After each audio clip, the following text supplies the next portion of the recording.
Pixies starting off our Friday festivities. This is the Bennington Show. I'm Ron Bennington. There's Gail Bennington. Yo. And I'm Ron Bennington. The possible kicker for the New York Football Giants, and here with us today, Chris Stanley. Thank you very much. I'll clap for myself, too. Finally. Finally. I know people are getting a little crazy, but I just want to point out we're almost 90 days away from the election. Let's shut that down and enjoy the Olympics. You know, in ancient Greece, if you had a war, the Olympics came around, they would say, okay, no war until we're done the Olympics. This is a time to enjoy. I'm going to get a hold of the Clinton people today and the Trump people and say, let's just give it a little while. Let me get into the Olympics and maybe even a few preseason games. Yeah, call an official truce, a pause, and say, hey, we'll pick this back up when the festivities are over. Or not. Maybe we won't do that. Maybe we'll have all of our problems figured out by then. Off. Yeah, just end everything. Maybe we want to elect a very successful diver at that point, or perhaps a sprinter. Well, if we're going to do a sprinter, we're voting for a Jamaican. That's the problem with that. We don't win anymore. We don't win. I watched that pre-Olympic show last night that Bob Costas did at 8 o'clock, and he was basically acting like our people were going to be swimming in shit water and then bitten by mosquitoes, and he actually goes like this. Do you worry, he's got the head of security, do you worry more of a giant assault from terrorists or a lone gunman? And it just like this, I don't know, man. I don't know what the fuck to tell you. I just want to be here for the Olympics. I hope I'm just making people open their coolers. Why? That's it. Why are we playing awful options right now? Don't want to play awful options. Not going to do it. With our lives. And I'm like, please get fucking red eye again, Costas. It was my favorite thing. Oh my God, that was so uncomfortable. When he had just a huge asshole eye and was sitting there on TV. So finally they said NBC threw a fucking net over him and drug him out. They're like, you're freaking out America, dude. It started to feel like it was contagious through television. Like I was watching him. My eye would start watering, and I'm like, oh, I have to look away. I always love it when NBC does this, too. They'll just bring down their stars and, you know what I mean, have them sitting around. Oh, I've always been a diving fan. Oh, I'm glad you brought up MacGyver. It's going to be Friday nights at 9. And it's a different MacGyver now, you know. He's more tech-savvy, you know. He kind of will take an iPhone and turn it into a bazooka somehow, you know. Guess he's a stud, too. Does okay with the ladies. I don't even know what is on which channel anymore. Well, Chris knows for some reason all the channels and all the networks. And he doesn't own a TV. Nope. He brings it up constantly. Like if I'm in a conversation with someone and he's usually not seen that thing and he'll just be like, that's on NBC, you know. I'm like, okay. It's Peacock Network. Why do you do that? Why does he, like, Why he does that always matter to you? interjects. I want everyone to know where their programming is coming from. Why? By the way, MacGyver, CBS show. So I'm just making a little joke. Modern Family? ABC. Yep. He's right. He's good. He's good. He is good. This guy's good. You know what? He knows all the channels. This is something his mom used to say. Christopher knows every channel. You can ask him any channel and he'll know it. Bring up his show and Christopher will know what channel it is. Christopher, tell everyone what the channels are. Christopher, what channel is Seinfeld on? Well, it's reruns on 11, but new episodes are on ABC. She called it Steinfeld? Steinfeld. There's a certain age point for some reason that Seinfeld never got, like, it never got through to them what their name was, because I have grandparents on either side. Yeah. They live in entirely different places, and both of them had their own, like, Steinfeld, and the other was Ziegfeld. And that's not even close. My dad will still say Seidenfeld. Seidenfeld. I go, that's not even a name. Seidenfeld and Ziegfeld. You watch Ziegfeld? Yes, The Follies. It comes on every Thursday night. It's Musty's TV. We enjoy him.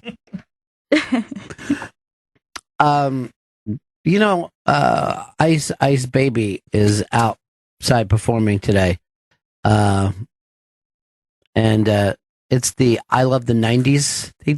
People now love the 90s. They love the 90s. Not so much grunge. They're back. Yeah, they love the other 90s. I'm keeping grunge alive. But I'll tell you who's back in a big, big way.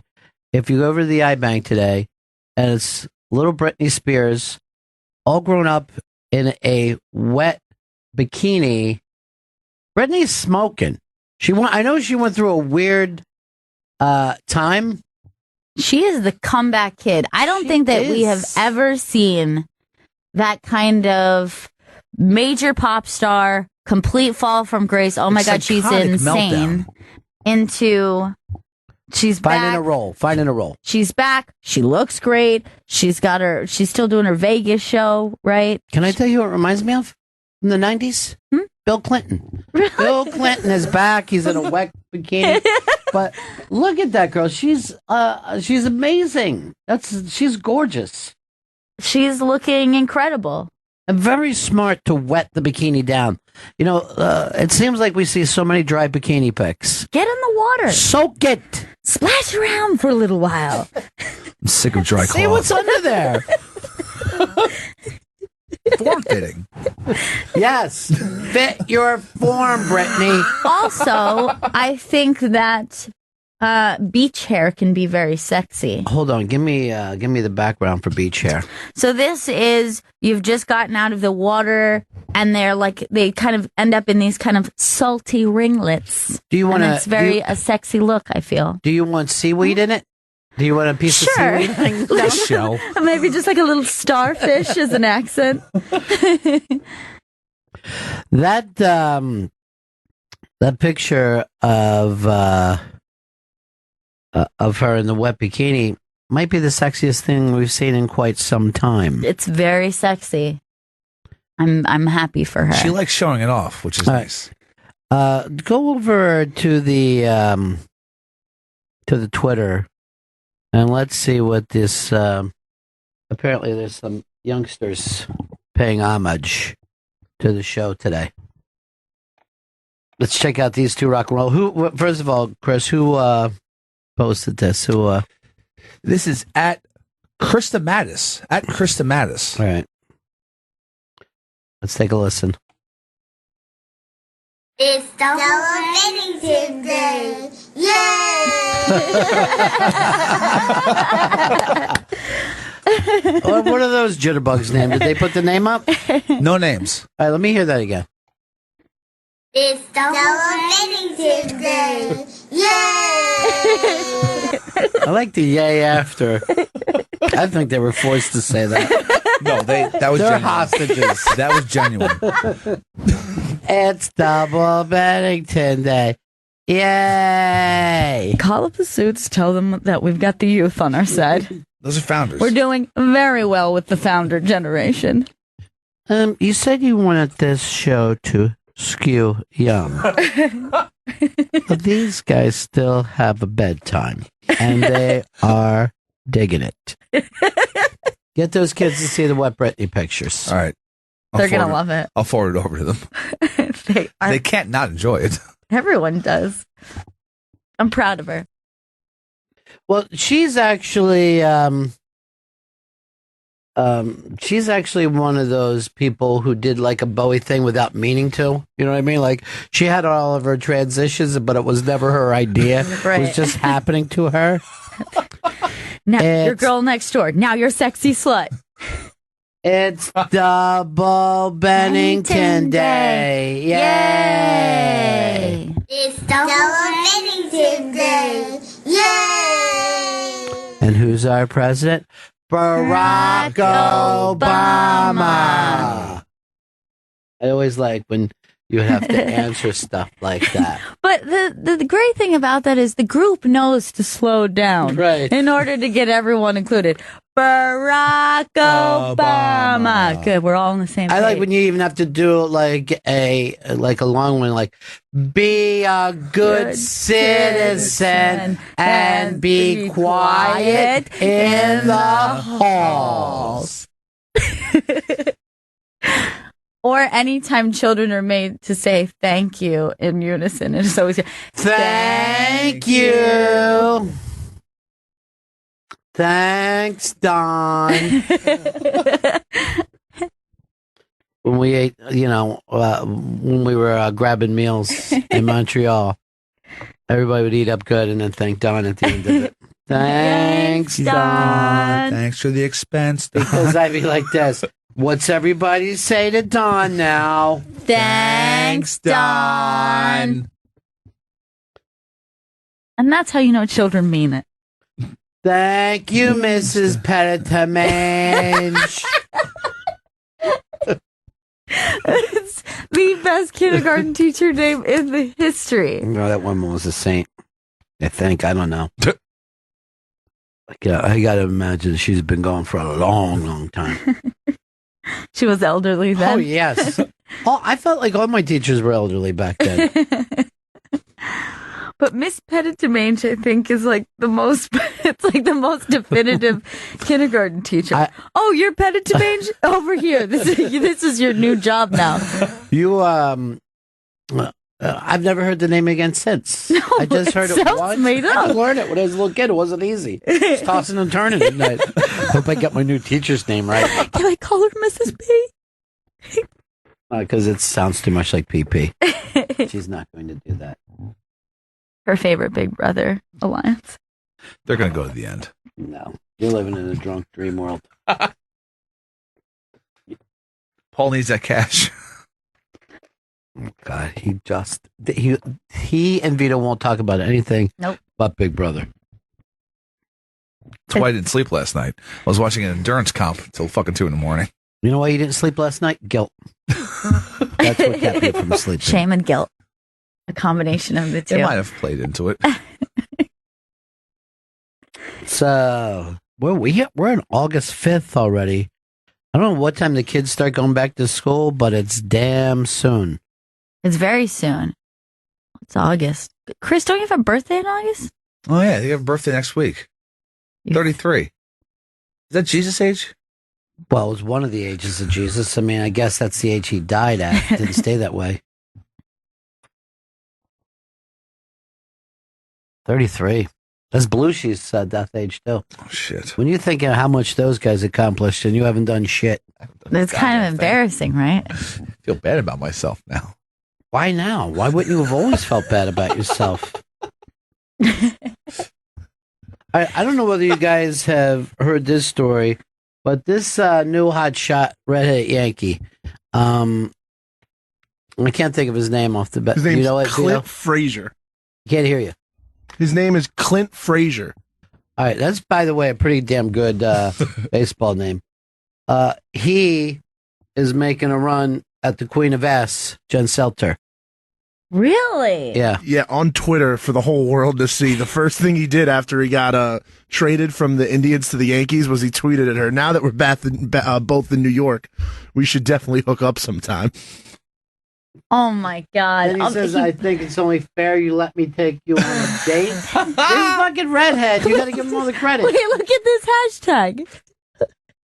Selter Frazier date. I love this dude. Hashtag Selter Frazier date. It sounds more like a Get fight. it trending, everybody. Make this happen. Hashtag Selter Frazier date.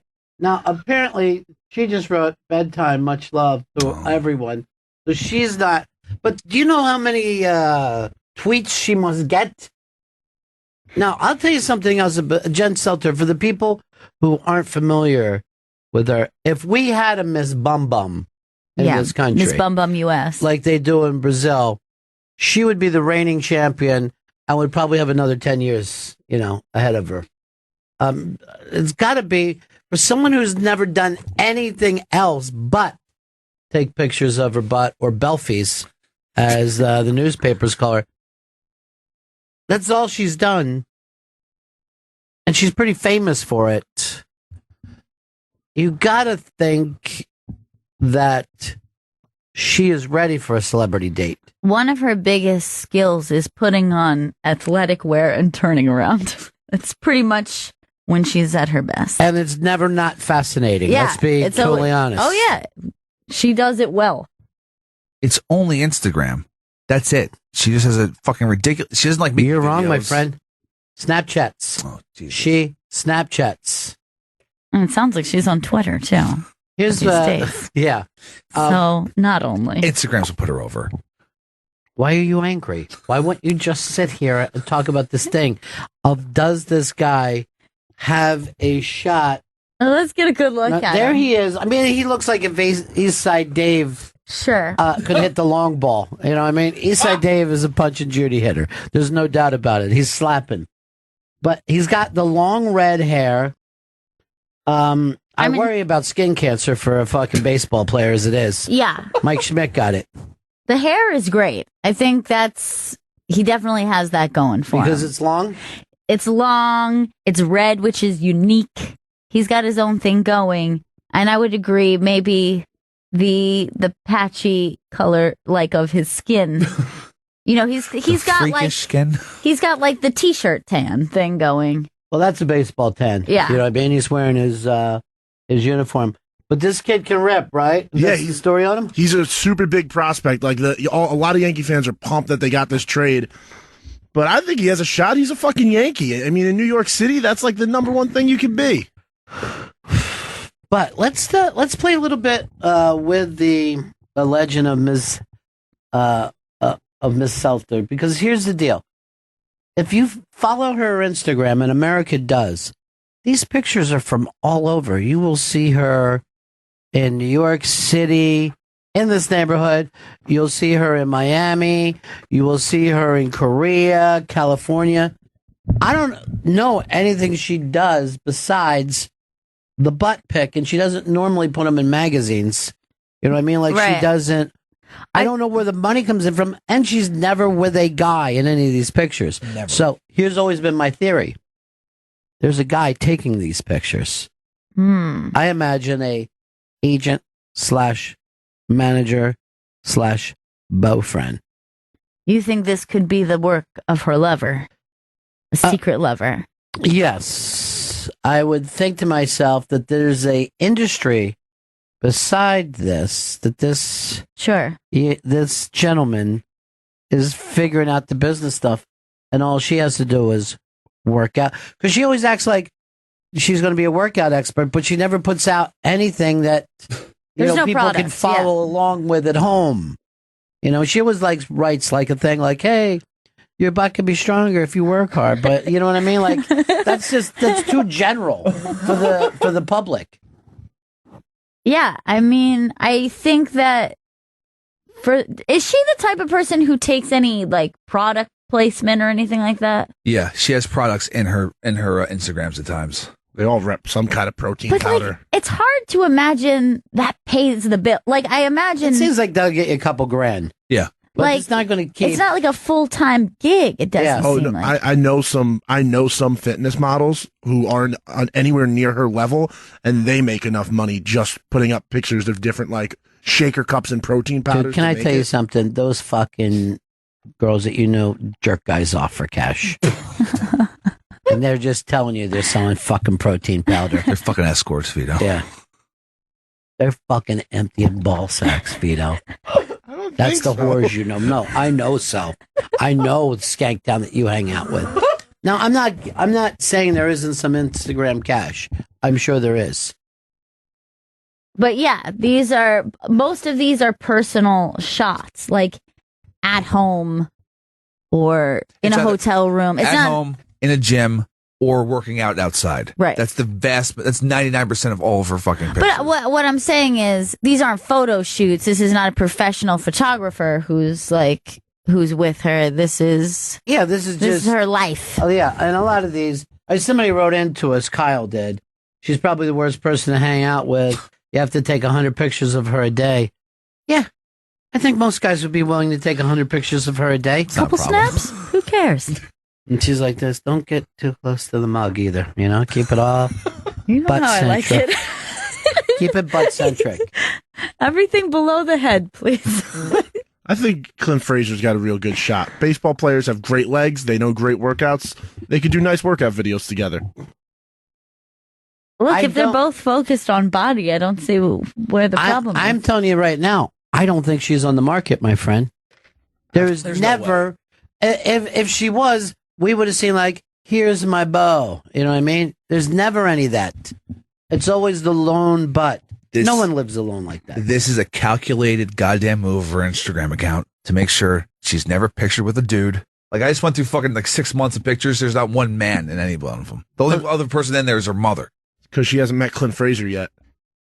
Look at Mr. fucking Yankee. You're supposed to be a Mets fan, and you just said being a Yankee in New York is the best thing you could be. Look, let's be honest. I'm a big Mets fan, but it's much better to be a Yankee in New York than it is to be a Met. Then you can't use the word Met fan. It's just honesty. We should be screaming that at you. Honesty and Mets fan don't go together, my friend. You can't have both. That's a delusional fan base. Hey, Andrew. Andrew, what's up, buddy? Hey, Ronnie B. First of all, the guy's not a Yankee. He's still in the minors. But, you know, the black guys like the big ass. Don't you think if she was going to do something for publicity, she'd go out with, like, a rap guy? Here's the deal, my friend. You are living in the past. White men enjoy the ass every bit. Much like Zoot Suits, white people have adopted it for themselves. The ass is celebrated by all. NBC fucking screamed last night about the Olympics. Can you imagine how much ass we're going to be checking out down here? Gosh. Well, I Seems love weird. that part. Look at the ass on this one. I am looking. You don't need to tell me. I'm just going to say to our cameraman, close up, can't get too close. There it is. Yeah. Bob Costas likey. Chris, you're a Yankees fan, right? Yes. Could you ever imagine just expounding how wonderful it must be to be a Met the way he did? I'm like, oh, David Wright. Oh, you're the best. Never. Fuck that shit. Do me a favor, World Series pull that. last year. Pull that. Don't. Isolate that and put that on a loop.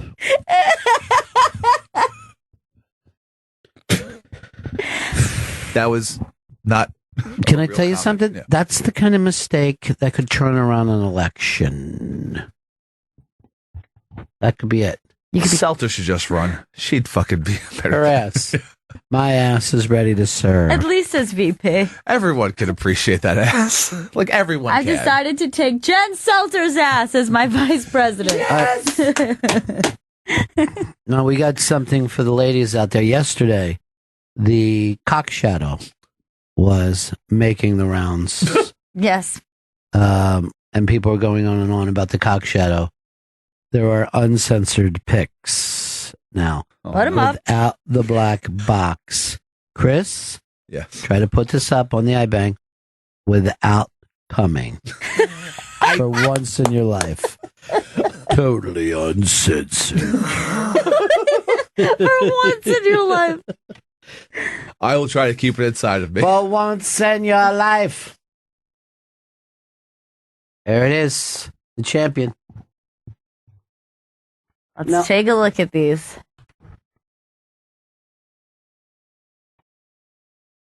Why are you at this? Are you at the iBank, Chris? Yeah, I'm at the iBang, yeah. Why am I seeing the black on there? You got to fully scroll down, Chris. Fully scroll down, I'm told. I don't know what we're looking at. It's not there. Let's never mind. Here's Frank in the Bronx. What's up, Frank? For once in your life. That was a Stevie Wonder song you were just humming, right? It was you're very right, Frank. Very correct. He's good. Yeah. Beautiful, beautiful. So I love big booties, and I think, you know, I was in Atlantic City last night, and all you see are these tiny little girls with, I think, surgically enhanced booties. It's the craziest thing I've ever seen. I don't think any of us like the surgically enhanced, though, right? I mean, I think that a lot of times, though, you don't know what you're seeing. Exactly. I mean, they have these little girls. I mean, I don't. Asian or whatever they are. They're like 5'2". They got huge boobs and a huge coolie. I've never seen anything like it. Now, there is some talk about your favorite show, Big Brother, guys, and they're saying this is bullying because when the one girl's not around, they refer to her as FTs for fake tits. Ooh, Natalie. I guess Natalie. I don't know who everybody is. She does have some pretty FTs. But you're not allowed to say FT. No. And I don't want to have to say FA. For fake ass. I think that I've noticed that a lot of the fake ass gets unnoticed, though. I think we're still not at the place where, fake breasts, we're pretty accustomed to them, so most people can spot them pretty well. But I think we're still learning about the It's fake relatively ass. new, the ass implant. I don't know. I mean, I remember hearing years ago that, and what happened with a lot of Hispanic or African American girls, that they would get bad fake implants that would turn hard cement. It seemed very frightening to me. Yeah. It's been around for a while, but it's just become more common as the standard and preference for a bigger booty. But that's what you got to be careful of. Yeah. That you go and get the fake ass, and then the big ass is not in vogue anymore. I know. It's like the same thing with people who like tattoo eyeliner or something or lipstick. You're like, makeup is like one of the biggest things that trends. Like, why would you do something that... You know how I got my teardrop? Yeah. Yeah. Sure. Yes. And that's a code word to people in my gang. That's what that means. Yeah. And it means I do not stop until the job is over. I will finish it. All right, the fake cock is up. Yes. There's the penis. Now, here's the interesting thing. Where's the shade then? I have no idea. This is very confusing to me. Although I will say what we're seeing there looks like it could cast a shadow that we were seeing. Where is the shadow? But because you used... It's a different angle, too. Yeah, you were looking from the behind before. The other weird thing is he's got a semi going. Yeah. You know what I mean? Like, what are you, excited being outside? He loves it. I don't know. Or is that just like the way he... No, there's He's filled up a little bit. Yeah, he is. Because that's not a straight hang. There's a lift to it. There is a lift. There's an arch for sure. All right, it's a very happy point arch. this out to you? If you're in the locker room shower, this cock is not permitted. Okay? Get out. You can't have a fucking semi when everybody's taking a fucking shower together. And this crosses a line of what is considered appropriate in a locker room. It would make people uncomfortable, you feel, in a locker room also, setting. he's going semi, he's sucking the gut in. I mean, he's looking, Yeah. Zero interest out of her. This cock is always out. He's probably hanging out like this constantly. This cock is gone to heaven. I'll tell you something else. And I got this on the Olympics last night. So they throw it at the end. They go, I guess you're going to be hearing this song quite a bit. It's our Olympic theme by Katy Perry, Rise. There's no fucking hook to this whatsoever. I don't know what happens with pop songs today. You need a hook. You got to be able to sing along with a pop song. Look at the most successful pop songs. Even current pop songs are always ones with a good hook that you can dance to. Do me a favor and make sure Coach doesn't see this picture. Please don't let her see. Or else you're the one who suffers at HR. I'll knock her out before I let her look at The the old I don't bloomin' want you knocking onion. out any the bloomin' That's good. Don't hit the interns. Ever. But I just want to protect her eyes. It doesn't mean you have to hit them, Vito. All costs. All right. Someone who wrote Not Sam Fanfuck said, I know when I am nude, I am fully erect.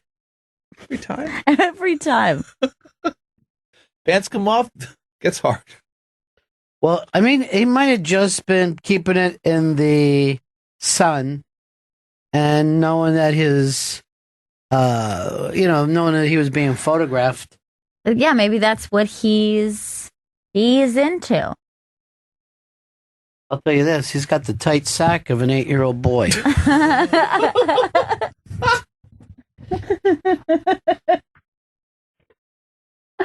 I mean, I think that helps with perspective too. Like that does a lot for you. It's going to look big in comparison. Oh, that's actually a good point. Yeah.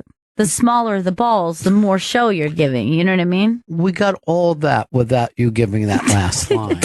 You see what I'm saying there? If you take a look at the balls over here, the circumference of the shaft. Then move your eyes over to the shaft. It's perspective. Coming up later on in our second show, because we do, as you heard, when the young boys. By the way, I feel terrible talking this way when the young boys are ready about the double shot. You know, this all started with when Vito turned his back on the Mets. It left us nowhere to go. We were off the rails at that point. That's when we knew. But coming up later today in the afternoon show, it should be exciting. Penn Jillette Unmasked, as well as an idol of Gail's, Mr. John Waters, will be in. Yes. I'm so excited. I'm very excited for this. Give me some waters. That's what we got to be playing when he comes in. Any money. Just blast it at him. We'll sing it in his face. Made a film on the Mexican borders. I think you'll like it. What is he in for?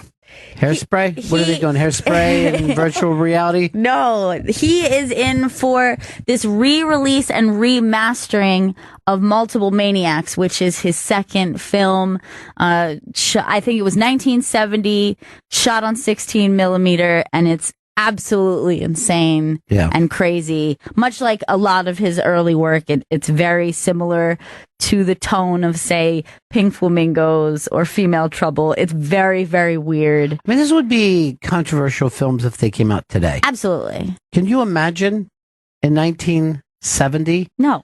This stuff? Watching this movie, it was hard. Like, at first, at the beginning of the movie, I'm thinking, wow, this would be incredibly controversial if this were a new movie or a film that somebody put out today. And by the end of it, I'm like, this will be controversial at any time, in any humans place. Are alive. It's so insane. So they're doing, it's remastered, and then they're doing a theatrical release. I believe it premieres tonight in New York, and then it's doing like a kind of it's doing kind of like a limited run. But if you have the chance to go out and see it in a theater, I think I'm going to go see it in the theater because it's going to be a crazy experience. Are you going to go see it with him in the Q&A? Maybe. Let's see how it goes. I always find that, I'm sure all you guys here have done it before, but except for Chris, but I'm sure Vito has. But you can go to see a film a lot of times in New York, and then there'll be the director comes out and you do the Q&A, and it's fucking fascinating. You just sit there and talk like after a movie, you talk about the movie you just saw, but with the person who directed it. It's nuts. It's a very cool experience. And even if you love the movie, if you kind of like it, but even just, it's just interesting no matter what, like just to see what their perspective is. I think it kind of changes. We do a thing with Chris used to be in touch with these people, but we haven't done it for the last couple of years. And that's the Academy, right?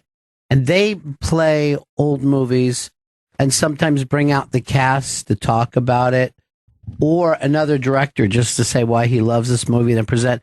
And you'll see a movie like from 1950 that you'd never seen on the big screen. And it's not expensive. It's only like, $5-10. Yeah, that's awesome. And it's fucking amazing. It's amazing. A lot of people writing in about Orlando Bloom, the cut versus uncut. Now, they always tell us, don't cut your kids. Let that fucking foreskin just go on forever. But to the American eye, it still seems crazy to us because we're so used to the circumcised penis. Yes, it's at this point, it's more of a social thing to do. Yes, than even hygiene, which I realize like that's a weird reason to do something, but at the same time, you've got to see if this is the standard in a certain country. You don't want that kid to be like, why? And yet they say that it numbs the head. That That's what they say. We don't enjoy sex as much as the uncircumcised, and I don't want to say savage, but I will. The uncircumcised savage. But I've never heard a woman say, I really enjoy an uncircumcised penis. But it's because we're, brainwashed that this is what a penis looks like. I remember when I was, I think I've told this before, when in my little elementary school, I went to a very small, for the first 4 years, it was basically a 4-room neighborhood schoolhouse. And we just had a piss trough instead of urinals. So they would send all the boys down together. So we would all piss together and have pissing contests and stuff like that. And only one kid was uncircumcised, and everybody was interested in it and talking about it quite a bit, and says, what is wrong? What's happened to you? And he said, and I could say his name, but I won't. He said, it just came that way. That's how fucking stupid we were as children. It came this way. I did not do anything special to this thing. You did. You, America. You pulled it off. But yeah, I know that there certainly is a movement out there that people are saying, let's refrain from cutting. Don't circumcise. It's a very giant movement. Yeah. And it's a lot of pressure when you have a boy now, what you're going to do, because they tell you all the reasons not to. And then, your only answer is aesthetics. Yeah, aesthetics. But it's insane that we do it. It's very weird. Imagine if they said, look, your child is going to have much more beautiful eyes if you get rid of the lids. You know what I mean? That's basically what you're doing. You're getting rid of the eyelid of the penis. But originally, the idea was for hygiene purposes. They thought it was better for hygiene. That's originally, I believe it was the Jews. Yeah. And there were religious as well as hygienic things. But imagine how the hygienics have changed now more than 3,000 years ago. Sure, of course. That's another issue there. Is that I think we have a better grasp of how to clean our genitals at this point. Well, we actually have soaps and lotions that did not exist. And access to water, clear running water. Less sand. But that being said, how was it that it came up in the first place? Like, who originally got the idea? We're like, Moses. You know what? I think it's going to look better. I think it's got a cool look about it. And can you imagine, like, the opening dudes were like, what? You want to cut what? Sure. They talk about it in the Bible a little. I mean, a little. Like, there's some stuff in the Bible, like, about, like, cutting off of the foreskin. Yes, we understand that. We're just sitting here saying it's a religious thing from the Old Testament. But, like, stories in the Bible about, like, I think how it started. Like, wasn't it when, in the Bible, isn't it David versus Goliath, and then, like, Goliath goes through the town and, like, just tearing off foreskins? What the fuck? True. Goliath is ripping foreskins off left and right. I really think that happened. I'm not making that up. I really think that happened. And that is why we cut the skin The of fact the that you're penis. saying, wasn't it like that? Wasn't it that time that Goliath was running around ripping everyone's That foreskins giant off? freak. I got to admit something to you. The Old Testament never, it didn't play big in my religion. No one was sitting around talking Old Testament all the time. I mean, You kind of gloss over that part. Yeah. If you're a Catholic or a Christian. sure. You're like, "Look, Catholic more than Christians. He's- Christians read the book. Oh, you're Catholic? You guys didn't read the Old Testament? We didn't read the No. book. We let the priest read it to us, the parts that he wanted. That's the Catholic way. Yeah. I was forced to. Why would you sit around reading this when you have a priest to do it for you? He gave That's you like, parts. did you walk up front and start driving the plane? No. Thank you. Thank you. Fell into my trap. Hey, Keith, what's up, buddy? Going on, Bennington? Hey, man. Morning. I just had a son within this past year, and the main reason we had him circumcised, because we toiled over it, was the risk of urinary tract infection goes up dramatically within the first year of their life, and it could lead to a lot of medical complications. But then, let me just say this. Why aren't the filthy Brits then constantly dealing with this, you know? Like, why aren't they just... Yeah. Infertile at this point. Why aren't the filthy Brits just, they're the urinary tract infections. They're piss pumps. Why aren't they just... Now, here's I remember this happened. When I think I was like in 5th grade, I was in the hospital for a while with some kind of fucking complications that had to do with, some kind of rheumatic fever. I don't know what the fuck it was. I can't even remember now. Scarlet fever, some shit. So I'm in there for 10 days, so you become buddies with the other kids in the children's ward. And the kid next to me was in to get his tonsils out. So we were talking, blah, blah, blah. Well, you're going in a little bit, all that kind of shit. So after he gets his tonsils out, they keep coming in, fucking pulling his pants down, checking out his dick, right? And he's like, hey, he's saying to me, hey, why do they keep looking at my dick every chance they get? And I go, this fucking place is really weird, dude. I'm not fucking kidding you.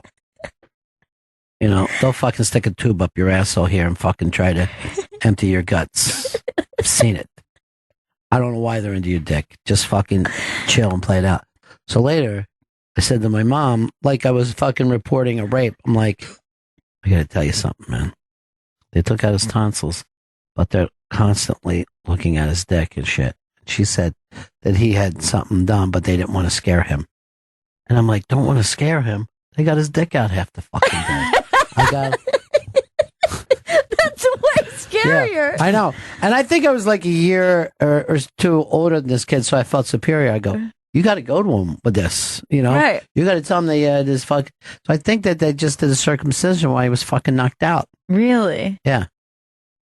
Yeah, that's way weirder for a kid to think that they should be caring for your tonsils and then peeping at your peesh every 5 minutes. And his fucking dick was aching and shit, too. He's like, oh, Jesus. It fucking hurts. I think they've done something. Yeah. Like, and I was like this, first of all, keep your fucking mouth down. Because that's how you felt about it. You know what I mean? Like, it really did feel like they were doing lab experiments on us.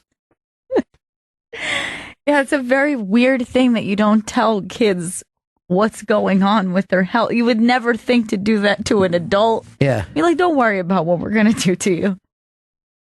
When they were pumping me and another kid pumping our ass full of stuff because we had to have some kind of x-rays done. And then you got to go in and drop ass after that. It fucking hurts, right? When you're a kid. And the nurse said to me, girls like this. What? She's got a tube in my asshole. And she said to me, girls like this. And I'm like, that proves my point that they're idiots. Oh my God. What a fucking weird thing to say to a child. That's so weird. That's so weird. She was a weird person. Yeah, well, she was a weird person, but, you know, I'm ready to have Bobcat make a fucking movie about me. You know what I mean? Like, there really should be. Oh my God. That's too much to go through. That is a house of horrors that you were in. Yeah, I know. It was weird. It was fucking weird. Hey, Patrick, Panic in Detroit. What's up, buddy? Hey, morning, guys. I just wanted to chime in a bit on the circumcision conversation a bit. Right. I don't know. I remember when I was young, my younger brother at the dinner table asked, one of my parents, hey, how come we got circumcised? And it was that weird, like, pause of awkward silence for a bit. But then eventually, after stammering around it a little bit, my mom was like, oh, well, because it adds definition and looks weird otherwise. Not like any health thing or anything like that. And it's just, I don't know, it's just kind of weird when you consider that, like, your parents, like, some of their best interests that they had in mind for you when you were born was how great your dick would look later on. Well, let me tell you. It's going to look real chiseled. You know what I mean? She is 100% correct about the definition. I mean, you're going to look like you're cut from marble. It's going to be a very good look. But, like, I mean, that is kind of weird when your parents are like, maybe they have a little powwow, right before, the bris. And, they're like, wow, this is going to end about 15 It's a conversation years. that takes He's going to say, place. thanks, Mom, for thinking about my dickhead. But look, Patrick, your mom made it, on aesthetics from what she liked. And what she wanted you to do was have the kind of penis that she could be proud of. That's all. She designed it for you. Now you understand. She wanted you to get head. Otherwise, you're going to get some hesitation and confusion. Snickering. Or have to do it when it's going to hurt a lot. Oh, it hurts a lot then, dude. You just don't fucking know it. Yeah. But a little kid Babies- doesn't act like this doesn't hurt. They It fucking scream hurts. like crazy. You just push it back, though. Having it done at imagine getting that done at 16. I actually know somebody who got it. He got it. I don't know why, but like you described, he was like a kid. He was like 10 or 11. And this was a few years later. He had told me this had happened to him. But I was like, why? One, why did they wait? And two, once you'd already been used to it, why change it then? Why go, Well, you know 'cause what? We made a bad mistake. Some dirty little fuckers won't keep themselves clean and they get infections. And then finally a doctor said, look, it's better. For me to go in there and fucking clean it out.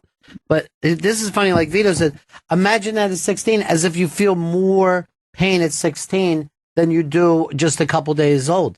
You feel that pain. All of us are carrying that pain around subconsciously that our penises were cut. Now, here's the beauty and the difference between males and females. That's the end of our worries if you're a male. You know what I mean? There's no more One and done. maintenance that needs to be done. Yeah. Takes care of itself, really. So a guy can't sit around bitching at all about this. Phil, what's up?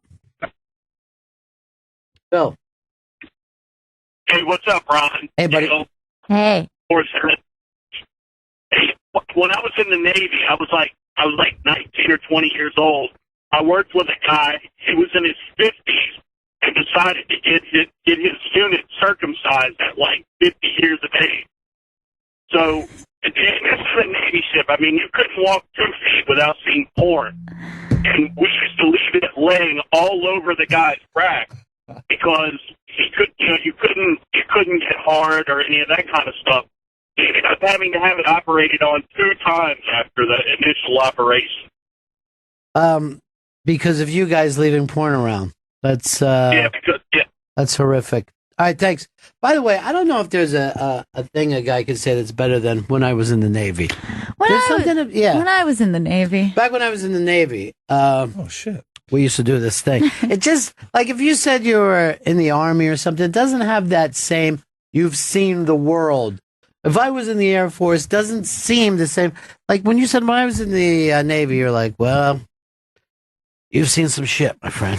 And for You've some seen reason, it all. even when somebody says, I was in the Army, Marines, Air Force, you immediately think of current. But when somebody says, when I was in the Navy, I immediately think you were in World War II. Even Right. if you are a 25-year-old, it's just I imagine those same uniforms, those same ships. Yes. I'm sounds fun. Yes, When you it's- said we loved porn around, it was just cheesecake photos of Right. pinup girls. Woo! But you're right. When somebody says I was in the Army and Marines, you're like, well, I guess you saw some horrible stuff.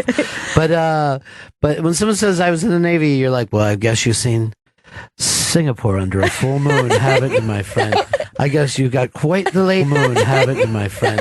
I guess you got quite the ladies around with whores, have you? Every port. Whores and tattoos. That's the life we had. I remember one night on the Late Eagle. Yeah. Yeah. There's something weird about a guy in your head because of those old things. A guy who makes a career out of the Navy. You know what I mean? Like a guy who's fucking 45 and he's still in. For some reason, He's fucking tours For some have you done? reason, and I mean this with all respect, it's like somebody who like stays in summer camp. Because like there's something about it. It's like got a great camaraderie about it. And I feel like I romanticize it in a way I don't do with any. Like if somebody's like, oh yeah, I'm like in the army. Oh, God. Well, good luck to you. Yeah, good luck. But in the Navy, especially if you're not moving up the ranks, I mean, yeah, there should be a captain and then kids, it seems like. There should not be some 42-year-old dude. Still swabby. Yeah. Still swabbing the decks. Knowing that every paycheck from the last month is going to be drunk over the weekend in fucking Thailand. Just old-timey tattoos and make the lady dance. Oh, God. Anyway, all this stuff is up on the iBank today. Personally, I prefer the Yankee prospect going for Jen Selter or the wet bikinied Britney Spears. But for those of you who care, it's the large, uncircumcised, semi-wood penis, Mr. Orlando Bloom. For those who are interested, the Bloomin' Onion. He's proud of it. Now, I woke up this morning and turned on the news stations. The Morning Joe crew was actually being shrill with their worried about a Trump world. Donnie Deutsch, who, by the way, as far as I'm concerned, was introduced to the world by Donald Trump on his show. I think it was called Trump's a Lot. And Deutsch was saying to someone, tell me the truth. Are you a father? Are you a father? Then how would you feel safe for your children if this man is president? I go, really? We're at that point? But Chris, you said there's a thing that the New York Times did about the Trump crowd that you think is a big deal. Yeah, all right. So the New York Times has been following around the Trump wherever he's been speaking and recording his supporters. Is what he's been doing. He's been doing. The New York Times is a gentleman now. He's been recording. So this is on the iBang as what, Chris? Take a listen to the sweet sounds of Trump supporters. I'll be interested in this. And I'm always, I am amazed that that the news, there's always a new story. I haven't seen Clinton on TV in 2 weeks. Every day. Oh, look, there's Ice Ice Baby dancing right outside our window. Is. It looked like he was dancing with Geraldo. Wasn't out there for mic checks today. Back in the 90s, Geraldo was old. All right, so let's take a listen to this. Do you know the safest place in the world to be is at a Trump rally?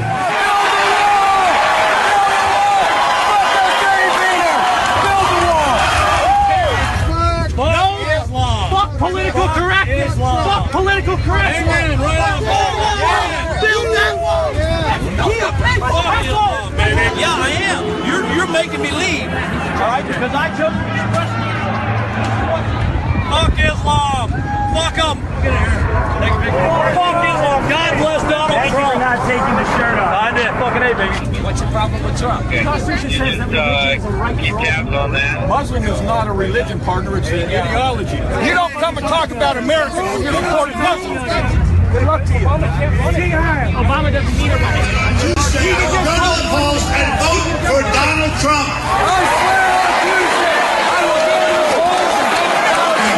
Our president has divided this country so bad. He has a group out there, just throw him the hell out. Get the fuck out of here! Get out. Get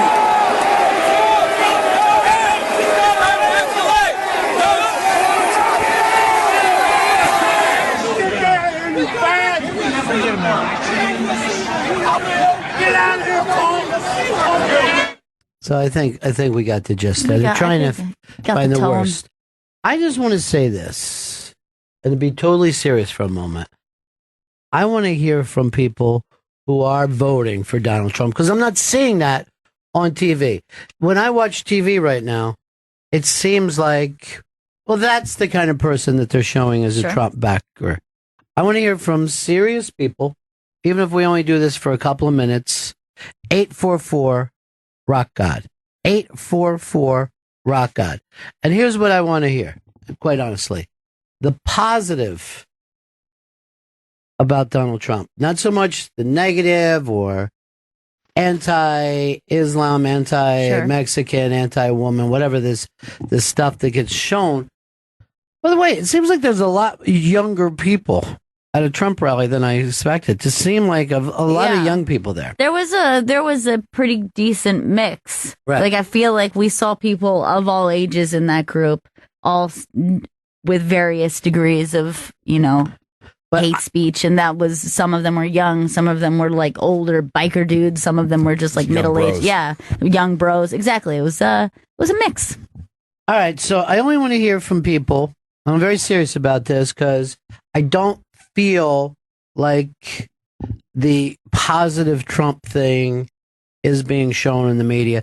There's a lot of anti-Hillary, you know what I mean? But that isn't right. That isn't also a reason to vote. It seems like you're either anti-Trump or anti-Hillary. But I'm looking for people who honestly believe that Trump is going to come in and do something positive for the United States of America, because I don't think that opinion is getting out there. So it's 844 Rock God, 844 Rock God. I got to take a break, but I'll come back and take your calls. And I'm going to say that this view isn't shown too much. That's a civilized, positive look at Donald Trump. If you go by the media, it's just pure madness right now. We're right back. Bennington Show. Thank you to our friends Pixies for sitting in here with us today. It is the Bennington Show. We're going to get into some of the more positive attributes to Mr. Donald Trump, since you're not seeing it on TV and you're kind of only seeing the hardcore crazy part of his... A lot of the fear-based reasons, even. Right. So maybe we could just hear from some normal people, thoughtful people. Yeah. Why Donald Trump is going to be positive for the country and not so negative. Hey, join us Saturday, GPS, Muscle Shoals, Alabama. One of the greatest scenes in rock history. Yeah, that's going to be this Saturday, 3 p.m. East on Deep Tracks Channel 27. And this might be one of our greatest playlists yet, if not the best. So check it out. I don't even think it's close. I think everybody else needs to just quit their scenes. Not happening. Blake in Florida. Why are you voting for Donald Trump? Well, I'll tell you, I think that everybody is just generally sick of the career politicians. You know, we've been watching the same thing unfold for years, whether it be Jeb Bush or Hillary Clinton. You know, they're all screwing us, and they do it every chance they get. So it's a refreshing blast to see somebody like Donald Trump, who's not a career politician, even though he's got some things about him that we all can admit are fairly assholish. Mm-hmm. It's still refreshing to see somebody come in that doesn't have that same, line of shit. So a refreshing asshole. Yes, a nice refreshing asshole. Right? Yeah. A brand new, newly bleached asshole. And clean. So that assholeness, as you says, that bluntness, it makes you feel good. It makes you feel like it's positive. I don't know if good's the word for it, but at least you feel like you know what you're getting. There's not a mask up there. You know who you're seeing. The real guy standing there, and with all these other guys, whether they're Republicans or Democrats, it's the same crap. You just saw here a few years ago, we had Charlie Crist flip from the Republican governor to run as a Democrat. So it's the same thing. They're all the same people. And most of us normal Americans that aren't, screwed and messed up by the liberal media, most of us see that. And I think that's where you're seeing a big upswell with Trump. Of course, the liberal media doesn't want to admit it. It scares the shit out of them. To think that their little game might be coming apart. So you're going to get a lot of negative stuff coming down the pipe for Trump. Everybody's going to see it, and a lot of people, it's probably going to sway, and you might even get the election won for Hillary. I hope not, but there's a good chance of it. But when you see that kind of negativity towards Trump, you're like, okay, it's working. Trump is working. He's getting to him. He's freaking him out a little bit. Yeah, I do think that, Ron. I do. I think you're right. Again, though, I worry that if you get too many, I mean, it's like watching one of these fights on World Star Hip Hop. You get too many people hitting somebody. I don't care how big and badass they are. They're going to go down. And there's no doubt about that. That no matter how you feel about it, it's got that thing where there's battles on too many fronts. You know? Correct. And all right, thank you so much. This is Blake in Florida said that. This is Bobby in New York. Bobby, what is it you like about Donald Trump? Hey, it's actually Bobby the Champ. Bobby the Champ, Trump backer. Shocks me. I was debating calling in. I don't really like putting politics out there, but I mean, for me, Trump would be better financially, which is kind of a selfish reason. The alternative minimum tax, the federal tax that people are not familiar, is not really a fair tax, and it's for couples who making over $250,000 a year. There's another tax where you lose deductions. Financially, it's not fair, but I could get over that for sure. I'm really voting for Trump because of my father, who grew up depressingly poor, him and his brothers, and worked really, really hard to build a small business. And, I saw along the years, he hasn't been treated fairly by the federal government and the local government.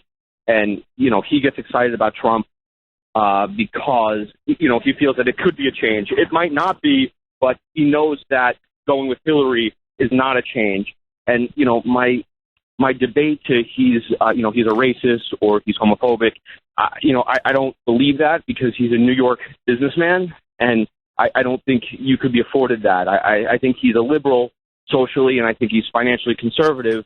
And, again, that's why my father likes him. My father likes art, and he rents a house to same-sex couple family, and he hires in his business, because his business is in East New York, he hires all African-American and Hispanic workers. So, I think Trump gets painted poorly, but he actually could be a little bit best of both worlds, fiscally conservative and socially liberal. Bobby, what do you think his chances are getting elected, Donald Trump? Truthfully, I don't think. I think it's going to be a Hillary landslide. But if it makes people happy for the time being to support someone different, as boorish as he could be at times, I think that's could be a positive because it could open up third parties going forward. I actually like Gary Johnson, even though he's a wet blanket. Yeah, I honestly can't stay awake and pay attention to him. All right, Bobby the Champ, Donald Trump for financial reasons, and he also thinks that he's very socially liberal. A little bit libertarian, maybe even in the leanings there, because that's a very socially liberal, but fiscally conservative. Here's Duffy in New Mexico. Hola, ¿cómo estás? How are you, my friend? Doing good yourself, sir? Good. What do you like about Mr. Donald Trump? I hate some of the things he says, I want to be honest. But I was listening to a podcast with Mark Maron when he was interviewing Obama. Uh-huh. Obama said something interesting. He said, you're not looking for a huge change when you're president. You're just looking to move the dial like five points.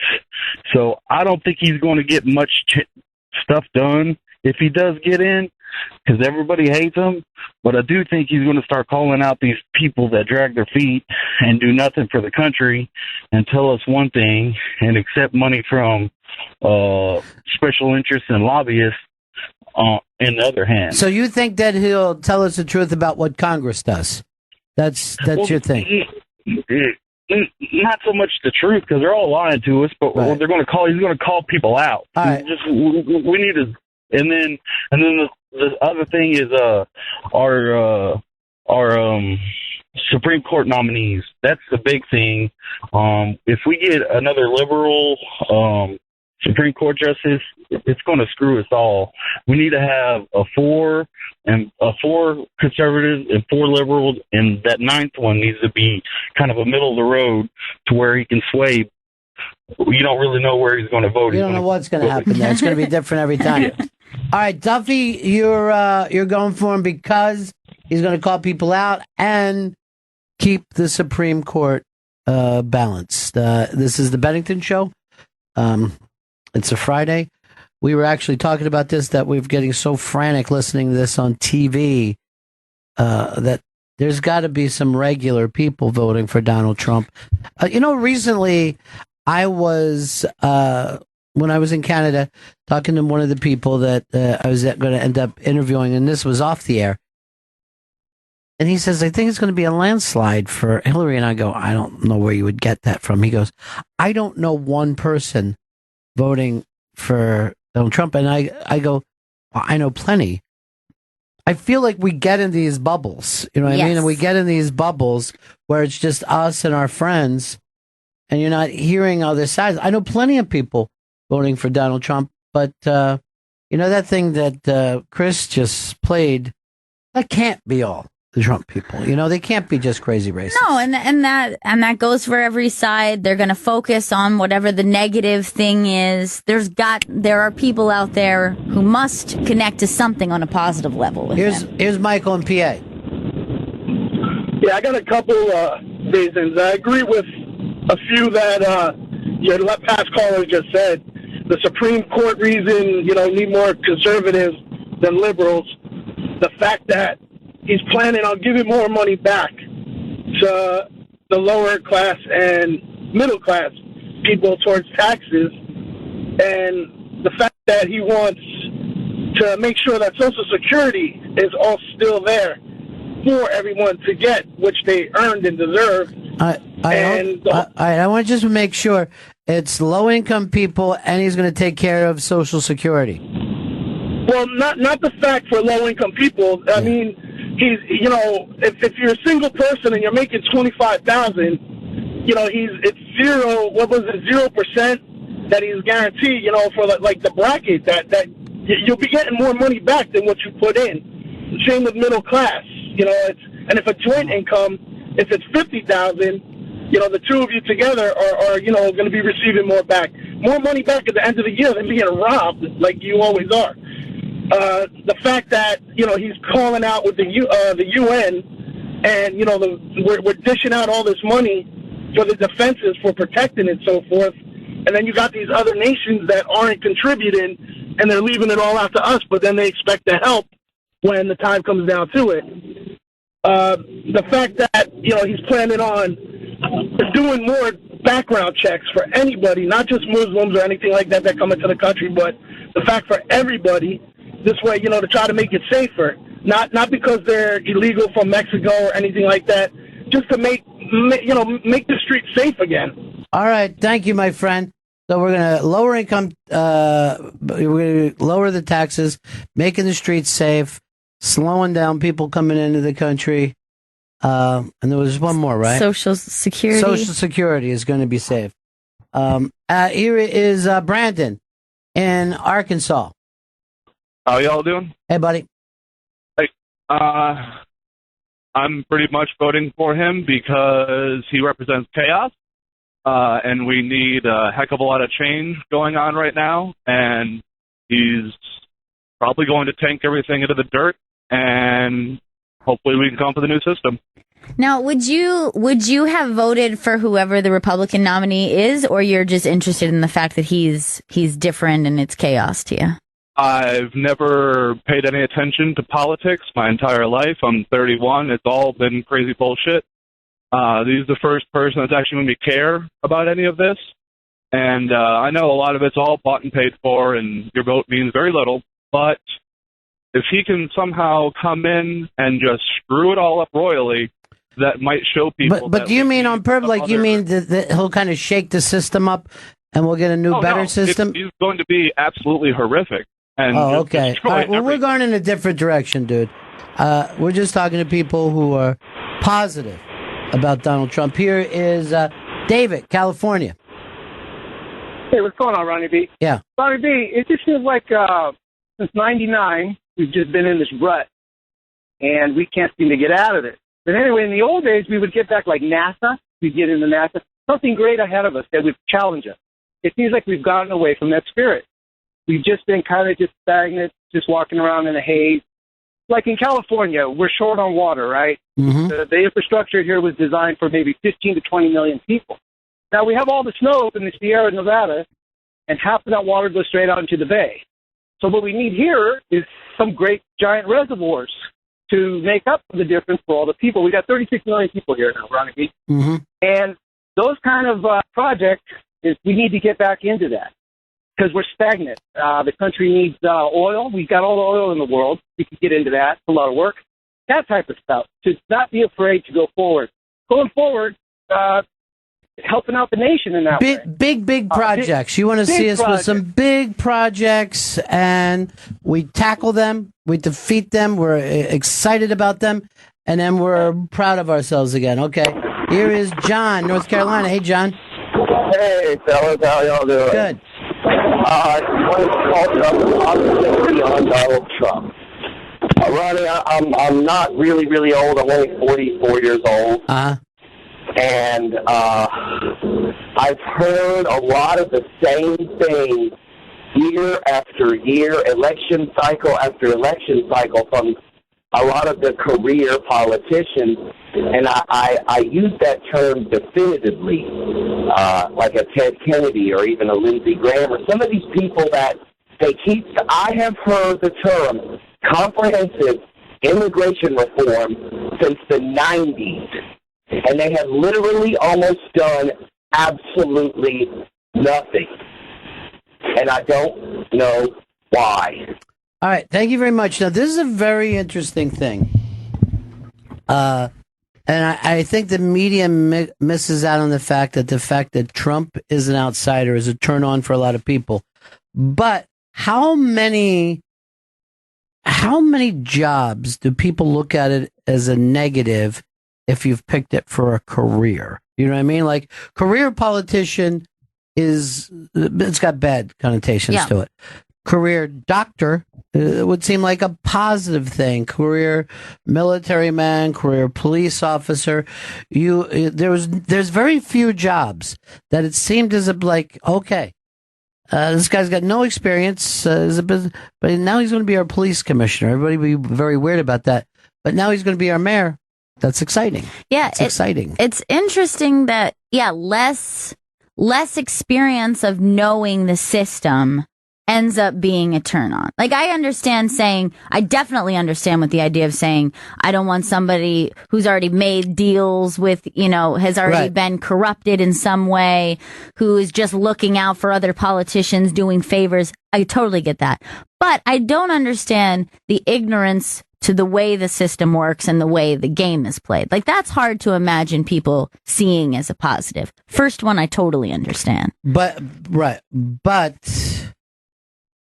not so much naive, but I'm not going to play the game. I think that's what people are looking for. I think people are looking for, I haven't been in this game for a long time. Yes, but it's also a case of not knowing how to play the game. So if you learn the rules, like, you learn the rules before you break the rules, right? So if you understand the way the system works, and then you can step back and go, this is why the system doesn't work this way, and I'm going to do something completely different. However, I think that what's turning people, what people like about Trump is, I don't even think he knows the rules or the way the game is played. He's just going to come in and do things the way he's going to do. But see, this is almost a vote against the game. When you're a pro-Trump person, right? I think there's a lot of people who are like, I don't like this system. The Republic of the United States no longer works. It's clogged. It's shitty. I don't know how Trump can come in and fix it. I mean, that'll be a major overhaul. And that was my initial thing of, oh, this is interesting. Like, even the people who voted for Bernie because he was going to get this wage and this. Sure. How was he going to do that? How was he possibly going to do the things that he had guaranteed people? And the same could be said for Trump. Can you change the system from the outside in? It would be Interesting. Well, I guess in the same way that Obama made promises and was only able to do a facet of what his goal was. For the same thing of saying you're right, but moving that's what we're saying. This isn't what we're looking for. Yeah. We're not looking for somebody who can promise a lot and deliver a little and then say, hey, at least we got that little. Here is Mark in Jersey. Hey, guys. How you doing? Good, man. Why are you voting for Donald Trump?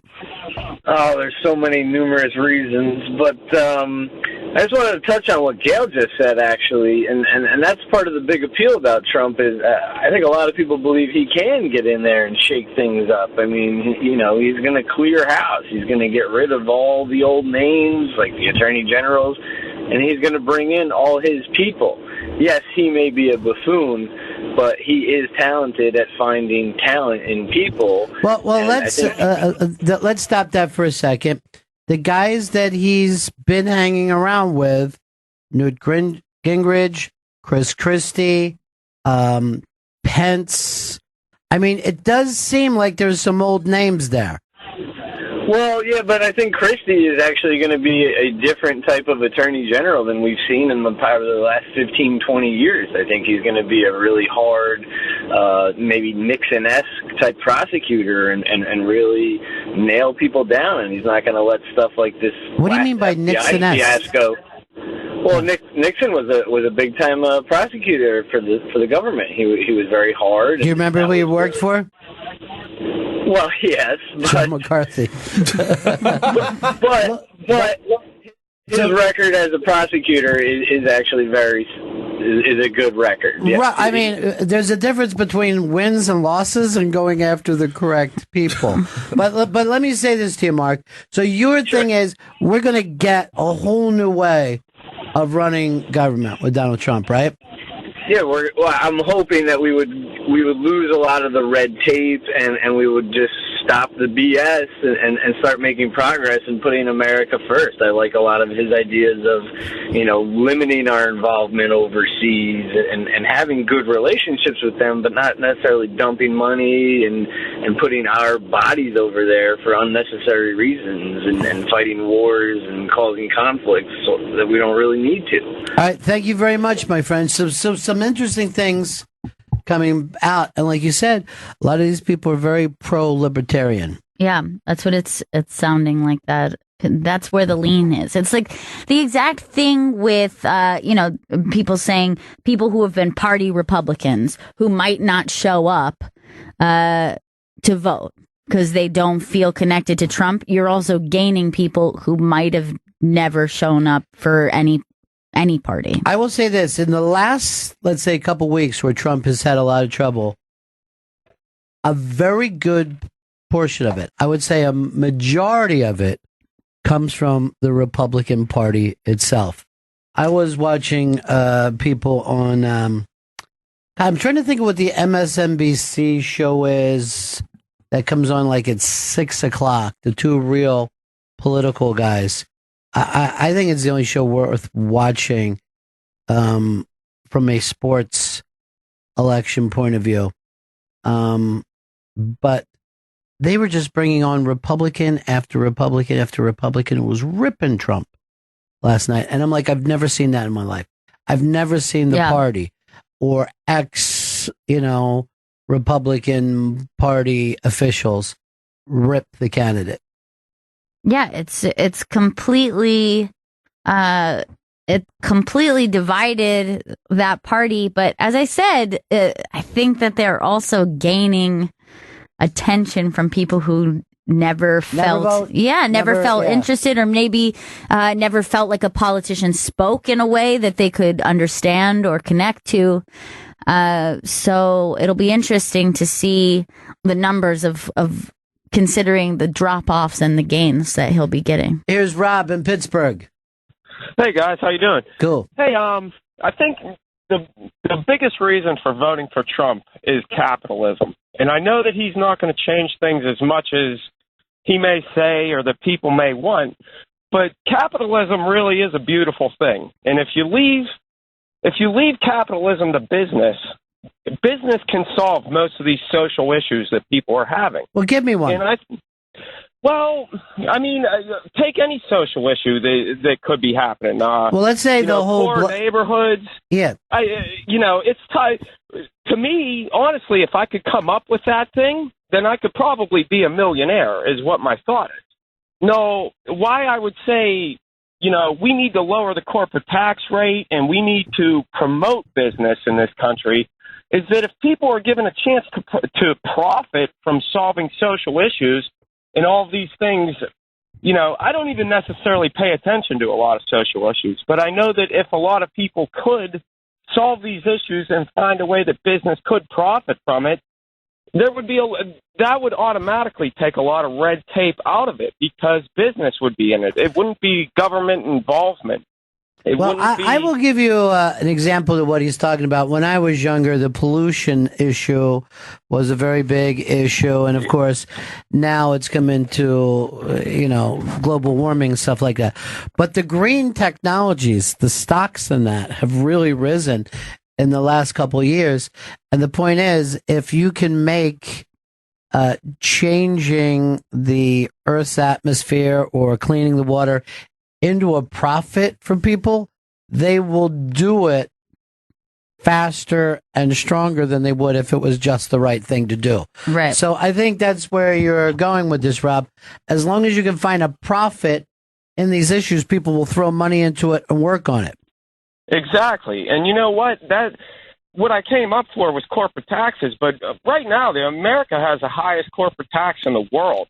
And Clinton, I think, wants to raise it even a little bit more. But the thing is Trump wants to lower it down to 15%, which most of these companies that people think are American, they're incorporated in Ireland right now because they have a 14% corporate tax rate. Wouldn't we be better off getting 15% of a whole lot of money than 35% of nothing?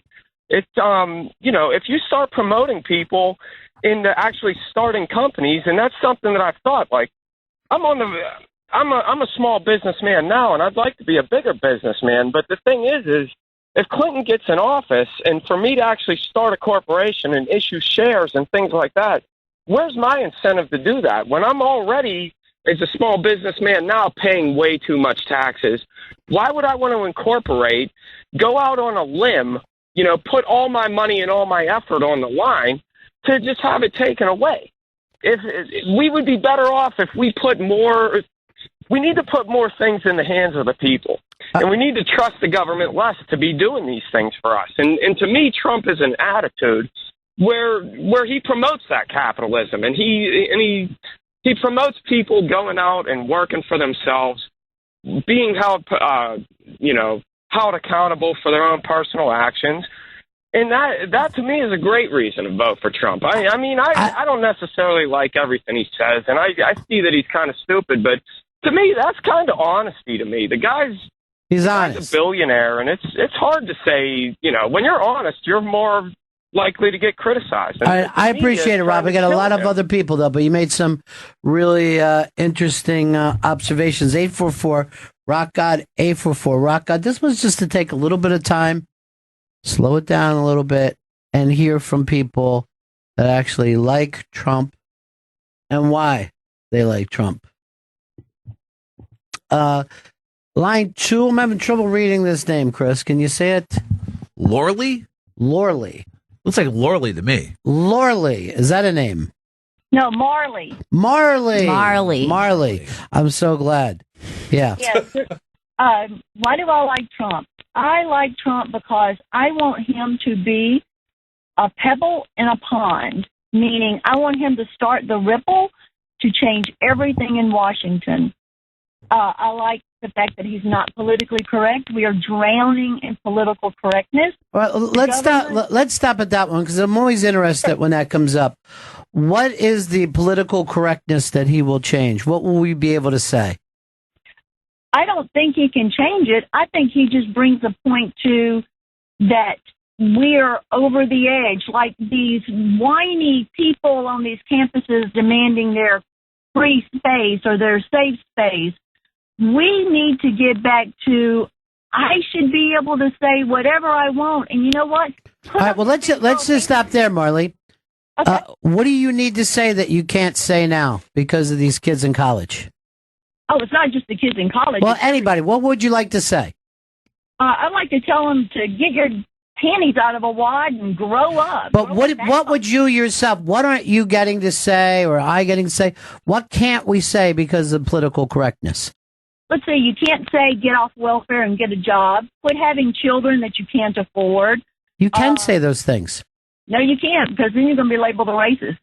But we're saying them right now. I mean, no matter what, You can say them here. What's that? You can say them on your radio. Right. But a politician cannot go out and say, we have too many people on the government dole. We need to stop people coming from across the border because you're labeled a racist. And that's not racist. That's American. We need to get back to being American. Right. I am proud to be an American. I love being American. I know God has blessed us, but we need a president that stops apologizing and saying, oh, we did all these things wrong. Oh, 100 years ago, we did slavery and that was wrong. That's not today, people. Today, we are a great country, but our leaders want to take us down, to beat us down. They want everybody to be on the dole. And if you look at any socialist country across the world, it doesn't work. Only the people at the top have everything. Unlike America, where we share. Look, let's get back to let's literally not laugh at her. The whole point of this was to have, her express. She's going to be able to tell people to get off the dole, stop having so many babies, and Trump is going to be able to do that for us. No, I didn't say he was going to be able to do it. I said he's going to open the door so that other people feel okay by doing this. Yeah. We need to do reality. We are no longer living in reality. Now, you say that, you don't want to live in the shadow of the Civil War. You don't want to hear about any of that, but then you do live in Mississippi, so you probably hear about those things more than we do up here, right? All the freaking time, Yeah. and I'm tired of it. Well, I appreciate your call. Thank you. All right, bye. It is the Bennington Show. Hey, by the way, coming up in just a little bit, we're going to have a guest on the show. Mr. Rich Voss. Mr. Rich Voss will be here. Rich Voss stopping in at 9 o'clock, and he'd have my vote right now. Let's go over here to let's go to Joe. Hey, Joe. Hey, how you doing? Hey, buddy. 3 points, real quick. Trump was in business for decades, and he knew exactly what he needed the government to do for him to make him more successful so he could do that on the other side. Point number 2, he's going to have people in the right positions that know what to do. He's going to take into consideration all of their advice. Then he's going to make the decision to do what he needs to do, because not one person that has ever been elected for president the first time knows what the fuck they're doing with any of it anyway. Point number 3, this guy at work, he hates Donald Trump's guts. I don't like him very much. He says, I'm moving to Canada if he becomes president. So when Trump, the main reason is when Trump becomes president, I could grin at this motherfucker the rest of his life at work. I wish somebody would just say, if Trump gets elected president, I'm just going to grow a beard. You know what I mean? Just not take the full thing. I'll move to Canada. I'm not going to shave until he's out of office. Or I'm not going to mow my lawn. I'm just going to let my lawn just be stuff. You don't have to go the full move. It's an interesting thing you don't hear on TV right now. A lot of people that are moving, that are voting for Donald Trump. I'm looking up. Fox News has Karl Rove, standing by Trump, but Rove has been around there. He's talked for a long, long time. I'm talking about regular people. Yeah, I'm interested because it comes up a lot that people are very confident that because he's a businessman, that he's going to seek out the best person for the job. He's going to have the best advisors. Right. I'm interested to hear if people in his first act in doing that feel strongly about his choice for vice president. Like, was that the exact move that they were looking for when they thought he's going to have the best people? Do you think people are happy with that choice who feel that way? I don't know if anybody's excited about either person who's running for vice president. I feel like they both made safe choices. Yeah. And I can tell you, I really wanted to see something there, maybe from both parties, but certainly more for Trump since he was going to be the outsider. It would have meant more to me if he would have picked somebody who was like Donald Trump. Yeah. More similar, even a politician, one that could hold his own or like be on his brand a little bit. But it's very hard to see the two of them together and imagine them on the same page. Yeah. Yeah, I don't know. I'm not really getting that guy too much. Here is John in New York. John, how are you, buddy? Hi, Ronnie. The only thing I've heard this all before, and about the corporations paying their fair share in taxes in this country. Maybe it's just me, but are they always forgetting that they're waking up in the best country in the world? They're safe to walk out to their swimming pools, and I'm talking about the CEOs of these corporations. And shouldn't that account for something that they can wake up every day and hear the birds sing and not be dragged out into the street? I mean, didn't we cover that once? I'm very confused about what your point is. Well, my point is, if you're a big corporation and you're paying big taxes that are cutting into your profit. Yeah, here's the deal. We're talking about Donald Trump right now. This isn't an opportunity for rebuttals. People get to talk anti-Donald Trump or anti-whatever they want all the time. I'm just really looking for pro. That's why I don't want to hear a bunch of negative things about his opponent, because we get to hear those. But I don't think we get to hear enough why somebody believes in Donald Trump. What is Donald Trump going to do that excites you? And obviously, there are people all over the country that are excited about the possibility of a Donald Trump. But we only kind of see the renegade, racist, fear-based, wall, nutty hat-wearing people. Sure. I mean, the guy wearing the "fuck Islam" shirt, I don't think that he represents the entirety of Trump's people. Here's Travis in Missouri. Travis. Yeah, Donald Trump is going to build the wall, and that's going to create millions of jobs for citizens in this country, and it's just going to be a great thing with all the jobs and money he's going to create flowing through. And the tax collection will go up, local sales tax anyway, and I mean, it's just going to be a great thing to build the wall, and it's going to be awesome. All right, so it's the wall itself that's going to bring us the jobs. Now, Spider John writes, not sure if Bennington is being serious or just humoring idiots. I just want to hear from people. What is it that maybe we can stop 5 minutes fucking screaming back and forth? Maybe you could hear maybe even a little piece of something you agree with. Or if you disagree with it, at least you're more clear to what they're talking about. There's Vanilla Ice, who for some reason is in the crowd rather than on the stage. He's his biggest fan. He has come to see Vanilla Ice. Vanilla Ice hasn't come out yet, and he's not going to get a chance to see him because he's in the audience. By the way, did you guys get to read this Seinfeld script that's making its way around the internet? I didn't read it yet, but everyone has buzzing about it. I've read it. It's up on the iBang today.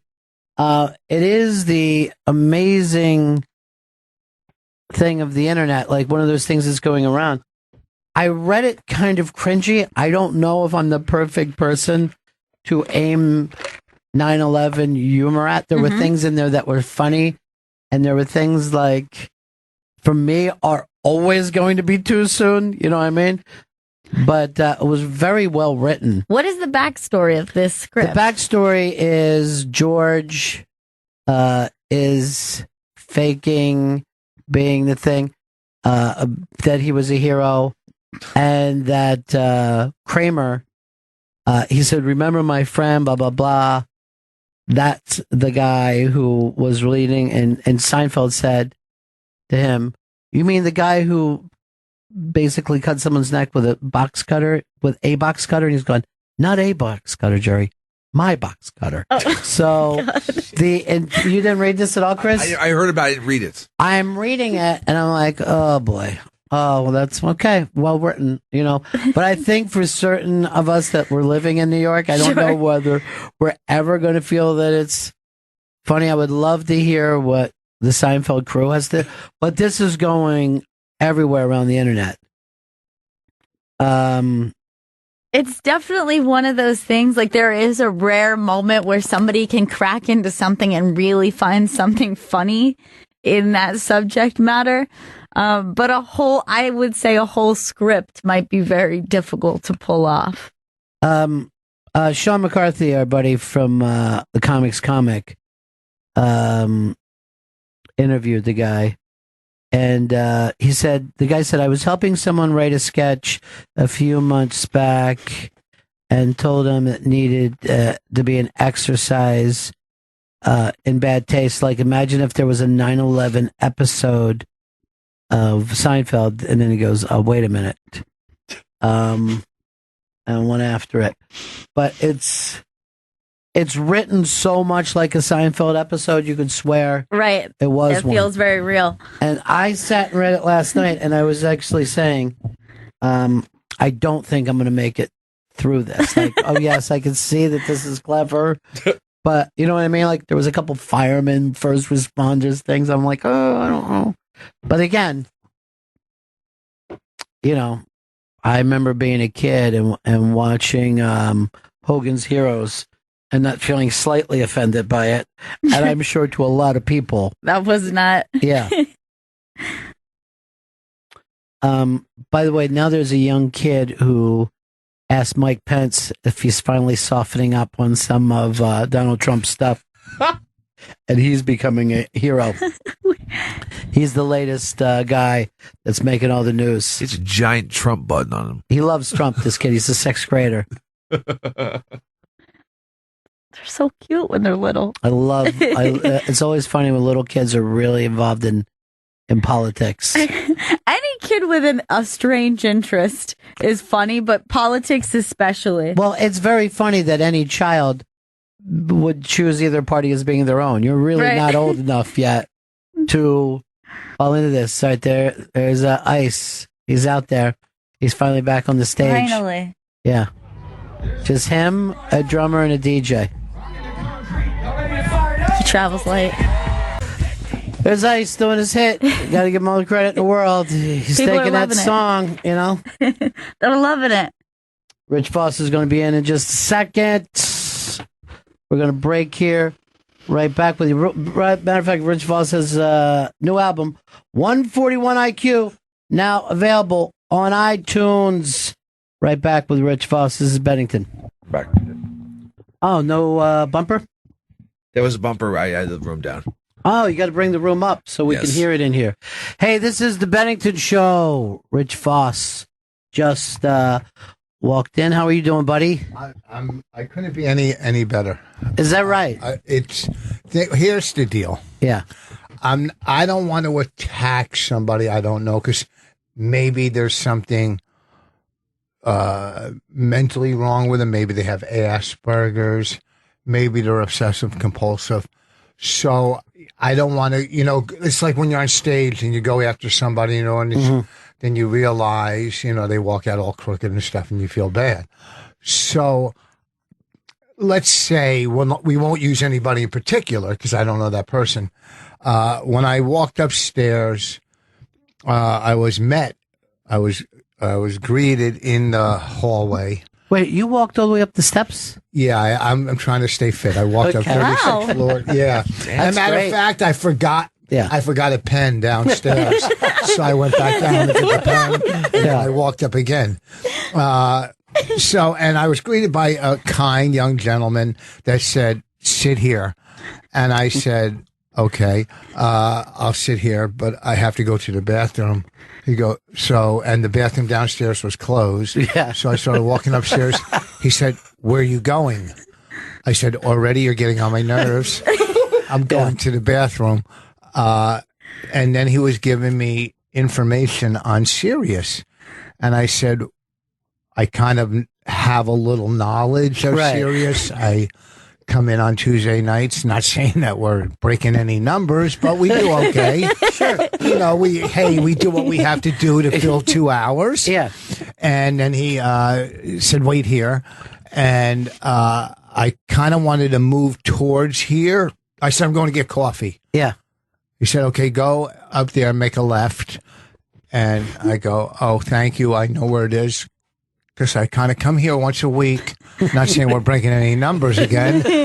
So I get my coffee, and he corrals me back to my sitting area amongst the peasant guests that sit out in the lobby. Because a lot of times when I come up here, I might go into one of the offices, say hi to a friend or a foe, or maybe even just sit out there and just feel the flow. Or swing in. Swing in.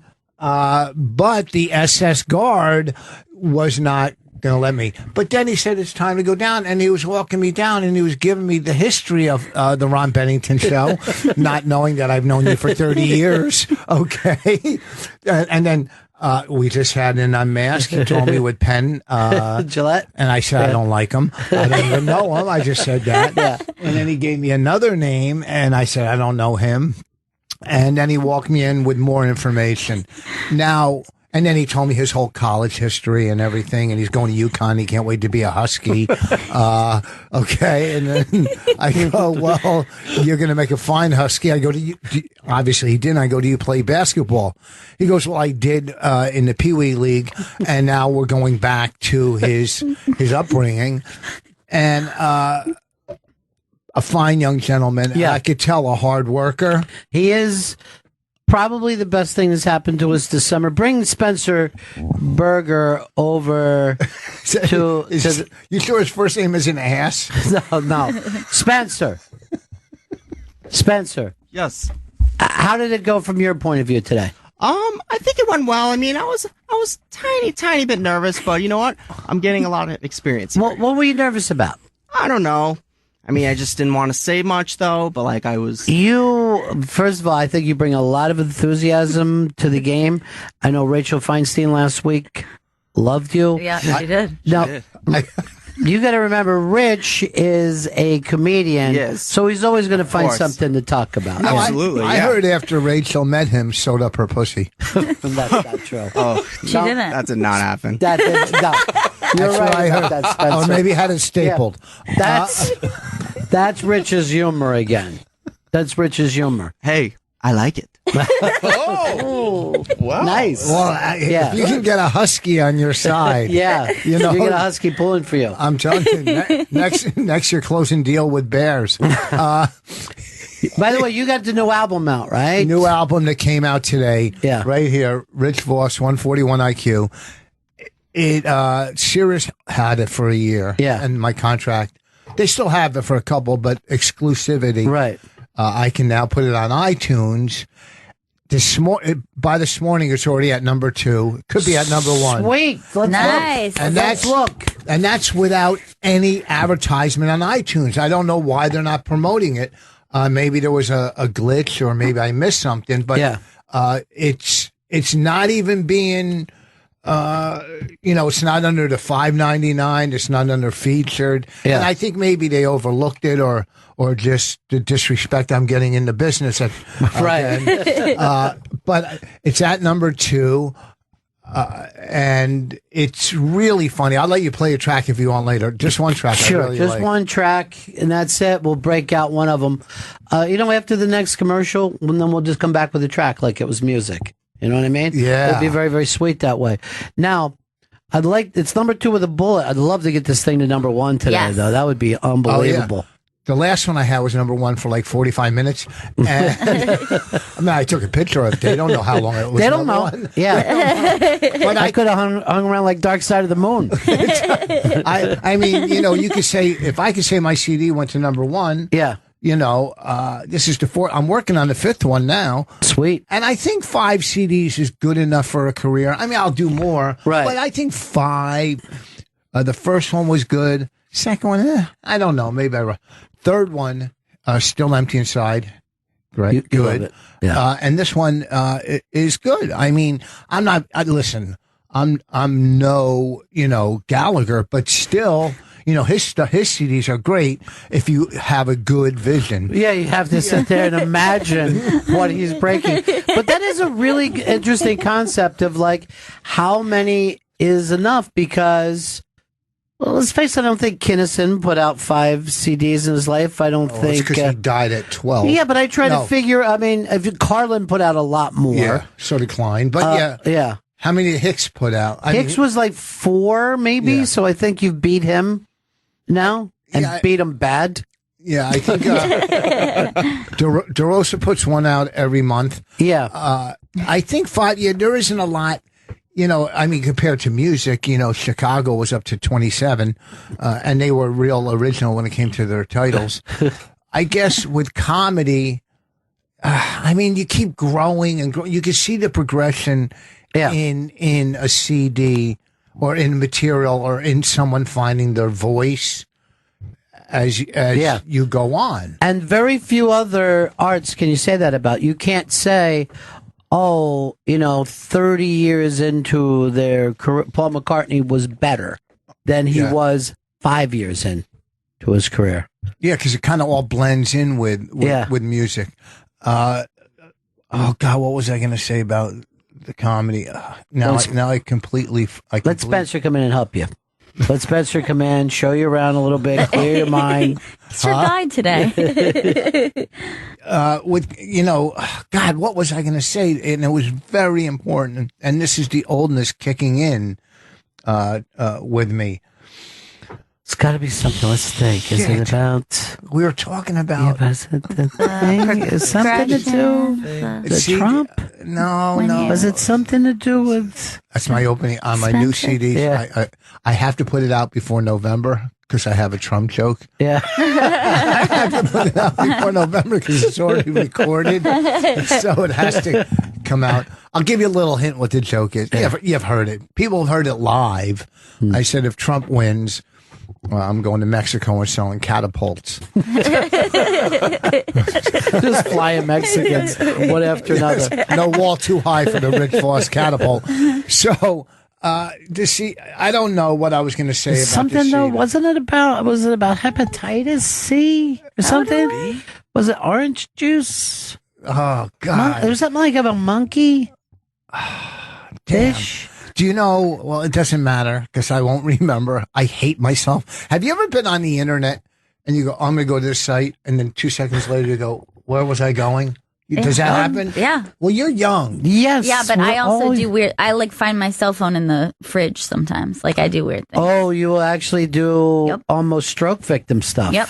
You put your cell phone in the fridge? Yeah, or if I'm holding something in my hand and I'm I can look at it and be like, here's this thing. And if I stop looking at it, it'll be gone. And I don't know where I've set it down. You don't know what you've done. No idea. And there's no way for me to retrace my steps because I was in some sort of trance. Catatonic state when I did it. That's so weird because in the freezer, I this morning opened it up and saw Bonnie's severed head. Is that still fresh? It keeps. Is this good enough to eat? Well, remember the Twilight Zone episode where the lady killed her husband with a frozen steak? Yeah. And then the detectives came. And she fed them dinner with the murder weapon. I think it was Twilight Zone, yeah. I'm all over the place because it's just... Take your time. There's no hurry. I'm so nervous. I haven't done radio this early in weeks. By the way, I did the podcast that you guys were doing sitting in the lobby. Yes. And Bonnie had a line that I haven't forgot yet where she was saying blowjobs for her husbands. It just goes right there after laundry, before shopping. It's just something that's on her to-do list. I don't know, man. That was the funniest shit to me. It just... caught in the middle of her day. So great when you can check that off. She said to me, I don't know. She said, for some reason, I'm going to give you a blowjob every night for a week to make you happy. I go, I'm happy. Like, oh, okay, then never mind. like, and we talked about this on radio and on the podcast. And we went into the supermarket down in the mall there, and she was in the makeup aisle, and I'm in the other aisle, and I'm trying to say to the lady, jock itch. But I have a speech impediment, and I'm trying to do it in French. So all she heard me in the other aisle like 10 times was going, swallowing, then going, jock itch.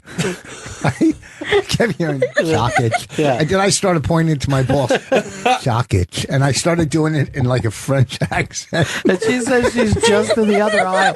She's just looking over at him. She goes, I am not going to even go help him. Jock itch. Dude, she went on for like 5 minutes like that, and none of us could even talk. And there was like, the funny thing about it is like, we know that she wasn't fucking, just expelling on a bit. She was just exactly reporting it like a journalist. Jock itch. So for the rest of the day, she kept saying it. Yeah. And it was so funny because a lot of the stuff, those French people don't understand half the stuff you're saying, and Patrice had the best, one of the most clever bits in comedy. And you're going, God damn, I wish I thought of it. When he said that, how arrogant Americans are, that we'll go into another country and get mad when they don't speak our language. That's how arrogant Americans are. Like, really? Really? You're going to speak Italian in front of me in Italy? Stop it. Well, people, I was talking to people in Canada, they were going, look at this shit they gave me back for change. And they're showing me Canadian money. I go, this is money. This is their currency. We're in their country. Yes. This is their money. Why would you get mad at that? I went to Mexico and Italy and felt so guilty, like starting to try to communicate, say something in their language. And immediately they're like, it's fine, we've got this, we speak English. And they're like, we're educated and we know how to speak other languages. And you're like, great. I'm just like holding this little book and I'm just like, but we're superior. We're fucking superior. It's the greatest country when in the they world. can just do 3-4 different languages. It annoys the shit out of me. What do you call it? Again, I forgot. Oh boy! Again, this is too early for him. Huh? Fish oil. You need fish oil. It's good for you. Well, the problem with fish oil, because I used to take it. Yeah. They use the worst fish. That's never carp. Well, they use what people don't eat or buy, like the heads. They squeeze the oils out of. Where do you want the oil out of? The back? The shoulder? Out of the fish. Out of the meat. Yeah. You wanted the meat cut, and then they squeeze the oil out. And everyone else is complaining about dry fish. Like, why is this fish so dry? What are they doing with the nice oils? Make that cat food. I was in Mexico. It was great. Yeah. Where'd you go? I went to Puerto Vallarta, so like a little bit north of there, Sayulita, and then down to Yulapa, which is just a little south of there. It's funny because you go, where do you go? If they don't say Acapulco, Cabo, what else do you know? Oh, really? You were over there? Well, Acapulco, years ago, used to be presented on like game shows as the most fabulous place in the world. Now you never hear about it anymore. But it used to be on we're giving you a trip to beautiful Acapulco, and it was always Acapulco. Well, here's a true story. I was working a resort there, beautiful, 5-star. Every meal was comped. You're eating. I was eating omelets in the morning with lobster and crab on. It was crazy. They treated some of the rooms were $10,000 a night. They had DJ boards and everything. So this guy was driving me around. Nice guy, family guy, and we're talking, because I have my own driver where, if I was going to play golf or whatever. And we're talking, and he said to me, my main occupation is granite work, marble, and tile. So we're driving around, and they're putting up resorts everywhere in Cabo, everywhere. So I said to him, I go, why are you driving? Why are you not working one of these resorts? And he said, the problem is that they're bringing in labor from other parts of Mexico that are working for less than half of the price of what he makes. And I'm thinking, how fucked up is this that even Mexicans have Mexicans? Right. They got a Mexican problem. They got a Mexican. Yeah. But then he told me, like, where we were was safe. He said Acapulco is probably one of the most dangerous parts of Mexico now. He said, you know, the cartel will not mess around in Cabo. They're paid off. They're this and that. They said Acapulco is like a war zone. You know, and it used to be the place everybody's going on spring break to Acapulco. Yeah. You know, and I think that was the cliff divers, right? Am I crazy about that? Is that where the cliff divers used to dive in? It was a very big thing. But you're saying now it's all. This is what he said to me. I don't know. Like, I don't want the Chamber of Commerce from Acapulco to get a hold of me.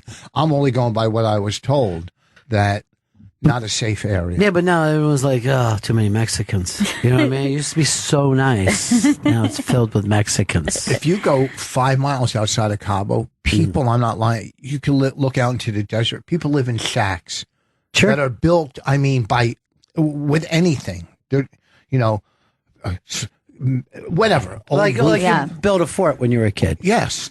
When I was in Yulapa, it was like shacks like that, but then they made beautiful stuff, jewelry and clothing and stuff. And somebody was telling me it's great because they got electricity here in 2003 or so. And I'm like, whoa, that's so insane. And this is a place, they have no cars there because around them is just like dense jungle. So you can only get in by water, even though it's not an island, because on the other end, there's it's no just roads dense. There's no roads that go there. So they just get around town on donkeys. And like very, very limited. So in 2003, they saw Friends. Yeah. For the first time.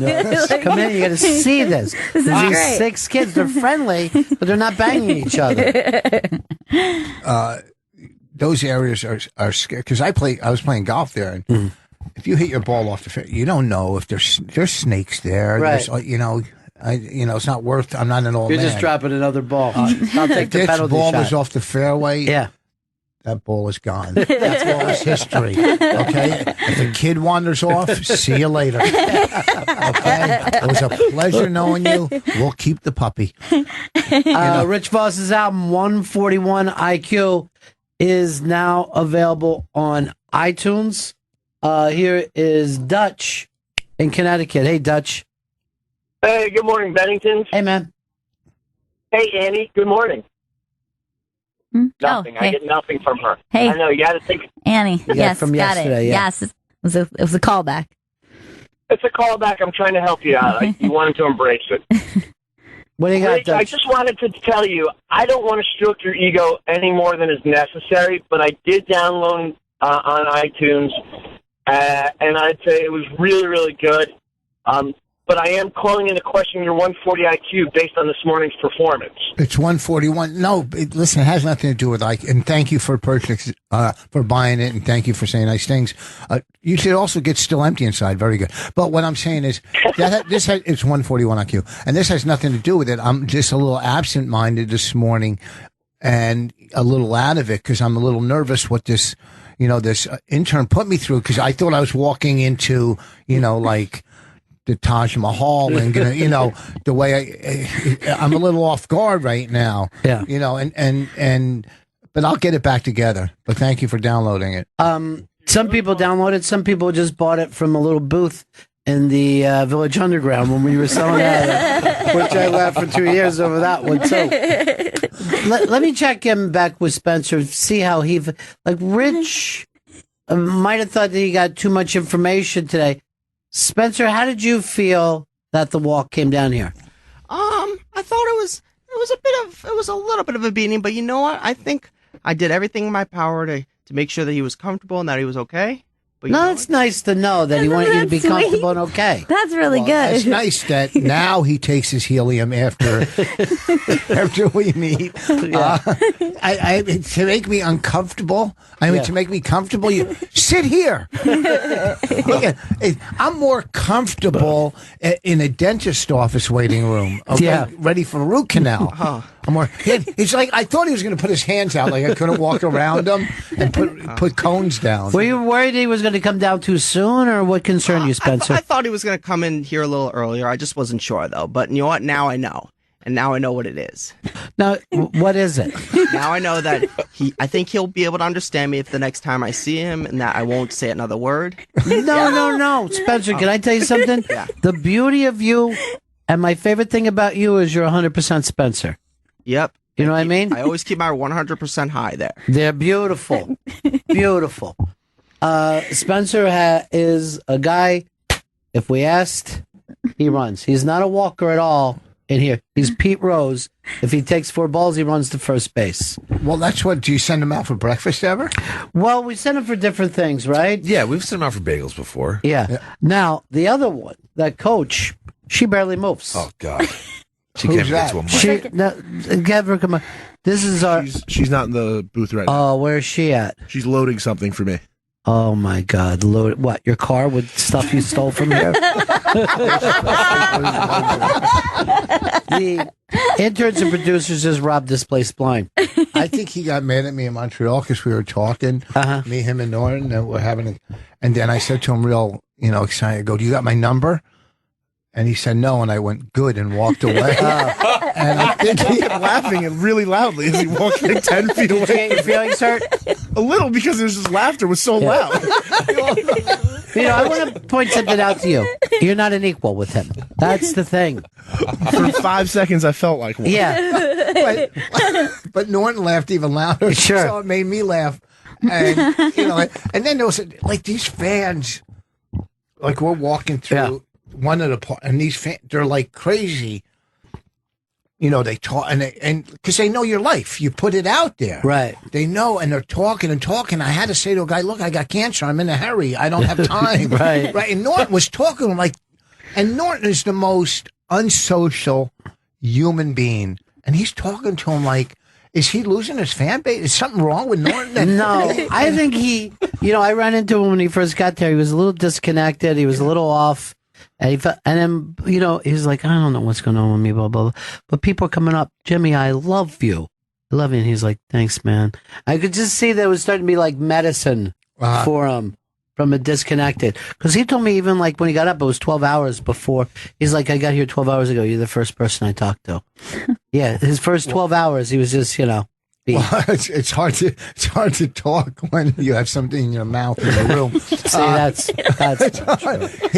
an act. I know. Well, I knew there was something wrong with him when he started texting me and returning my texts. I'm going, oh, he's lonely. He's lonely. Right? Yeah, he needs going something. on.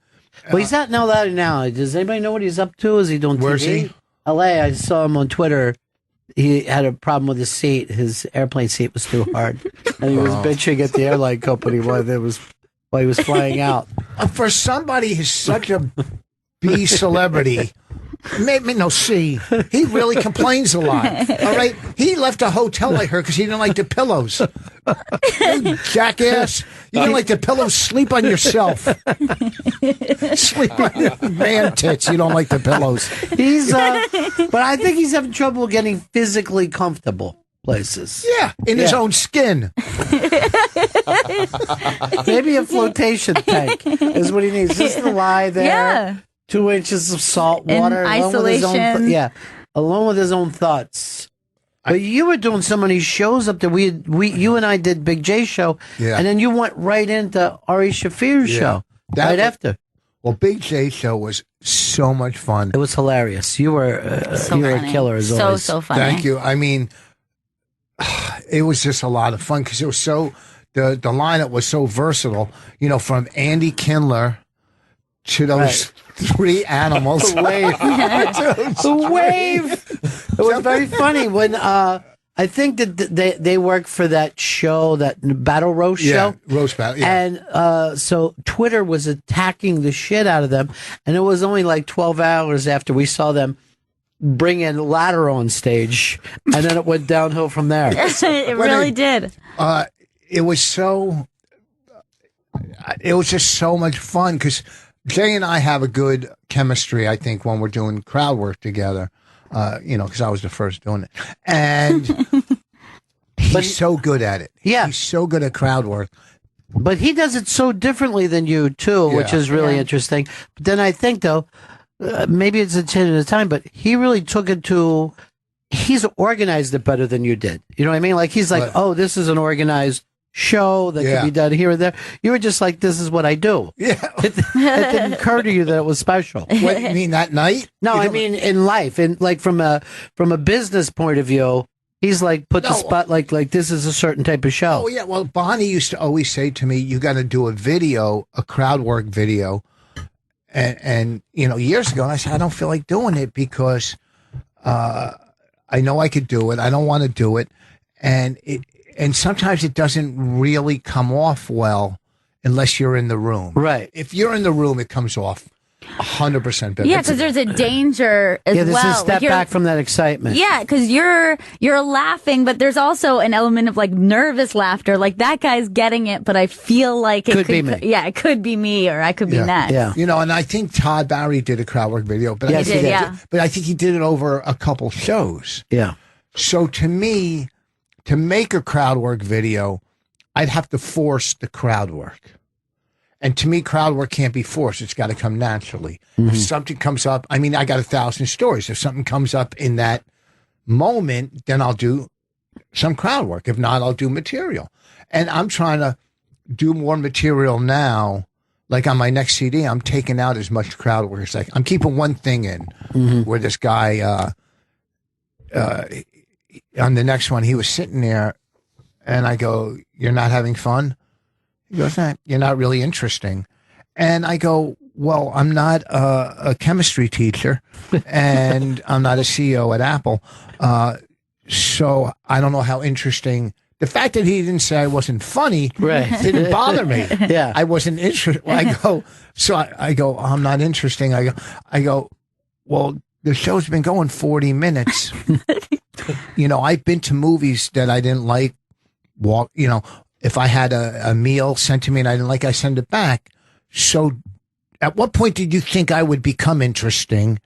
And why did you stay?" And he got up and left. And it was so good. It was good. I like the fact that he did the exit, though, a grand exit. Yeah, he just got up and left. And then, believe it or not, the second he was gone, I can't tell you how fucking interesting I got. I mean, it was so interesting that people were on the edge of their chairs just going, "Holy shit, this is some Einstein type of comedy." So then I did Ari's show. Yeah. Which was great because they wanted me to tell a drug story and it was almost like I was sharing at a 12-step meeting. Right. Because people were like, they're on every word, and then you throw, something, a laugh, you get a laugh, but it's so much unlike comedy, where comedy you're trying to get that quick instant gratification, hey, a laugh, boom, I can move on, hey. I do mean something. My parents were wrong. You know what I mean? But when you're doing stories like that, which are so much more fun at times, you just have their full attention, and the audience every audience up in Montreal and I'm not just saying every audience was great that I got to perform in front of, and that show to end the week was just, I felt so good about it, and my wife, who sat upstairs and didn't come down and listen, because she's heard it all, kind of upset me, because this was a good story about from childhood, of coming from divorce. I'd come home from school, and I've said this already before. I'd come home from school in 4th grade every day, and I'd listen to I'd sit by the record player, and I listened to Von Meter, and who did the impressions of the Kennedys. Biggest comic at the time. Kennedys were murdered. His career went down. But I listened to, and it didn't hit me 2 years later in 4th grade why I would listen to that or watch comedy on TV, was to deal with the pain of my parents' divorce. That was, the laughter was covering what was going on inside. It was your first drug. It really was. It was to get outside of myself. It was to not deal with reality. But how does a 4th grader deal with the reality of a divorce. How does a fourth grader deal with it? Hey, just give me that attention in life.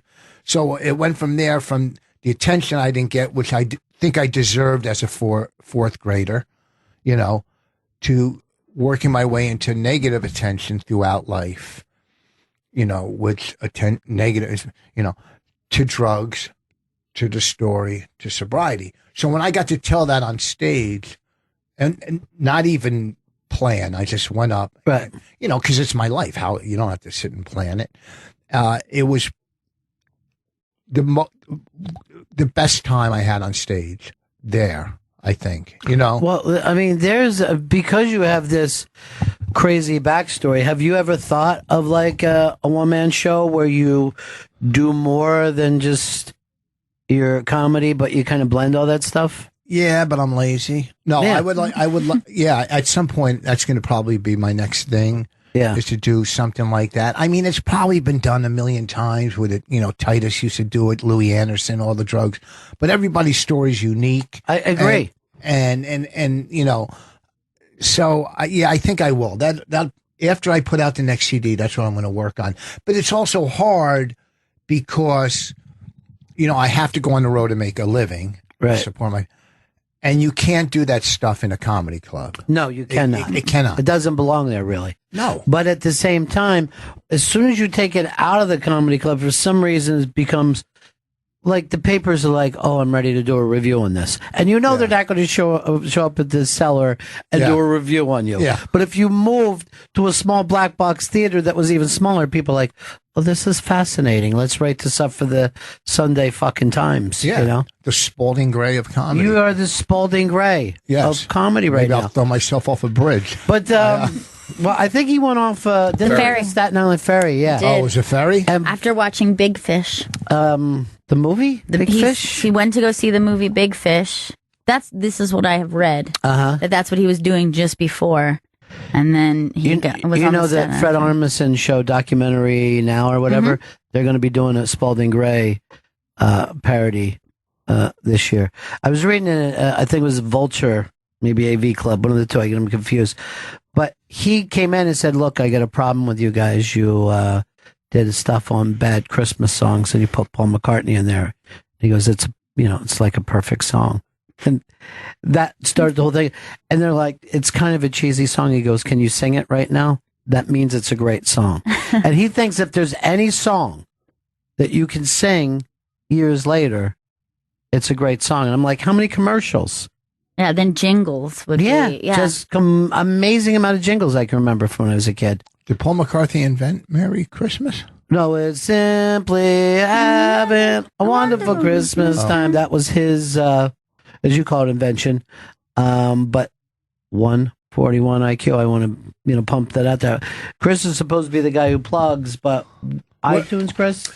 Rich Voss's new album, 141 IQ. You got to mention that he's in the studio. That's not the important part of this. 141 IQ is available on iTunes right now. Don't let yourself get into a rut. Okay, yes, gotcha. And here's the thing: if you can't get it on iTunes, you can get it this weekend at Governor's in Levittown, Friday or Saturday. I would love to rather just go get it live. And Yeah, see because you at I Governor's.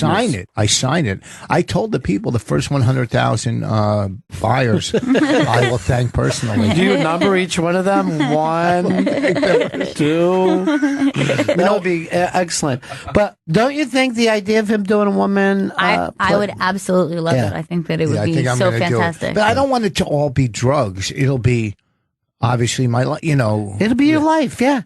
It'll be whatever that thread of your life is. You were sober a long time. Yeah. But I remember when people had you on somewhat of a death, like if you were doing Deadpool, Voss's name would have been very high. But I was up there. only doing comedy for like 3 years on drugs. Yeah. But I still knew so many, I don't know how I worked so much at 3 years in because I stunk.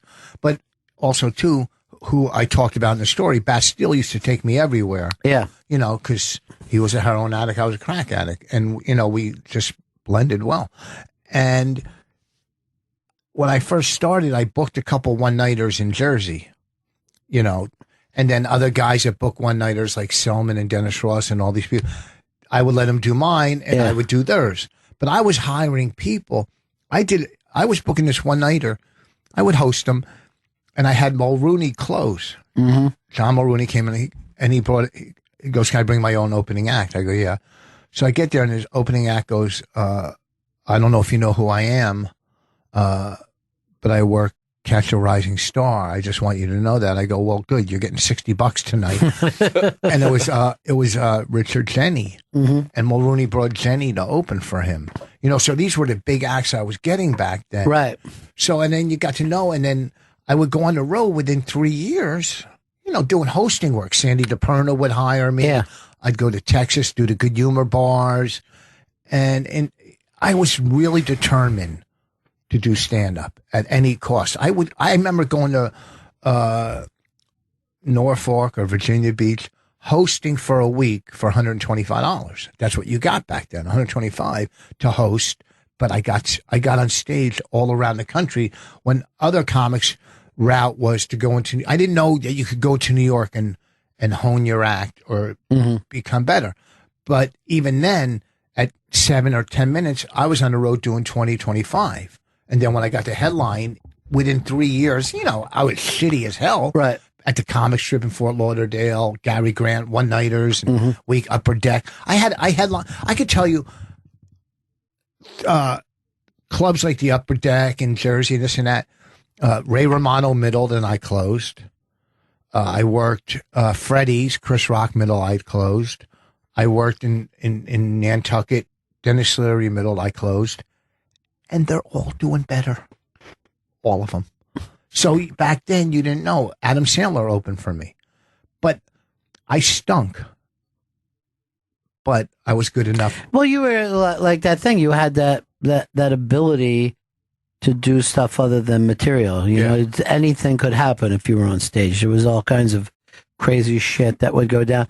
And the fact that your life was somewhat in chaos before you got sober, you shared that chaos with people. A lot of people keep it to themselves. And, you know, you could probably do a book about Frankie Bastille in a heartbeat. I mean, there's a guy that was the way that people want to think in fantasy about a heroin addict, he was in real life. Like, he was that beautiful junkie. You know what I mean? Yeah.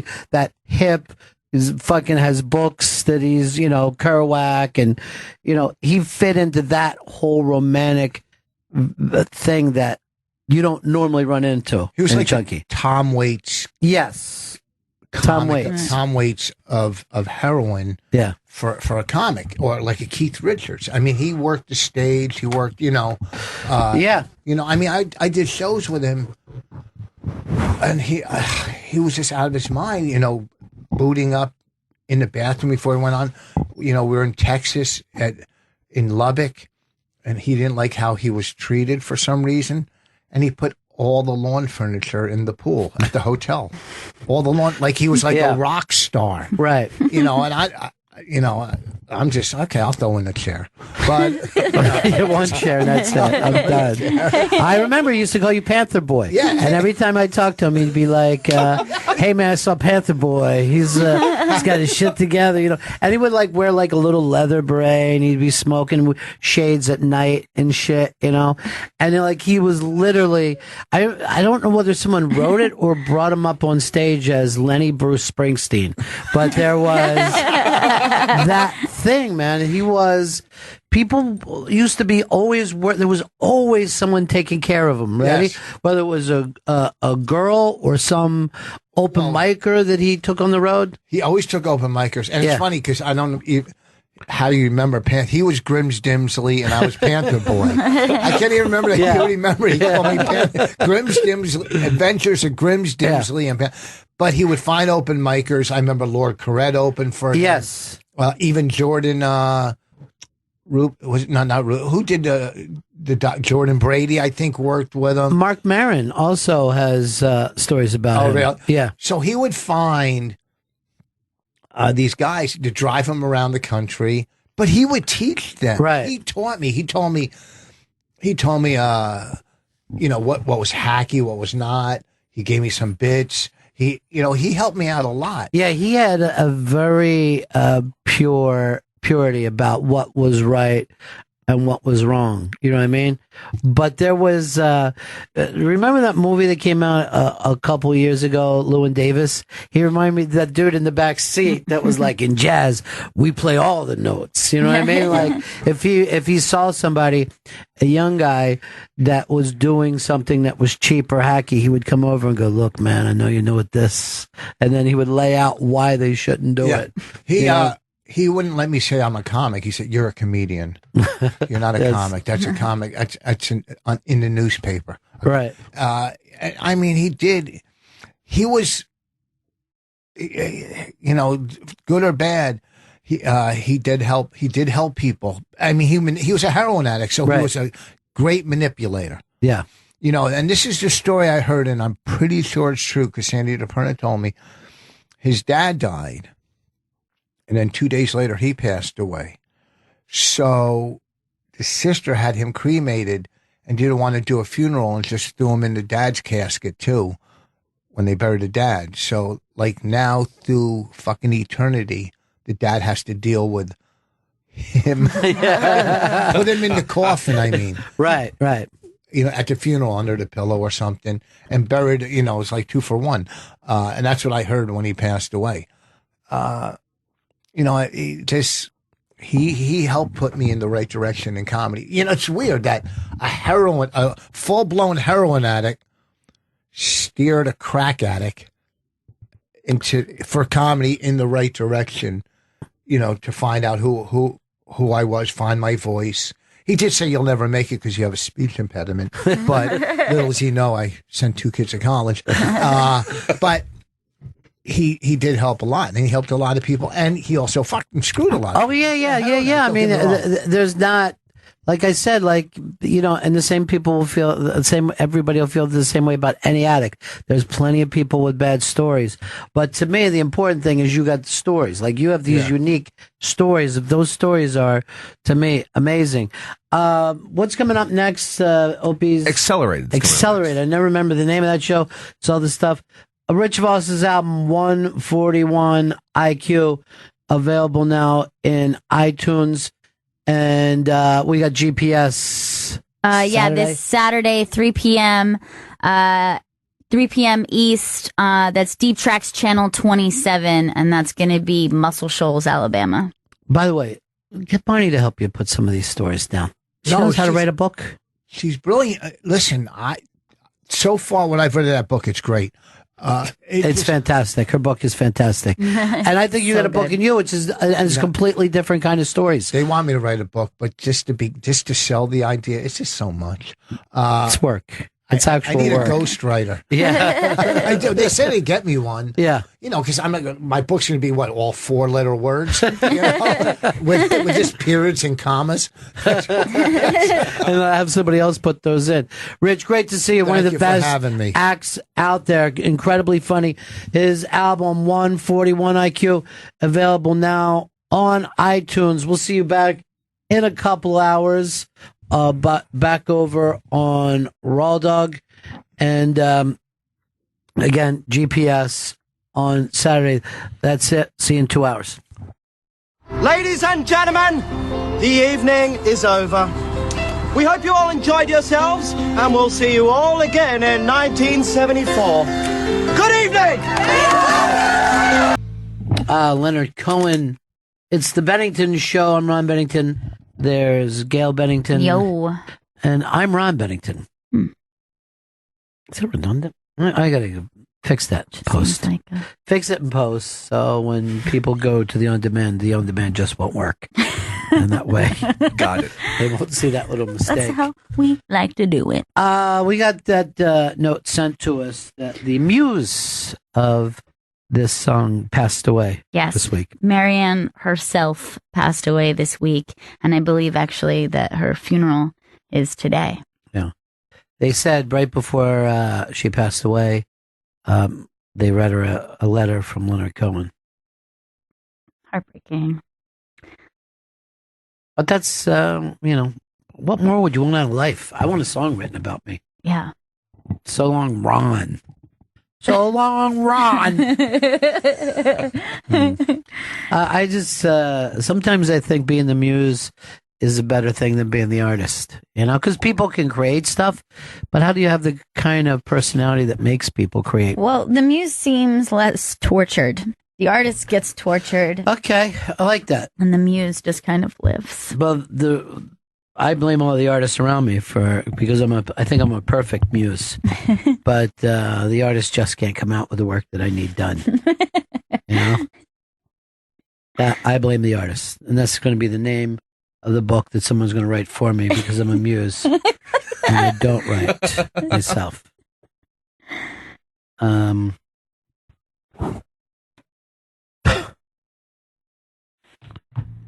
just reading from BL texting me during the show. Hope she's well. She's the exact opposite of a muse. She can suck the creativity. Like She's like a Death Eater. Well, here's the thing. Einstein could sit next to BL and be going, what the hell? It was M something, and I had it written down. Where's my paper? Oh, I threw it out. So long, Marianne. It's the Bennington Show. By the way, an incredible article that I had never heard this story. It's up on the iBank today, but it's Artie Fuqua. How do you say Artie's last name? Artie Fuqua. Fuqua. Yeah, I'm just tired from doing 2 shows. I could have always said that before. But he tells his version of what happened in the accident. He was in the accident with Tracy Morgan. And the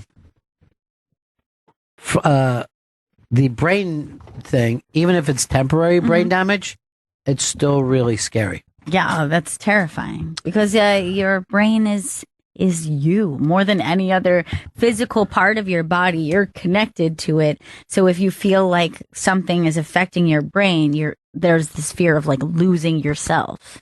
Here's one of this, and he goes through of like how pieces of him were coming back. You know what I mean?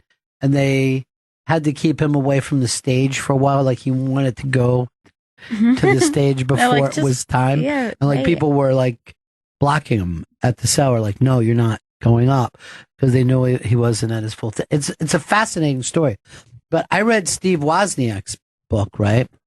And that he's lying in bed next to his wife, and he said he could actually feel something connecting in his brain. And he's like, honey? And his wife's like, yeah. And he goes, I was in a plane accident. And she's like, yeah, like 4 months ago. And he hadn't realized it until this one moment. And he was going around, he had been back to work and everything. And then he's just sitting there. He's like, honey, I was in a plane accident. She was like, yeah, I know. Wow. You're in the hospital and stuff. It was like 4 months ago or whatever. But at that point, like just whatever connects. And when Artie goes through this article, it's up on the iBank, and he is coming in out of consciousness, and all he can remember is he doesn't know where he is, and he's saying to the nurses, I've got to get to the club right now. It's very important I get to the club.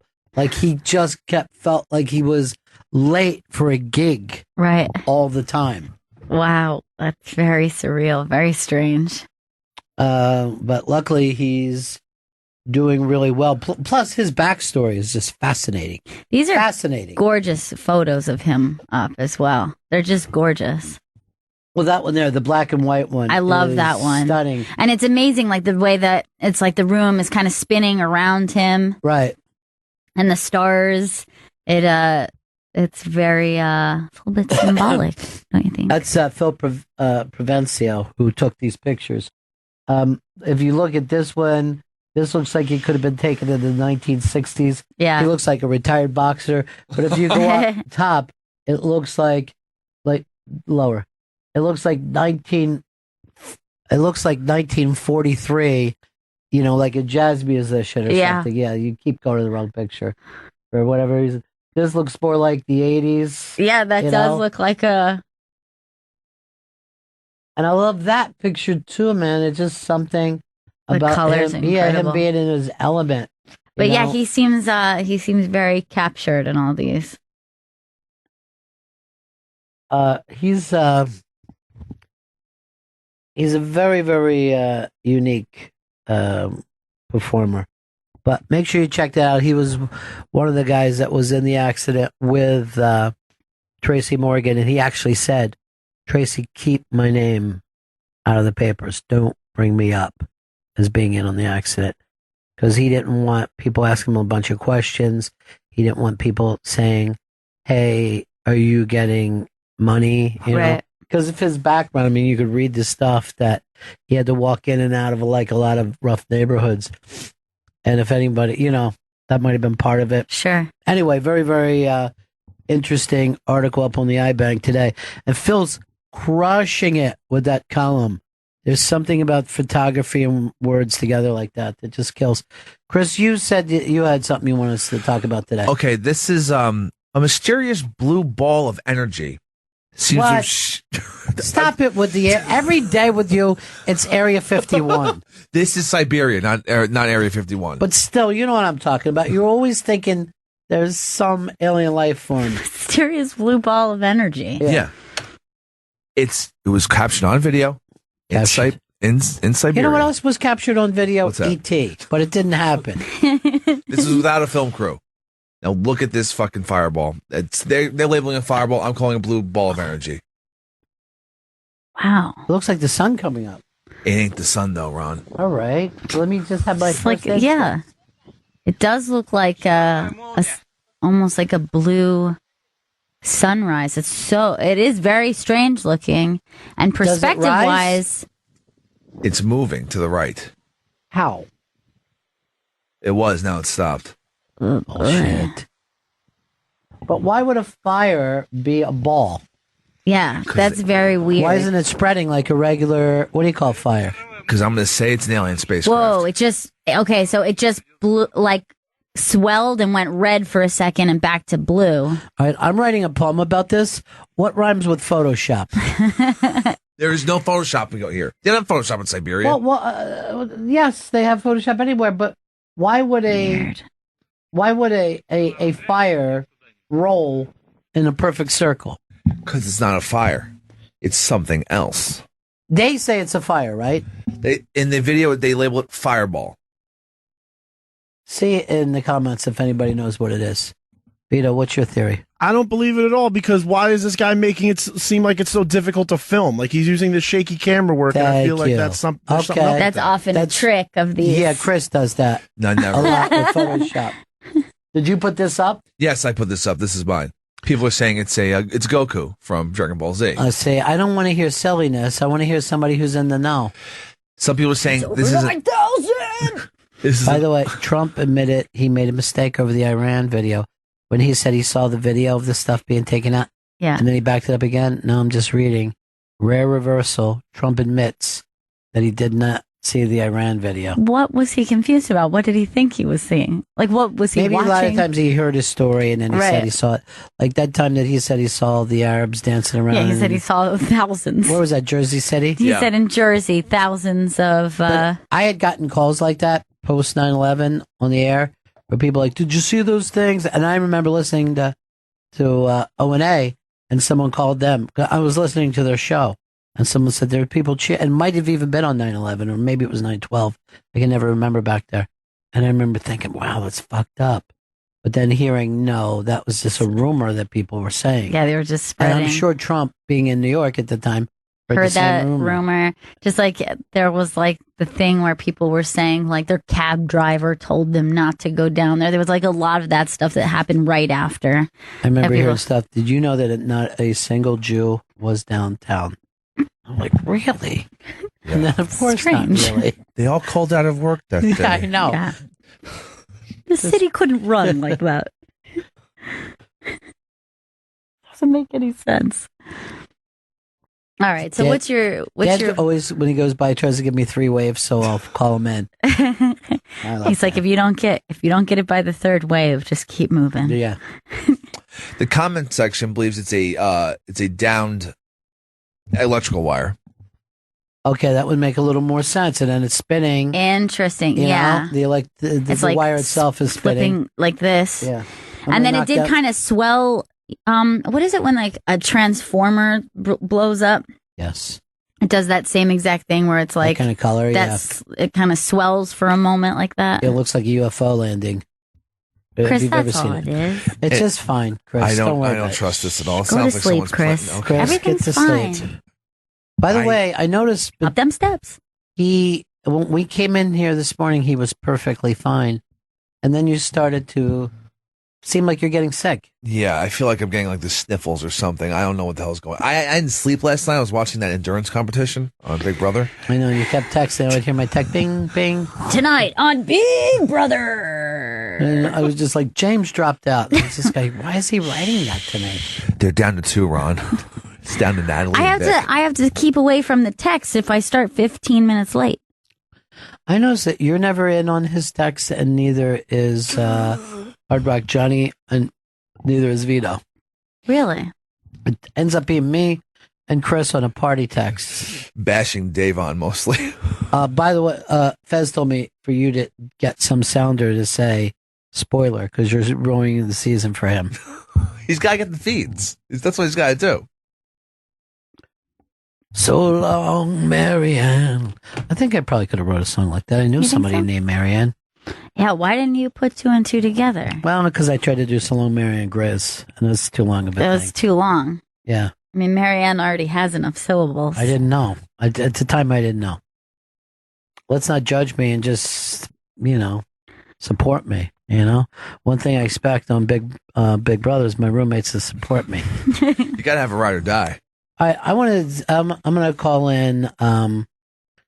Well, let's bring in both interns. I'm going to bring in both interns because I know this morning was kind of wacky. Sure. For Spencer Berger, but I'm going to be totally honest here, and I did not let you guys know this off air. Spencer Berger, how are you, buddy? I'm good, thank you. And yourself? How'd everything go with Rich Voss today?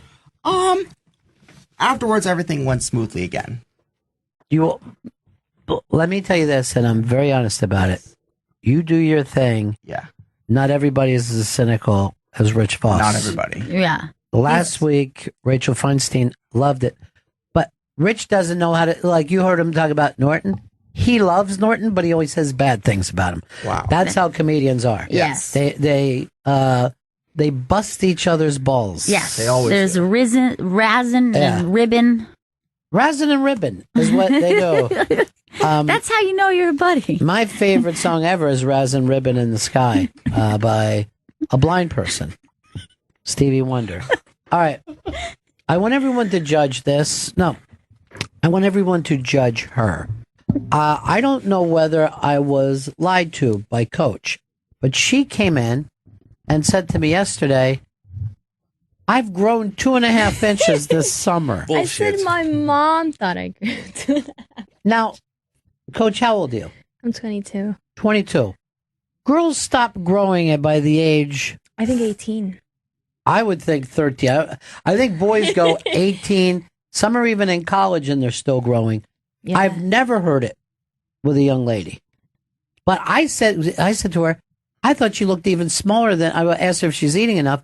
I thought you looked even smaller than when the year started. Yeah. But maybe this growth spurt, this Perhaps. late in life growth spurt has thinned her out even more. Now, I will tell you, and I'm not proud of this fact, I have been the same height since 5th grade. 5th grade Yeah. is the last time that I grew. The First of summer all, between Chris, we 5th don't and 6th laugh at grade. each other in this. Yeah. Second of all, So I'll start pointing out physical stuff about you, and it will be mean.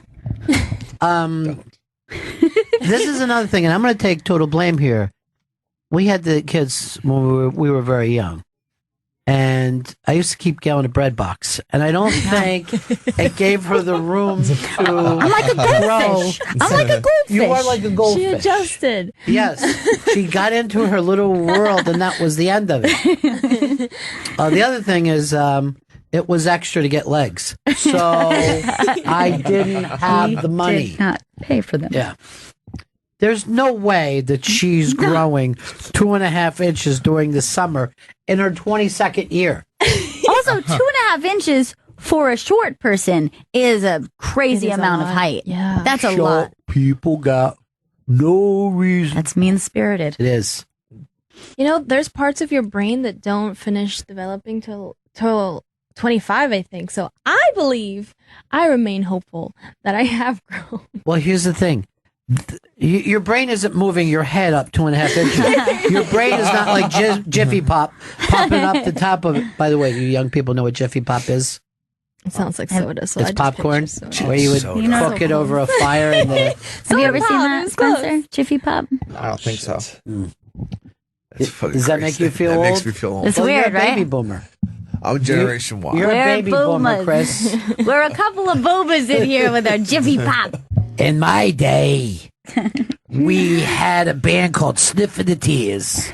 Now, find a Jiffy Pop commercial for them too, Chris. So they can enjoy I just it. feel bad that kids don't know what Jiffy Pop is. I know what Jiffy Pop is, Ron. Well, that's because you've had snacks throughout every decade. Stop it with that, Chris. What does that mean? Why does he do it? From the 70s. From the 70s. Gather round the Jiffy Pop, the Jiffy Pop. The Jiffy Pop. Gather round the Jiffy Pop, the family fun treat. And here's great fun, a Jungle Book Magic Picture Kit. No, so you get that. Specially marked package. Now, where do you see? Chris likes to start way before it gets going. Oh, that's fun. Yeah, but that part isn't. That's not the Jiffy what Pop. we're selling. See, that's the part I would Now, love. well, All right, look look, at- you're making popcorn, and it pops inside that, and then you break it with a fork, and you have Jiffy Pop Yeah. inside. That's Jiffy awesome. popcorn. Whoa, I I want want You get both it you to in a go home to Jiffy. your parents. Was it and like say, regular popcorn? Yeah, it was, and I'm going to tell you the truth. It wasn't that good. Yeah. It wasn't that Was good. not the best method. No, and my mom would say, "We're not getting that. It stinks. I'm making the real popcorn." And I'm like, "But then I got nothing to scratch off, do I, Mom?" Right. I like the scratch off part. I know, but that isn't in every one, Chris. You know, you could have even went back years before that. You know, Is that yeah, old? they'd have been Oh, yeah. around for a while in the 70s. But there are certain. I was thinking about this. Is there ever anything that you like that you don't get much? Because to me, peanut brittle is like the most fabulous, like little treat. I might get it once a year at most. It's delicious. At most. Why isn't there more peanut brittle in the world? There's never been like a peanut brittle that gets sold like a candy bar ever. You know what I mean? I'd like to know why eggnog is just seasonal. It's very heavy. I know, but still, it still seems like something we can enjoy at our, like, no, I'm not going to overdo it, but I'd still like to maybe, February. All right, April. this is going to actually make you upset about your grandmother because she doesn't do it anymore. But you know how there's Jello shots? She used to make eggnog shots. What? Oh my goodness. Yeah, there would be like eggnog ice cream. I'm going to guess it was rum inside of it.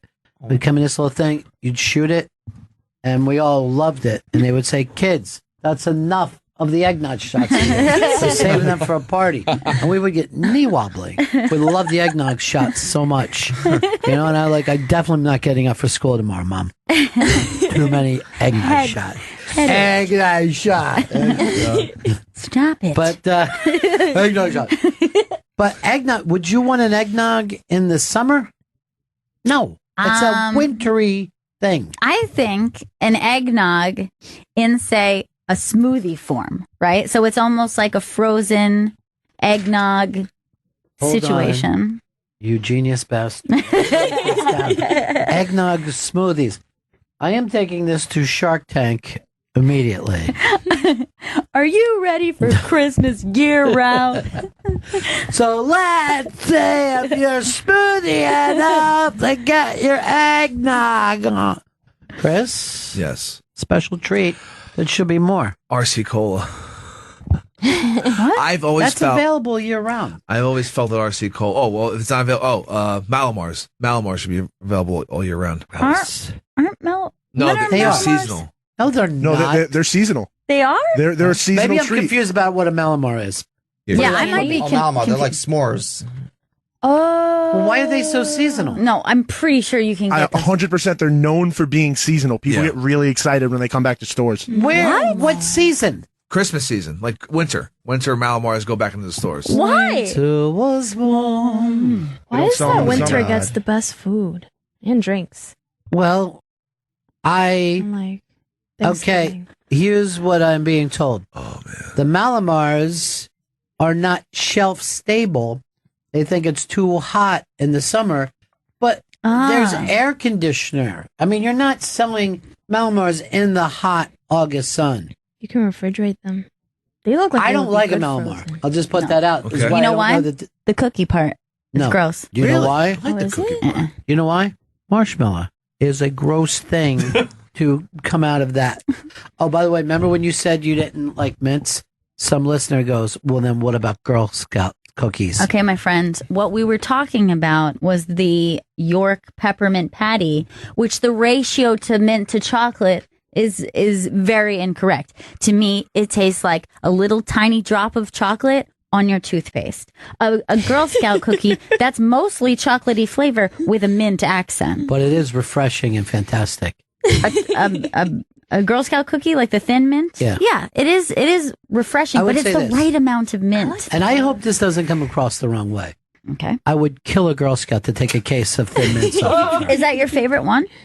Oh, it's everyone's favorite one in the world. No, Samoas are so much better. I love a Samoa. I love a Samoa. The coconut drizzle on Oh. the top. It's the best. I would They're have thought, delicious. I would have thought you as a tag-along. I like a tag along, but that taste ends up better in other places. You know what I mean? Tag along is my number 2. Yeah. But the Thin Mint Girl Scout cookie, which you really could never get anywhere. I mean, talk about fucking seasonal, right? That's the most seasonal thing you could get. But, you know, I don't always run into Girl Scouts in the city now. Mm-mm. I babysit a Girl Scout. I Wait a hound minute. her A for Girl Scout cookies. seems like she's aged to take care of herself. And her and her brother are those kind of kids that spend most of their time reading and like they can take care of themselves, but their parents are like, yeah, you just watch them. They like to hang out with you. How old are they? They're 9. Okay, I guess you still should have a babysitter at But 9. she's a Girl Scout, and when the season comes, we just hound her for it. Like, Kate, did you bring all your cookies? We need the receipts. And I ordered 3 boxes one time, thinking that's enough. Like, I'm not going to eat 3 boxes. I finished 2 in one day. Yeah, on the way which home. I'm not proud of. But I will say this: never in my life did I have a babysitter. I was only watched by people in my I family. hated my babysitters. You had babysitters and I had one, and I was younger. I told my mom. She came home one day, and I told her. She looked at me with the eyes, and she's like, "What do you want her to look at you with? Her mouth?" And I'm like, "She looked at me with the eyes. Like she didn't like me at all." No, Chris, did you have a babysitter? Never had a babysitter. That's nice. You're just left alone. Sometimes. Tied to a radiator. It's getting hot. Spencer, did you ever have a babysitter? Oh yeah, I did. She was very sweet. She's been with us ever since I was a baby, but she left and got another job after 5th grade. Does that make you sad? She's been, but she's still part of our family. We still keep in touch with That's her. nice. She's always been there for us. I've never had a babysitter. Vito? No, I think my mom would get jealous of a babysitter. Gail, did you ever have a babysitter? The only people who that ever watched me were family members. I never had. I was the same way. Yeah.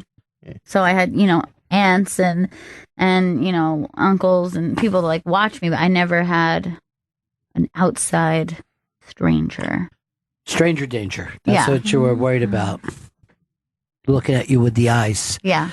We got a break. Who's coming in next, Chris? Actually, Lil Rel's coming in. Lil Rel's performing at Caroline's Comedy Club tonight, August 5th, and Saturday, August 6th. Go to carolines.com for tickets. He is a hilarious man. By the way, we do have a major announcement. Well, first I'll just say GPS, Saturday, 3 p.m. East, Deep Tracks, Channel 27, and that's going to be GPS Muscle Shoals, Alabama. But Spencer Berger has pulled it off. Spencer Berger, you brought in a guest this morning, Mr. Rich Voss. Yep. And I've just found out that just moments ago, Rich Voss's album went to number 1. Yes! Oh! Yeah! He did it, All right. Spencer! Oh, wow. Yes, Spencer! Spencer's guest went to number 1 during the show today. So congratulations to Rich Voss and congratulations to the United States of America. What's up? We hope you're enjoying iTunes today. Later on in the show, an idol of Gail's is going to be here.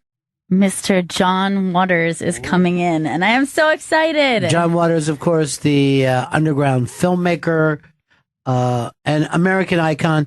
And then later on, after that, at 2:00 today, it's simply one of the most interesting people in America. And Penn Jillette is our Unmasked. Spencer, were you here for that? I was here for the Unmasked. I was sitting in the booth behind the fishbowl. What did you think? Oh, I thought it was really great. Take him to number one like you did Rich Voss today. I know. Give him that magic. I will. Got the magic. I wouldn't even mind starting a record label with touch. You got the touch. We'll be right back with Little Rel. Lil Rel. Bennington Show. You got Loretta from Dreamgirls. Yeah. David from The Summer Dreamgirls. Sun.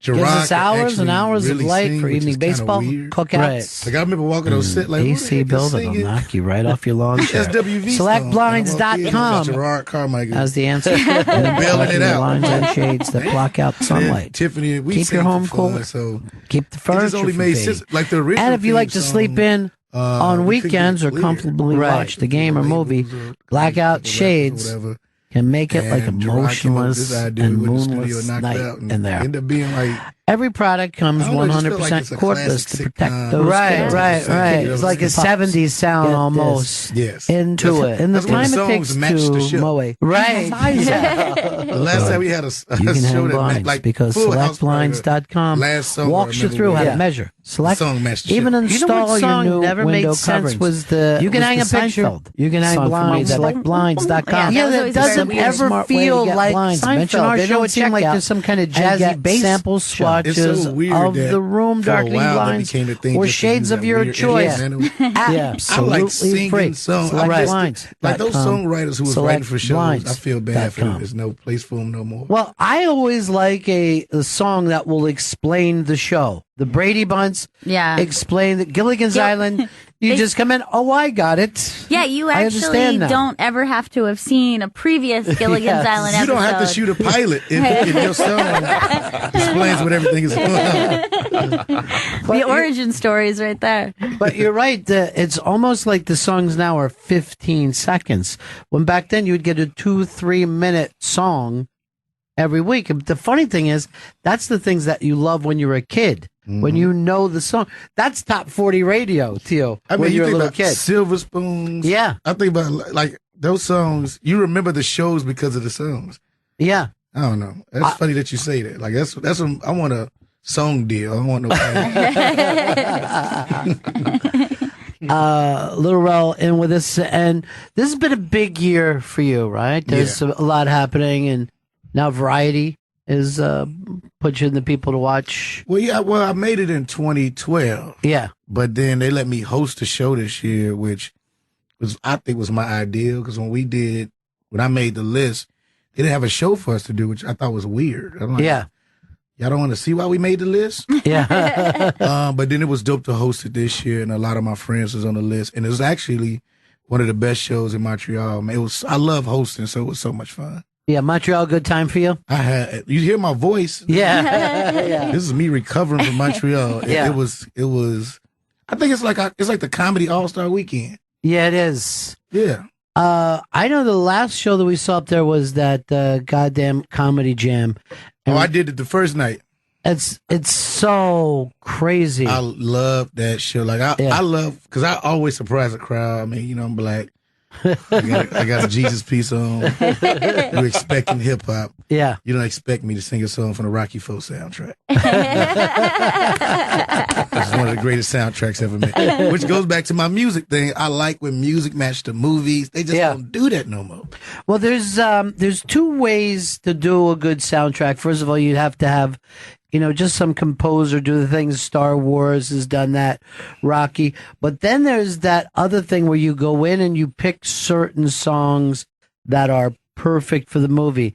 And that's like a Quentin Tarantino thing of the amount of Where time. like the movie becomes like your playlist of songs. Exactly. That, And they're, like, I think Donnie Darko had that thing where it was like, even if you were like, I'm not sure about the movie, everyone loved that soundtrack. Right. Soundtracks are so important, man. That's how you remember the scenes. Yeah, exactly. It is true. But I always laughed with Tarantino because he'll use another soundtrack as his soundtrack. He'll go back and find a spaghetti western, put it in there, or he used Across the 110th Street and Jackie Brown. But there's a movie called 110th. First of all, one of my favorite songs by Bobby Womack is Across 110th. They use that in American Gangster too. Yeah, it's an unbelievable song. Yeah. And anytime that you're in New York and you're going across 110th Street, and that's like a 7-minute song or something. I mean, he takes his time with it. It's just him just humming in the beginning, for like 2 minutes of hums. All right, give me another one, Lil Rel. What's a soundtrack that you're like? The Top Gun soundtrack. Top Gun soundtrack. The Teen Wolf soundtrack. Yeah. Like, win to the end. I'm gonna win the end. They told you what was gonna happen. Before the movie was over, we knew he was gonna win. Yeah, what about Theo? I always loved the Lost Boys soundtrack. Yeah, I loved Valley Girl. Like I got into the Plimsolls because they were the Valley Girl. They were the band in that. And actually, most of the music that I got into at a very young age was, it's like, because somebody already made a mixtape for you. So you kind of like, I feel like that was my introduction to a lot of music. All right, Vito, you're my youngest. What's the soundtrack for you? For me, it's actually Big Daddy. There's a Bruce Springsteen song on there. There's a song by Garbage on there. There's a song by Styx on there. Sandler does a great job with that, actually, because it's a song in... Was it Happy Madison? Which one would he went back to school? That's Billy Madison. Billy Madison. Billy Madison. And he went back to high school. He pulled up with the car. Yeah. He was doing like the 80s song. The stroke what came was on. it? And everybody was just there. Just like leaning against He his thought car. he was killing it. Yeah. But if you go back and look at Sandler, he'll use little bits of like 30 or 40 songs in every single one of his movies. Now, they all seem to be when he was anywhere from the age of 15 to 23. Yeah. Like, he stays in his own pocket. What was the movie where he ends up singing the Cranberry song? He starts singing "Linger." It's like a really sweet moment. Was that the Wedding Singer? No, I think that was Click? Click. Oh, yeah, Click. Remote control. I was going to call it. Yeah. But another one was the Romeo and Juliet soundtrack. I think I listened to that for like 6 months straight when I was like a kid. That's so funny. Soundtracks are amazing when it's done right. Like, I hate the way like now they just pick a hot song. Right. Like, I remember the Bad Boys 2 soundtrack, me being annoyed. Was a car chase scene. You hear Diddy and Nelly shaking like a tail feather. Yeah. Through a car chase scene. This violence out here, shaking like a tail feather. Like, that doesn't. Well, it just doesn't match, man. Occasionally you can use like a different, like to go in the opposite direction, like in Goodfellas when he was playing Layla, where they were finding dead bodies all over, and you're just hearing this sad, sweet song playing. But that I think Scorsese was always one of the first for that. But the guy who kind of maybe started was American Graffiti. With George Lucas, who just had that filled with 50s music. And they're driving around in cars. And there was something like, people were like, holy shit, now I got to go back and buy all this songs. But see, that makes sense, though. Like, it's just when it doesn't make sense is where I have a problem with. You can't have a Nelly song doing a car chase scene with guns and stuff blowing up. It just don't make sense to me. Lil Rel's in studio. Lil Rel's performing at Caroline's Comedy Club tonight, August 5th, and Saturday, August 6th. Go to carolines.com for tickets. On Twitter, it's at Lil Rel 4. Now, I got to tell you, Lil Rel, of course, an amazing comedian, but his name always pops up when other funny comedians are talking about him. But JB Smooth always name checks you. And I always wonder, is that like such a cool thing to know some of these guys who came before you? Yeah, it's dope. And I have great relationships with them, you know what I mean? And it does feel dope. I can't even lie. And like, cause a lot like somebody like JB know me since like I was like little real, little, and And he was really nice. And that's what I love about J.B. Smoove, just as an example. He was really nice to a young comic. He's a very positive guy. He's so funny, man. Like I remember taking him to a club in Chicago. I was like 22. And it's so, like, I guess at that time, really immature. So whatever he was doing was just funny. Yeah. Like he'll holler at girls and ask if they had cheese, and just me just dying laughing. You got some cheese? You know, and it probably wasn't even that funny, but that's the thing. He says things so funny. I was watching that show that he does. Is it Four Courses? It's called. Yeah. And he was explaining a job that he had, and he said he was the bottle boy, and it was his job. He had to keep the beer cold in a deli uptown, and he was explaining, like, if those bottles, everybody would be after him. There wasn't a punchline in the store. It's how JB talk. Like, look, okay, what you say? It's like, look at it. You get a bottle, you hold it, put some ice on it. You make it feel good. You make it feel cold. Get your money at the end of the day. $5 a day. Took that money, bought me some sunglasses, some boots. Saved up for years. Dude, that was not too far from the actual story. I've watched him tell stories just about a crease in his pants. I don't talk for 8 minutes. Me and in random conversation, it'd be so random. I don't even get a word in. Yeah. It's just like, hey man, I saw your last comic stand. He was crying. Damn, cry baby. You know, cry. Ooh, I got a ticket to move on. Crying on TV. What's wrong with you? Okay, bye. I'm like, what? Okay, bye. Who was the guy? Who was like the first person you saw doing comedy when you were a kid? Where you're like, okay, this is Eddie Murphy. Eddie Murphy was hilarious, the guy. Man. It was just like my style, because it's so funny. You hear comics talk about their influences, but then their comedy is not the same thing. It's kind of weird.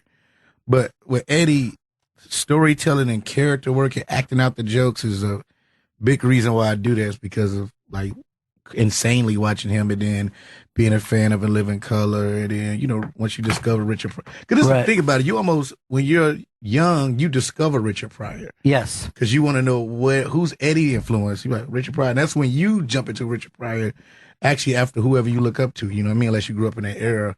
And then I was addicted to it. Like, I stole Richard Pryor's first biography from the library. It's so funny because I thought I took all the tags out of there. I mean, that's not a good thing to tell, but it was an old lady walking out with me. So then they grabbed her. She was like, wait a minute. I just kept running. I ain't take nothing. They took her purse. I was just cracking up. And it's just because you wanted that book so much. You wanted to know every piece of it. Such a great book. Yeah.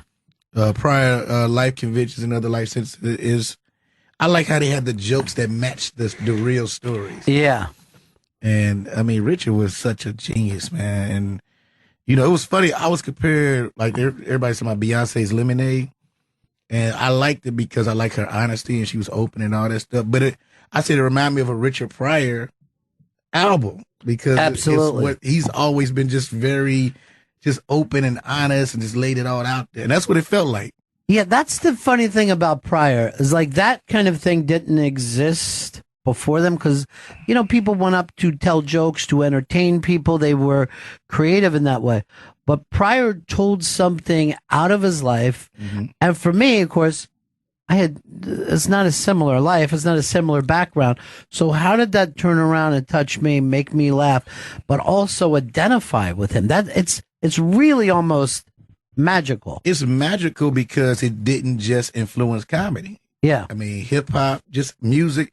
Pryor might have been the first person to just be very, this is what it is. Yeah. As an entertainer, you know what I mean?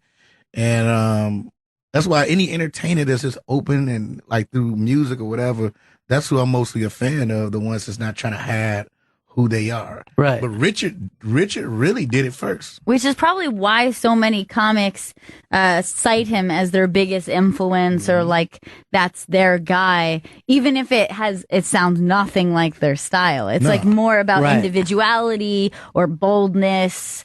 Because he did two different things. Think about it. When he first started, Cosby was the guy, and that's the style he did first, right?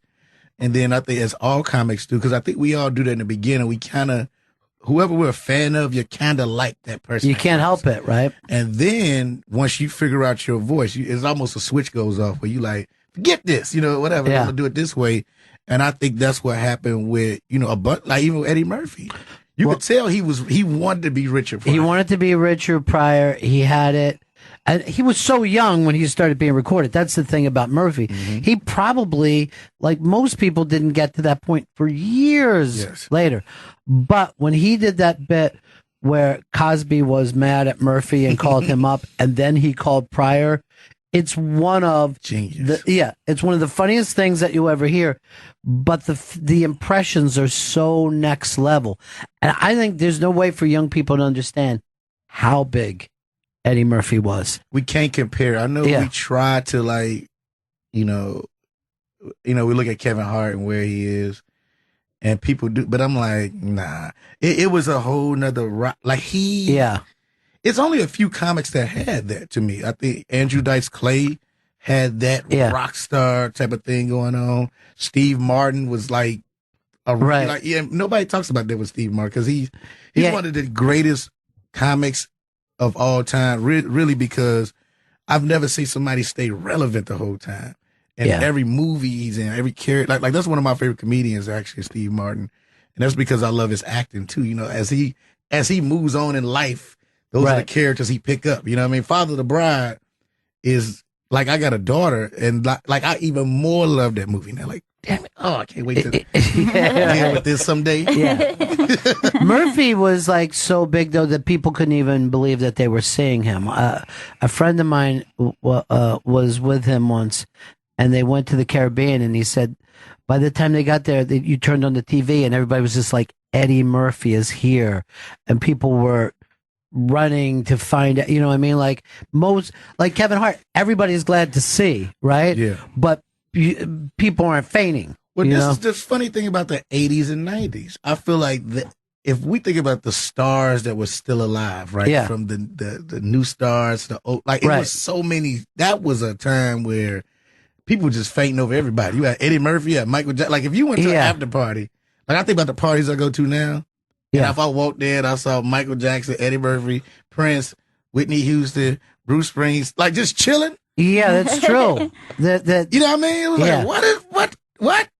Why do you think? What do you think? Maybe the internet makes people feel too close, where you don't get that bigger than life. I think that's exactly what it is. Yeah. I think we're very personable now. And I mean it's still a few people, a few stars who people, but not if you think about comedically. Dave Chappelle kind of still gets that. Yeah, Dave Chappelle's a mystery. And Hannibal, I went to a music festival in Hannibal, in Montreal, and man, it was people like insanely excited to see him. Yeah. And I was like, I didn't know you had the excitement part, brother.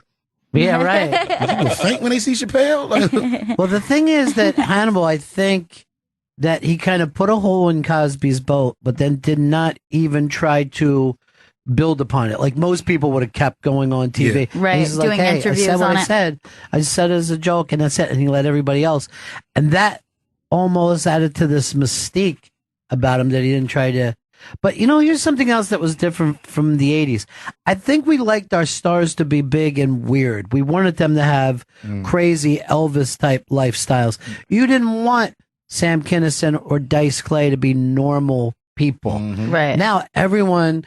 If you tweet to someone and they don't tweet back, you're like, oh, that person's an asshole. Right. But there's no way in my life that I would have thought, oh, I have an idea. I'll get it to Richard Pryor. You know what I mean? Like that wouldn't have occurred to me.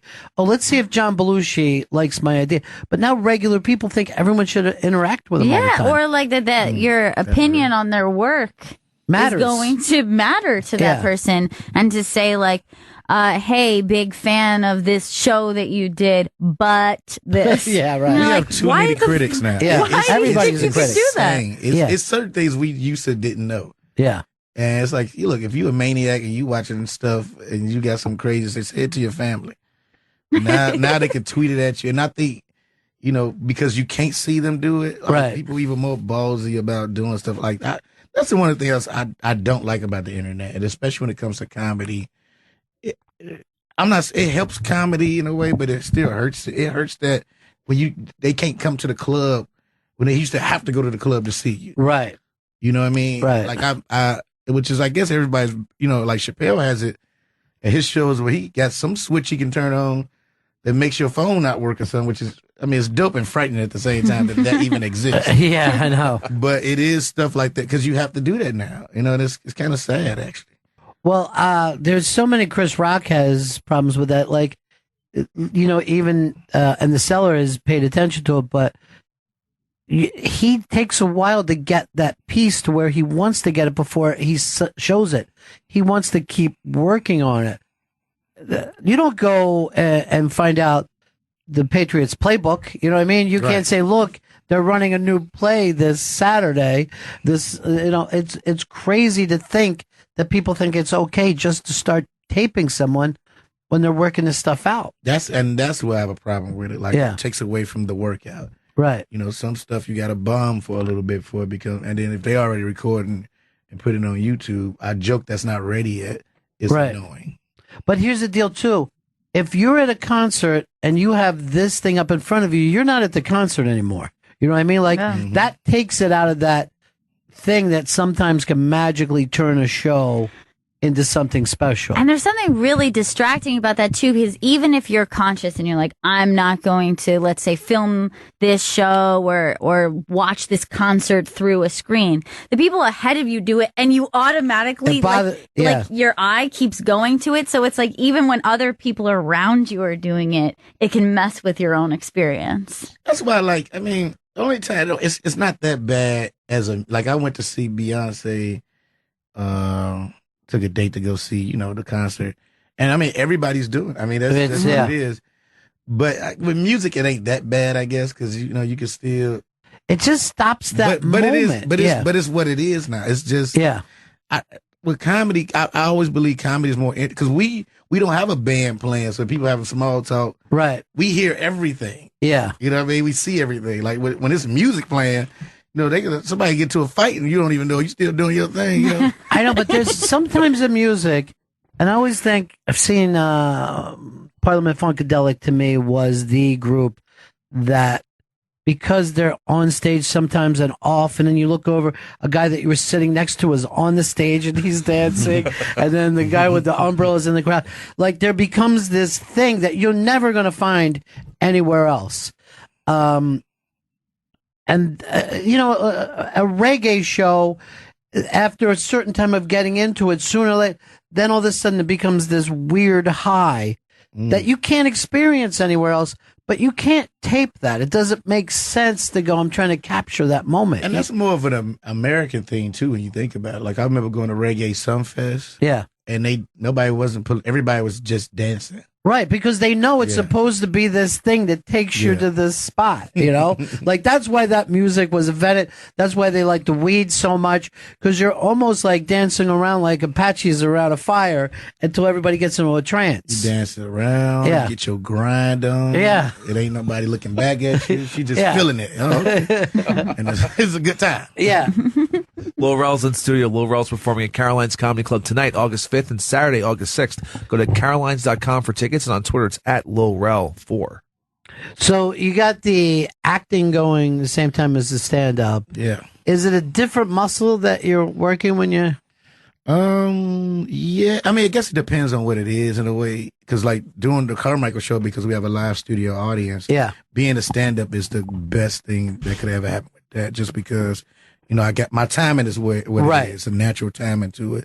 Like, I remember Loretta Devine saying, why are you so comfortable? You done this before? I was like, nah, I've done a sitcom before, but I'm comfortable in front of an audience. You know what I mean? Now, like I just finished a movie, and, you know, that was a little different just because it might be scenes you might shoot without the other person there, and, you know, you had to act. You know, you had to act. You know, I was like, oh, I got to act for real. And so, you know, it just depends on what it is. But I for me, like, because I looked up to Eddie Murphy and Steve Martin, Robin Williams, and the Wayans. I remember telling somebody this because they was like, well, you're a comedian and you're an actor too. I just think that all was one thing. Like, where if you did comedy, you acted and you wrote. Like, I thought it was all a part of the game because looking up to Eddie and watching shows like SNL and Living Color, I just thought you had to know how to do all that stuff. So until I started doing it, I'm like, I never separated it before. Until recently, everybody, you act too. I'm like, Yeah. Same thing, lady. Yeah. But you never took acting classes or any of that kind of stuff? It was, it's one of those things, like, I did a lot of, as a kid, I was like in every gospel church play you could think of at my church. And then I did all the plays in high school. And then once I started comedy, I started doing like the local plays. You know, they always, they put a comedian in the play to do all the stuff. And to be honest with you, that actually was like a free class. Right. Because those directors are tough. Like for them local gospel play, those some tough directors. Do it again. You're like, all right. With passion. Read his line. Let me see how you do that one. So it was like taking a class. And then I did like a stint at Second City for the summer.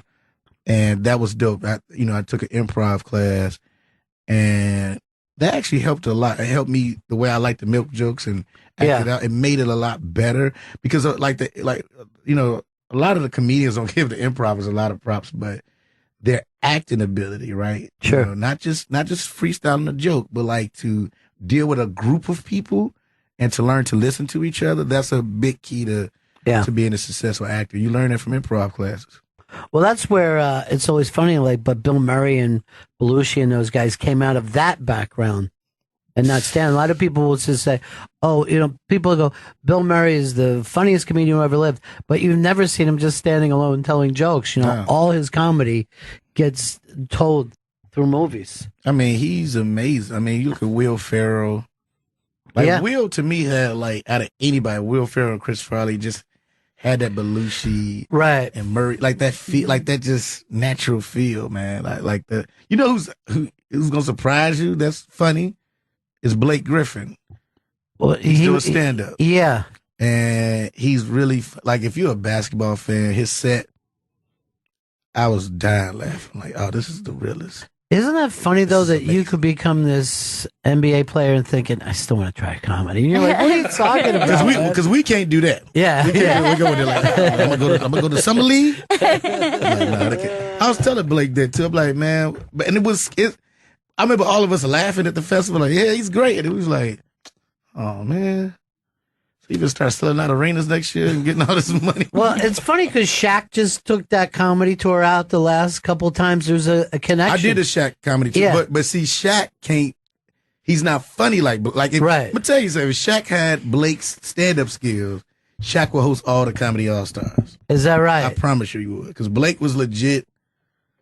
I mean, it was just from his perspective in the NBA. It was like, man, I would pay to see this for an hour just to talk about this. And then the funny thing is like he doesn't have the best reputation with the announcers and you know what I mean? Like journalists are a little bit rough on Blake, and he's had a little trouble in L.A. whether he's staying with the Clippers or not. I'm gonna tell you something.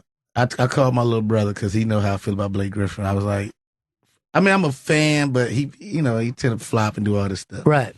So I'm like, now I'm mad and I'm messing up my whole basketball life because now I'm cool with him. And I was avoiding him the whole time at first. I'm like, hey, man. He'll speak to me. Hey, real, no, I don't want to do this, man.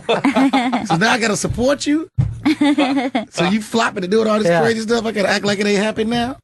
That's funny that an athlete can disappoint you by doing something well. That's great. Little Rel, so great to have you in, dude. You're great. Thanks for having me. We'll see you next time. Little Rel, he's performing at Caroline's Comedy Club tonight, August 5th, and Saturday, August 6th. Go to carolines.com for tickets. See you next time, dude. Thank you. Hey, everybody, it's the Bennington Show. Wow, wow, wow.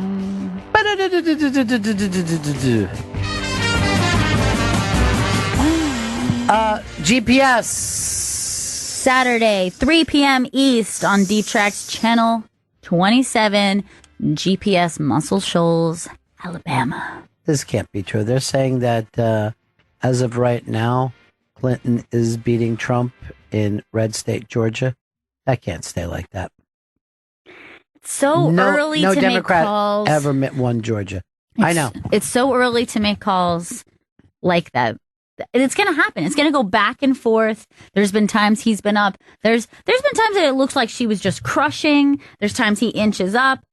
It's going to be like that from now It's going until to go right down until it's just so small. It's an outlier. The only thing that can hurt Trump, the Republicans, and they've been hurting him. If they come around, they're after him. Yeah, for now.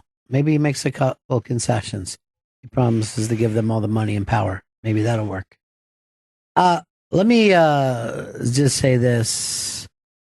John Waters is one of the most original filmmakers that we've ever had in this country. Early on, he made a very small, I would say a student film, but he wasn't in school then. But the name of the film? That's Multiple Maniacs. So this is, John Waters is re-releasing this. It's going to get a theatrical release, and it's also been remastered, and it's such a phenomenally weird, incredible film. I've been a huge fan of his since I was a little kid. Yeah. Since I was very little, I was obsessed with him. Again, we did a very bad job raising you. I don't know why we didn't think there was some kind of... Anyway, the point is you made it to adulthood. I got and here. I think that's good parenting. I got here. But yeah, you've always loved... have you ever met John Waters? No. So I'm very... I have butterflies right now. The thought that he's going to be... Can I prepare you for something? And because you're thinking of John Waters, the creative genius, blah, blah, blah. Mm-hmm. I'm going to tell you this. You've never met such a well-dressed man in your life. He is so stylish. Not only does he have it, but he has the kind of body to wear suits properly. And unlike a lot of people walking around, he looks like a man. He's not dressed as a toddler who's old enough to drive. He's very dapper, and he's got a specific style. He's dapper, but he's also eccentric. Yes. And... Well, to me, Baltimore is kind of where the South starts. So even though Baltimore is part of the Northeast, he also gives off like a Southern vibe. A Southern gentleman vibe. Yeah, like a Southern writer. Seriously, one of the most fascinating people of all time. His creativity, his just boldness, the people that he surrounded himself with, especially his early films where he was using people who were friends with him. Neighborhood guys. Neighborhood people. Mink Stoll, who she's so phenomenal in this film, but you've seen... Mink Stoll has been in, I believe, almost every one of his films. And of course, Divine is the lead of this film. And Divine was kind of my beginning of understanding even what drag performing was. Gail has an immense love for drag performing and drag performers. But I don't know if anyone was ever as original with that as Divine. You know what I mean? Like Divine did not vamp it up so everybody would fall in love with him. Yeah, and also... You always have to give so much respect to anybody who was walking down that road far before it was paved, you know? Very true. So, and John Waters is the same way. It's why he's one of just like the king of like cult film, is that honestly, all this stuff, it would be just as bizarre if this was a new film that you watched. Oh, today? Yeah. I mean, today it would be as shocking and as surprising as it was in 1970. But then you could imagine on top of that, especially when you're just dealing with like homosexuality or sexual fetish or anything like that. Or just weird, scary violence type, playing around with violence. Yeah. Okay, we could talk about this forever, or we could bring in someone that you've loved since you were a kid. Always the most kind of nerve-wracking interviews to do. Yes. I'm going to give you one little piece of advice. Okay. Do not mess this up. Oh my God, why would you say this? It will haunt you forever. John Waters, the movie? Multiple Maniacs. Let's bring in a real American original, Mr. John Waters. John Waters is in studio with us. The theatrical premiere of Multiple Maniacs is happening tonight at the IFC Center in New York City, with a nationwide release to follow, and it's going to be running the next 2 weeks. This film is so insane and bizarre and amazing. However, I cannot wait to see it in theater. Like, I want to see it again because I don't think you're going to have an experience seeing a film like this on the big screen. Well, thank you. I think that's nice. And I watch movies at home too, but this kind of movie that has all these kind of outrageous scenes is much more fun to experience with an audience that's squirming and laughing. Yeah, and something that is this great parody of gore, and also it's a monster movie. It is a monster movie, an old-fashioned monster movie. It should be seen on the big screen. Yeah, even though it's a little movie. A little movie on a big screen. A $5,000 epic. But I guess raising $5,000 back then was not all that easy for you either. No, it wasn't. And my father lent me the money, and I paid him back. And my father was pretty conservative, and he never saw it. And I lent it. I paid him all back with interest. And but yes, $5,000. I guess today would be maybe $25,000. What do you think? Yeah, 25. But there weren't people that had a dream of getting an independent film into the theaters. They didn't even call it independent film. That term hadn't happened yet. This was an underground movie, basically. Yeah. It was before midnight movies, really. Pink Flamingos was the midnight movie hit, but when I made Multiple Maniacs, they didn't really have midnight movies yet. Right. I mean, maybe in a few places like in California and San Francisco at the Palace Theater, but it was not yet a trend, really. El Topo was the first kind of midnight movie hit, and then Pink Flamingos came second at the Elgin Theater in New York. So what was the hope for distribution for you? It wasn't. I mean, I distributed myself. I opened it, oddly enough, we always had the premiere in a church in Baltimore because churches were in the 60s left-wing, kind of helped the war against the war in Vietnam, that kind of thing. Yeah. And then I distributed them myself. I went around the country, and I always got variety, and I would look at whatever the weirdest art theater was and go rent it for the midnight show or a late show, maybe $100. And then if nobody came, I lost $100. If a lot of people came, I made money, and I sent it back to my father to pay it off. And then I got a couple deals. I got this thing called Underground Cinema 12. That there was a chain called the Art Theater Guild that was rumored to be mafia. I don't know, but I don't know if they were, but they showed porn. It was when porn was just becoming legal. But every Saturday night, for the good of the community and to be socially redeeming, they showed avant-garde or underground movies. And it was a tour. And I got on that tour, and it went to like 14 cities. It would go each week to a different place. But it got reviewed. You got $1 a minute. So I got $90 a week. It was great.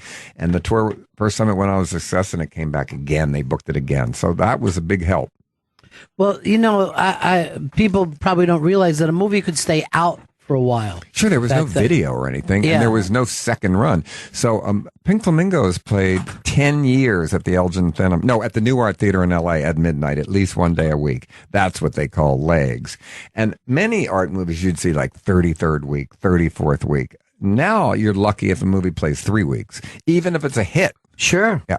Yeah, you can open at number one and be forgotten within a couple of weeks, which is always amazing because you see those folks on every TV show that week, and then they're gone. They're out of our lives. A lot of the big, I'll be honest, in the summer, a lot of the big Hollywood movies, they never even enter my consciousness. I see it's the number one movie. I thought, I've never heard of that. Right. Because they all look the same, and I go to the movies, and it's just, trailers now are warnings. Do not see this movie, because they tell the whole plot. It's like a high concept. It's the pitch of the movie told. So you see all the best scenes, and it's loud, and it's special effects with no people or no dialogue.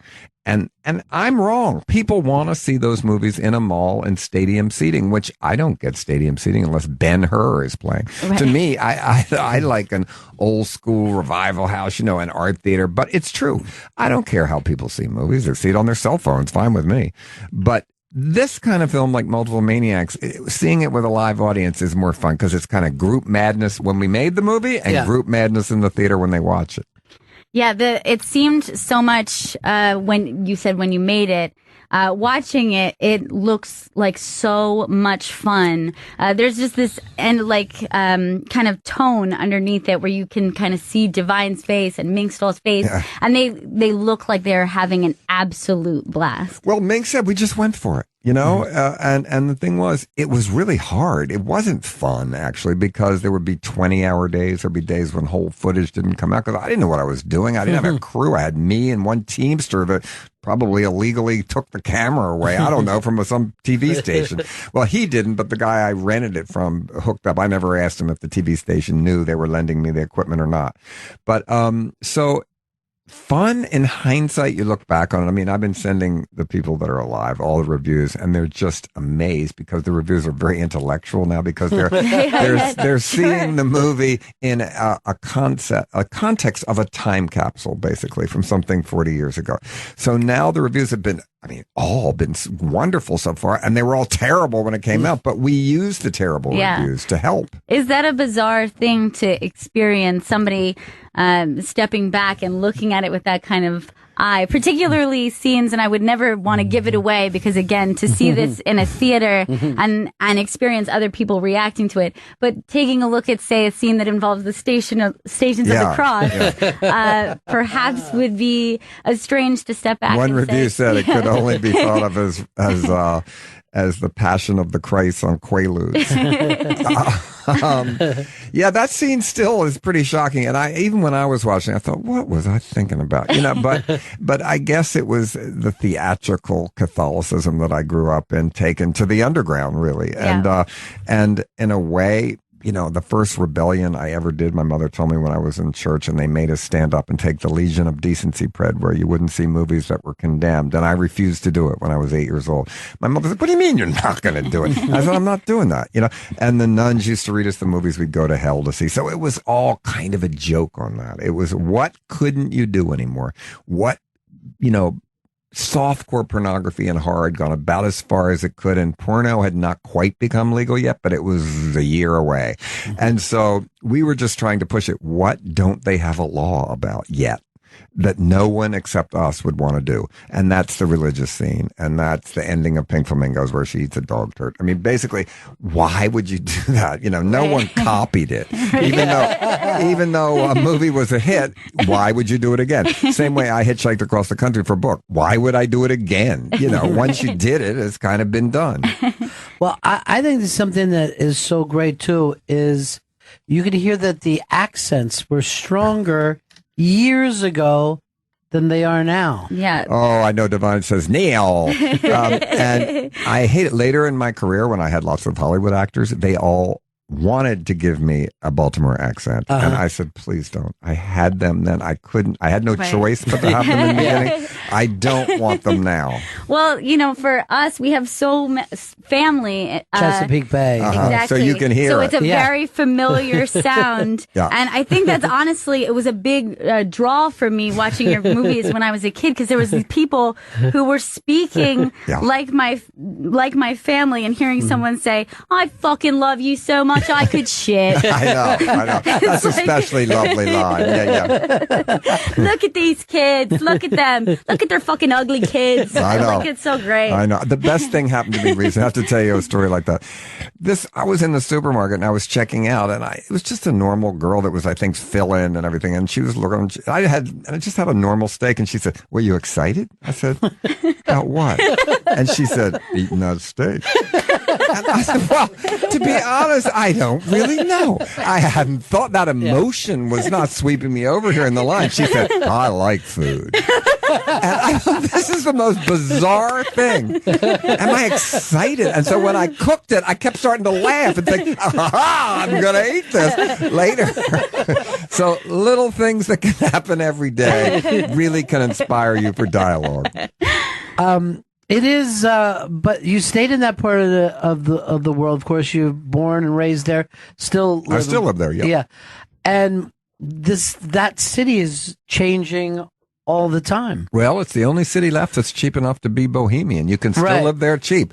Kids from New York are moving there. We have a great music scene. We got edge. I'll tell you, we got edge. There isn't any edge left in Manhattan. We got it. Yeah, when I was graduating college, there was, people who were kind of going place to place, and most everyone seemed to sort of head to Brooklyn, but there was a group of friends of mine who were like, no, Baltimore, that's it. And it's amazing how much, music and art and it's honestly, jumping city. It's better than it's ever been to me. I'll be honest, some of the boldest artists that I knew going to school ended up there. They were the ones who were kind of on the edge already. People in fine arts, you mean? Like, yeah, but musicians, a lot of music. or you know, performance artists that I know, people who were doing some pretty unique stuff.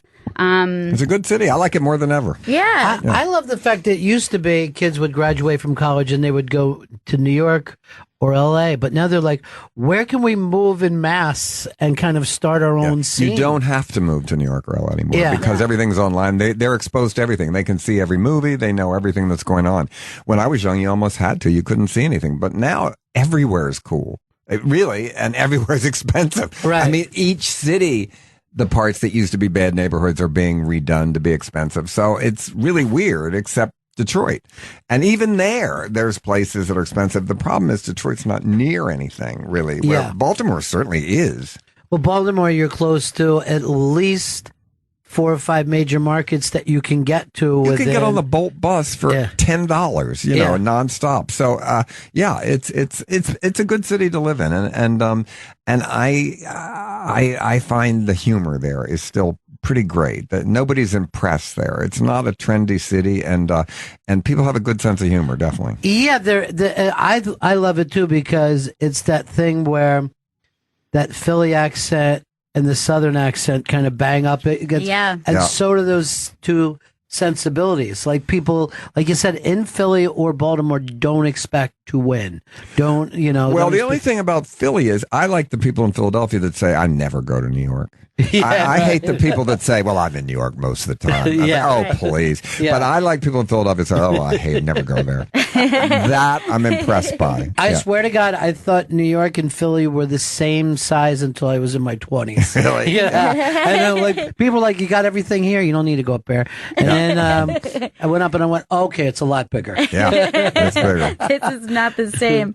We're talking to John Waters. The theatrical premiere of Multiple Maniacs is happening tonight at the IFC Center in New York City with a nationwide release to follow next 2 weeks. And like I said, go see it. Go get a group of friends to go see it because you're not going to have this kind of wild experience in the theater with anything else. Well, you know, I was wondering if you would have started your career now, would you have laid it out the same way, or would you be thinking, you know, YouTube videos? Where would you be going? I don't know about YouTube. I don't know any filmmaker that has started his career and made a name for his film on YouTube. I think usually you get hired by an advertising agency. Yeah. You still have to go to film festivals and get your film shown. No, I would have certainly been making my film on a cell phone now. I mean, it'd be a lot easier than holding that giant 16 millimeter camera. But certainly, yes, I would have started a different way. I don't know. I was then satirizing genres that were exploitation and making comments certainly on the art film and everything. And today, there would be new ways to do that from a young person. Certainly has to still kind of horrify and delight the generation that was cooler right before that person. And they have to not get on their parents' or grandparents' nerves. They have to get on their own peers' nerves and make them nervous. But kids are still doing that, sure. If I was a filmmaker today, I don't know, maybe I'd be a hacker, you know, because, you know, I don't know, there's so many hackers, I guess, are the new juvenile delinquents. And if you want to really rebel when you're young, don't have a phone. That's the most, shocking behavior you could ever have. Now, what about delving into subcultures and things that you were very interested at the time? Because now it's much more accessible to find out about weird quirks or things that people are into. The things that you were kind of discovering would have been completely unknown and not accessible to people. People say it's so shocking a girl's licking a bicycle seat. I mean, didn't you ever hear that joke always? That's called thrumping or something. I don't know. You know, and we have in it, see, 2 actual queers kissing each other like lovers on the lips. That was shocking then. Yeah.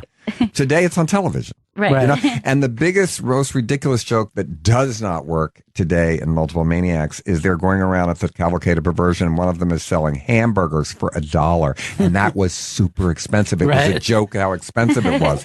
And now you can't get a hamburger for $1 in McDonald's 3 days later in the garbage bin. Yeah.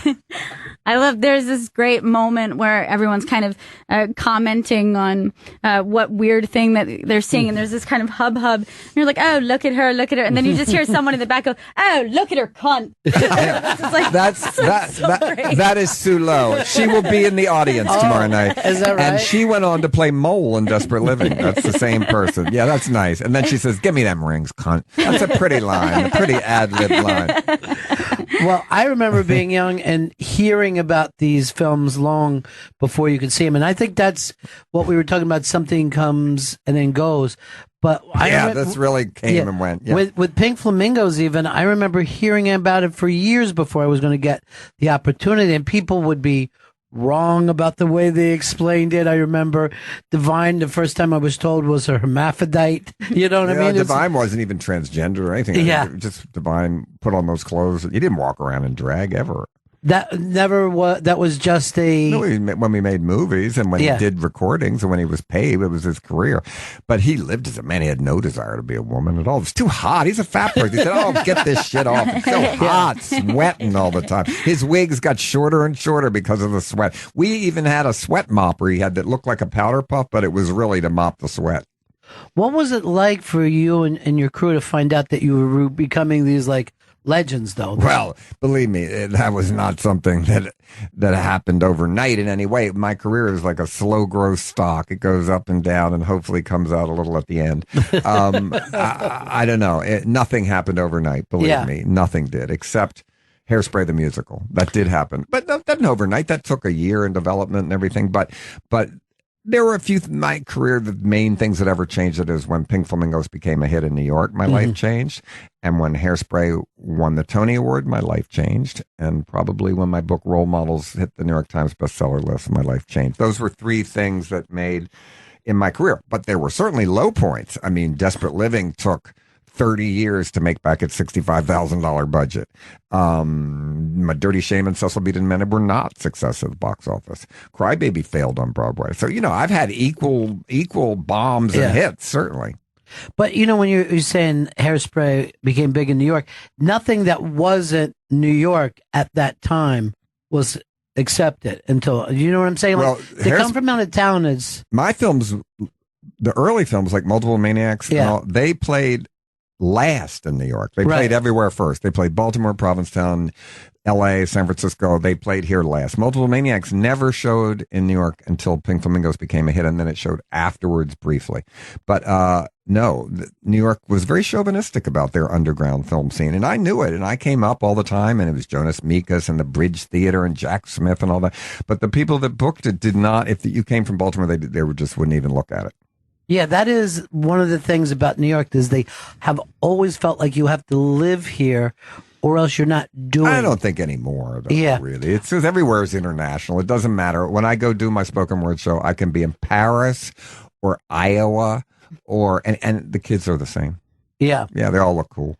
Well, because now a style or a new sound spreads immediately. Everything's instant. It's worldwide. They know about everything now because of obvious reasons. Yeah. John Waters in with us. I know that you're working on another book at this time. Mr. Know-It-All, which is how to avoid respectability at 70. And then after I turn that one in, I'm doing a novel called Liarmouth about a woman that steals suitcases in airports. John Waters, the theatrical premiere of Multiple Maniacs is happening tonight at the IFC Center in New York City with a nationwide release to follow. Go check it out and then check out ifccenter.com for tickets. And you're going to roll this out, and are you going to appear most of the places? No. I'm just doing the New York, and I think I introduced it in San Francisco. But then because I do a big Christmas tour in 20 cities, the John Waters Christmas, that starts the end of November. Well, so great to have you stop by, my friend. Thank you. Thanks for being here. Great to be here. Best of luck with everything. We need that. Yeah. See you next time coming through. That was great. Thank you. That was so great. Thank you for your enthusiasm. Boo-doo, boo-doo, boo-boo, boo-doo-doo-doo. Hey, it's the Bennington Show. Join us on GPS Saturday over on Deep Tracks, one of the great musical sounds of all time. Yeah, Muscle Shoals, Alabama. Some of the best songwriting, some of the best voices, musicians. I'm so excited for this to premiere. That's this Saturday, 3 p.m. East on Deep Tracks Channel 27. By the way, I got to meet one of the Swampers not too long ago. Jeremy from Outlaw Radio introduced me, and it was like that's very cool. It was a bizarre thing to hear that this is one of the original Swampers. The amount of people who have run over the iBank today to look at Orlando Bloom's prick is hey, you know what I mean? It's surprising, but I guess he put it out there. You got to take a gander. I mean, I don't know if this is happening, is it? Since you're outside. It's not like anyone even robbed his phone. This is not a fappening. This was not any sort of pictures he took himself that got hacked on the cloud. This is paparazzi cockshots. I also feel like I feel a little less guilty. Like, for example, when Justin Bieber's dong was out, yes, I felt guilty. I didn't really want to look at it. I accidentally saw it because I was reading an article, and eventually I did see it. But I didn't want to condone that. But this is something. He went out. He was paddling around, enjoying. It wasn't like they took the picture like inside his hotel room from across the way. Well, here's a person we'd all love to see his penis. Penn Jillette. And Penn is one of the funniest and yet, I'm going to say, deeper thinkers that is out anywhere today.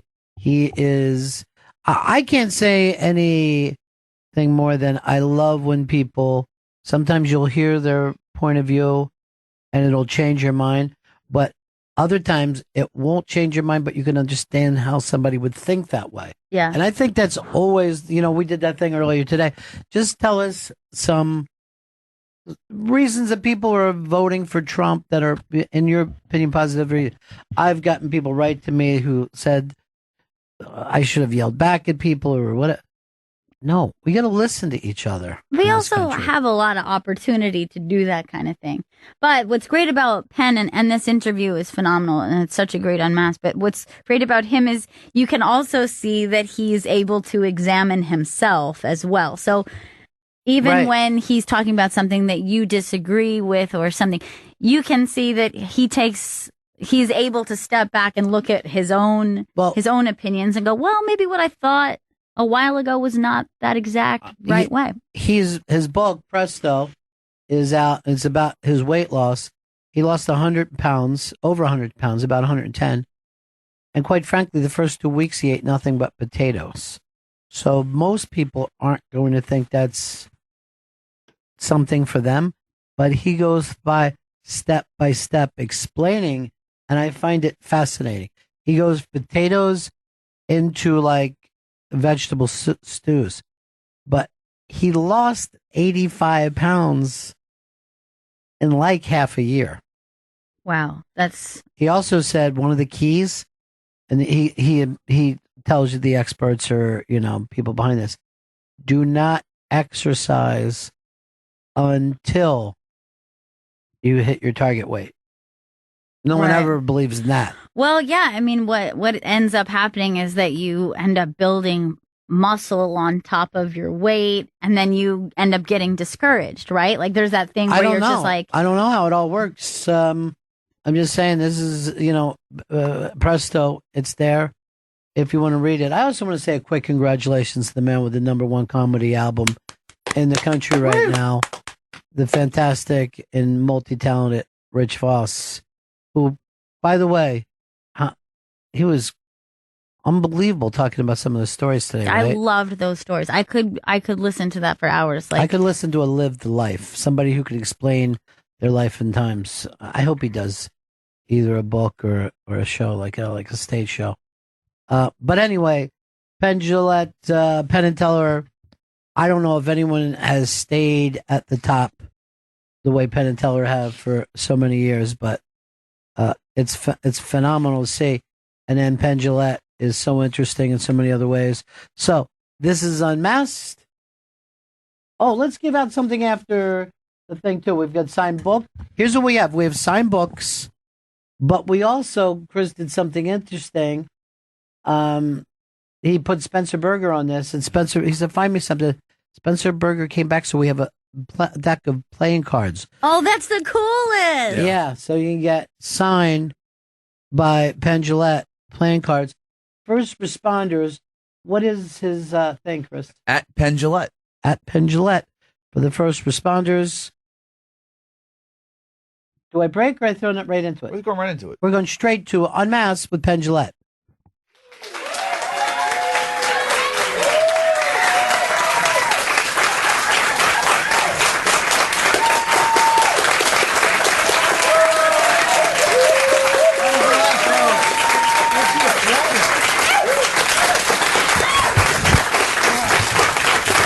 Well, what a nice way to enter. It is nice, right? That we're already doing it, right? Yes. No waiting or anything. It's already happening. No, good. Yeah. How are we doing so far? Presto. Yes, That's presto, it. instantly.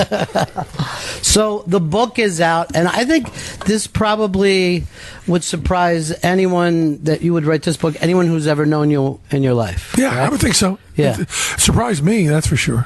It's a lot about, and not just about, but a lot about your weight loss. Yeah. How much did you lose? Well, you don't weigh yourself at the fattest. So I don't really know, but at least 110 pounds. At least 110 pounds. Probably closer to 112, 113, something like that. It's always amazing how that gets applause from people. That marriage, right? Because you say you've been married for 30 years, everybody's like, "Oh my God, it's great." Or 15 minutes, you get the same applause.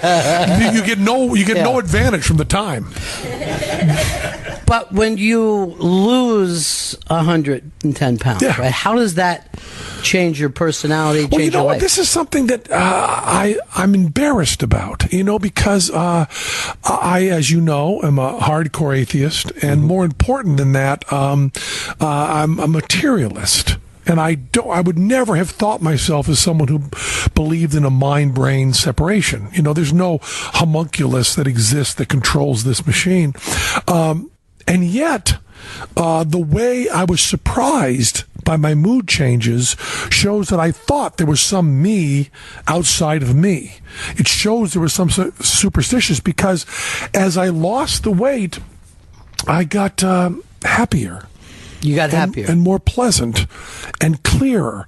And if you'd have told me when I was fat, if you lose weight, you're going to be a different person, I would have said, bullshit. Right. I'm the same guy. And yet, the skeptical position, the pro-science position, the right answer would have been, well, of course. Yeah. Because all we are is chemicals, so you change the chemical makeup, of course that's going to change. That's actually the sane pro-science position, but it wasn't one that I had before. And when I lost the weight, I expected my blood pressure to go down. I expected to feel better. I expected to feel a lot better. I expected to feel stronger. I expected to have more energy, but I never expected to be happier. And I was a pretty happy guy. Right. But now I look back and go, man, you're pushing yourself through everything. And yet I'm separating things out. I'm separating energy out. I'm separating health out. I'm separating, all of that stuff out. And there's still something weird, intangible happiness, that I'm happier. It's just physical. You just find yourself sitting, feeling happier than before. And I'm also nicer to people. I'm even nicer to Teller. I'm not nice to Teller. I don't want anybody thinking that. Yeah. But I think I'm easier to be around. And I always tried to be nice. I mean, to quote Johnny Rotten, I try so hard to be nice. But but I think I'm more successful now, maybe. Well, it is, it's such a change. It's kind of like a 1/3 suicide, like 1/3 of you. Exactly, yeah. Well, you got rid of basically dead weight. Basically a third of me, yeah. Yeah. So when you think about that, of course, everything would change. And my children, this is not true because they're 10 and 11, so they're growing quickly. But the time I first lost the weight, it was just about what my two children weighed together, which means I could pick up both children and say, this is what I was carrying around. Right. And it's astonishing. People who lose 50 pounds or 100 pounds can go to the gym and pick up weights of that. But I actually had the living flesh. Right. I could clutch to my person and go, wow. Because, there are people, not good people, but there are people who weigh 110 pounds. So, I've lost a human being. Right. Yeah. But imagine if we said you got to carry your 2 kids everywhere. For the next everywhere. Yeah. One of the things I wanted to do, and I wish I had a cop-out like I didn't think of it, but I did think of it. I wanted to do a performance art thing, which I thought would be a real mind-blower. And I looked into it a little bit, but I was too lazy to really do it. I wanted to get a vest with weights. And I wanted, since I knew I was going to lose the weight quickly, I wanted to add weight to the vest that was exactly the same. So that when I reached my goal of 229 pounds, I would still have 340 pounds of the weight on me. And when I reached that exact goal, I wanted to just stand there and go, this is the weight I've lost, and just drop it. Because what would that feel like, huh? It'd be amazing. But then the fact was I was delaying gratification enough by not having goddamn donuts. Right. I certainly wasn't going to not feel the weight loss. But that would be pretty hip. If someone is going to lose the weight and wants to do that, I'm willing to kick in some funding. Yeah, because this would be the best documentary ever. Yeah. Just to see that person's face. Yeah. I mean, it's like landing on another planet. I'm going to lose 150 pounds in the next 3 seconds. It would be amazing, wouldn't it? Now, not that's the sound, by the way. Not everyone out there who is in the nutrition business is comfortable with the way that you lost the weight. Am I correct? I guess so. Yeah. I guess that's true. Although I can't act too persecuted, because although the way I lost the weight, people can quibble with, the way I'm keeping it off, the lifestyle changes, I think no one is arguing with. Right. Because what I eat is, there's 2 words: whole plants. And you can detail that in a different way and say no animal products, but you can't really call me a vegan because I'm wearing a leather belt. But no animal products, no refined grains, and then extremely low salt, sugar, and oil. That particular diet, it's very hard to find research that contradicts that. Right. You can argue and say once in a while you might want to have a little bit of meat for the B12s and stuff like that. But as a chronic diet, as a daily diet, hard to find research that contradicts that. Now, there's research that says you don't have to be that strict, but not research that says that's bad.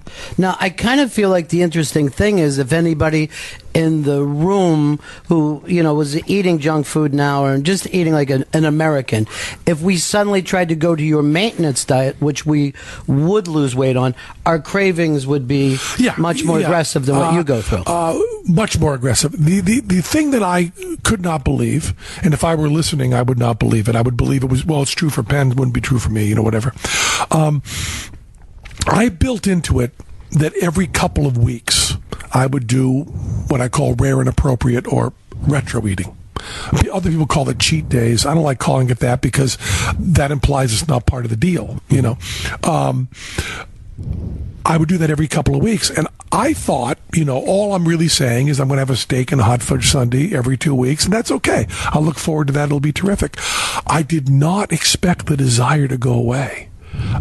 That is, and I wasn't even promised it by Cray Ray, my buddy Ray Cronice. I wasn't even promised it by him because it's too much to promise. No one would believe you. If you had told me that, I would have said, good, thanks, but I'm not going to do that. It's amazing. The other day I was stuck in an airport for 10 hours. And I hadn't had a rare and appropriate time for a while. And I said, well, I'll just eat for entertainment, which is, of course, the thing I wanted to get away from the most. Right. I'll just eat. I'm in an airport. I'll eat as entertainment. I'll have some fudge. I'll eat whatever. And I did that. I ate cookies and I ate, what you would call badly American diet. And I realized at the end of it, I hadn't had any animal products and any meat. And I said, wow, that's weird. But it just doesn't. I went to the fair and decided I would eat with my children. Anything I wanted, had some cotton candy. And there was a big barbecue place, and it just did not seem appealing. It's really, I'd never felt that in my entire life. I had never felt the time that pizza didn't call to me. And it was weird to have that. Well, I know from watching Bullshit that you have problems with AA and stuff, but there is a promises thing there that eventually the physical cravings go away. Yeah, it's pretty crazy. Cray Ray did not spend any time talking about the emotional changes or the craving changes because he didn't want to appear he was over-promising. But every time I would call him and say, you know what, this happened to me? He goes, yeah, I know what happened to you. Right. No, but really, I don't feel that. I know. No, but I know. Why didn't you tell me? You wouldn't believe me. Why bother? So, but do you think that at a certain point you were physically addicted to some of these foods? I don't like the word addicted is so complicated. And every time when we did the AA thing on Bullshit, and we've talked, I know I have a lot of friends who were heroin users and cocaine users and to extreme amounts. I don't really know what the word means. I do know that I was habituated to food that is not attractive to me now. I do know the dosage changed tremendously. I used to be able to eat movie popcorn and even put a little extra salt on it. Oh, that'd be good. A little extra salt, that'll be good. And now celery seems really salty to me. Plain celery. The weird thing is we're kind of machines for storing sodium. We really, it was very, very rare. And we really needed it. So we developed this system for desiring it and storing it. So we wanted to get all we could. But once you've not had a lot of it, you can't cut it out. It's everywhere. But once you've not had a lot of it for a while, you get to taste it again. And it's a really remarkable thing. That is interesting, and even if you don't believe in the addiction part of it, just the Pavlovian. Well, I may very well. Yeah. I just don't know the words and don't feel qualified. Well, there's definitely a Pavlovian thing because you say movie popcorn, where we eat popcorn, where we don't feel the need to do it most places. But I remember when I first started to go to screening rooms to see movies, and they don't have popcorn, I was like, "What the hell is going on?" And I was just weirded out. This isn't right. Yes. Yeah. Like, why? Just because I'm looking at a screen, am I eating popcorn? I don't need it any other time. But there's something in our subconscious, I think, that drives us. I had a bad day, I'm going to eat a pizza, or I'm going to take drugs. And also the other thing that's so crazy is the increased intimacy when you talk to people without eating. I use this example. Lawrence O'Donnell, who's on MSNBC, is one of my closest friends. Whenever I'm in New York, or we're both in LA together, I see him, So it had always been a pattern that I'd be in New York. He finishes up his show, Last Word, at 11. I'd meet him at like 11:15, 11:30 at 30 Rock, and we would go out to some fancy restaurant and we would eat till 2:30 and talk about politics and sex, the only two things we talk about. Not in that order. And now LOD, as I call him, is eating a little more carefully, and I'm eating very carefully. And now we go to my room where I'm staying at the hotel, and we sit down with a glass of water, and because I have rock and roll ears, I can hear him better. We aren't distracted. We aren't stuffing our mouths. And there is, at first, an uncomfortable intimacy. It's just the two of us in this room, If one of us doesn't have something to say, which has never happened with me and LOD, but if it were to happen, we can't look at the people walking by. We can't comment on the food we're eating. We can't do this. We can't have a relationship with the server. None of that. And that has changed a lot. It seems like this weird byproduct. I listen to people closer and give more of myself.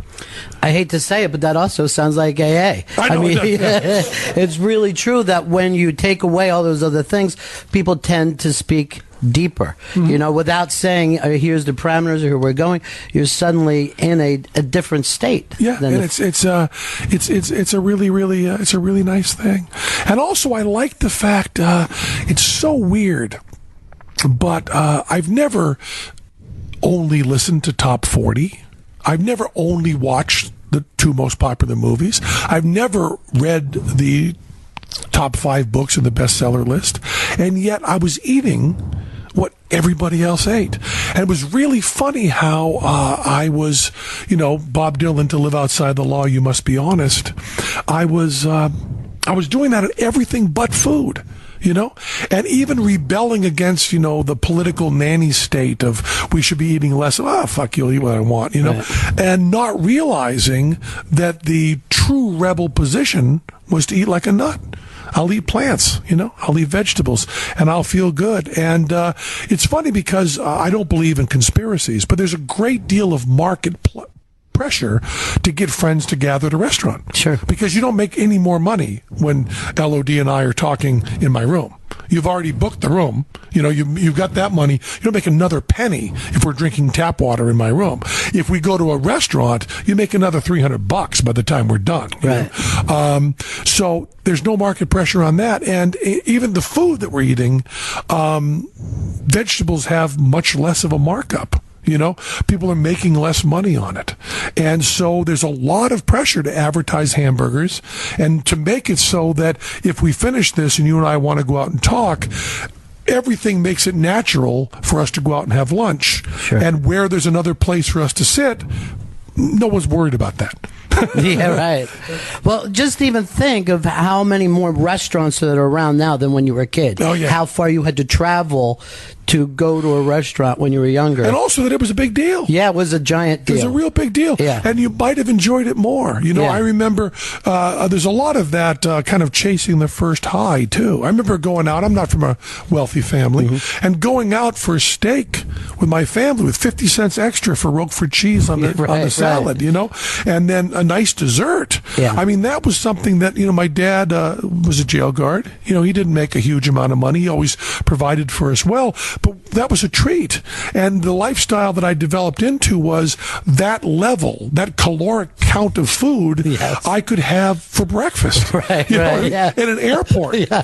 My mom made me a chocolate cake for my birthday, and I looked forward to it for 2 weeks. Now, every morning at Starbucks, I was having a chocolate cake. Right. Because let's face it, the muffins they serve are a chocolate cake. They are. And not only in terms of content, but in terms of size. Right. It's a chocolate cake. The muffin is big enough to have sex with. Yeah. And some of us have, I think. Why some? As we have is a fine sentence. Presto is the book, How I Made Over 100 Pounds Disappear. And you've written plenty of books. And one of the things I've always found interesting about you, you've always been highly opinionated and yet very open to other people's That's thoughts. what being wrong does to you. Yeah. Well, you make a point in this is saying that it would be fun for you and Teller to go back and kind of look at yourself in bullshit. Oh, we want to do that so badly. Because, you guys took the strong... And we're still talking. We still have a few people who we say, can we do a special of just the bullshit of bullshit? And just show the two of us and say, then there's these assholes.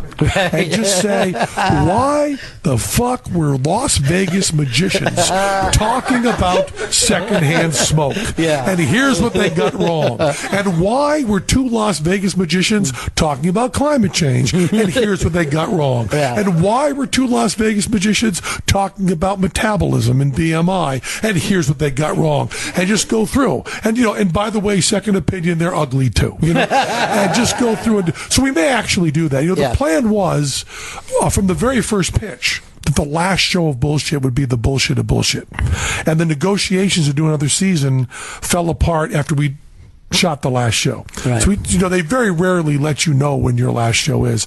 But going back and doing that, it's also, one of the most important philosophical things about bullshit was you can be opinionated and aggressive and wrong and change your mind.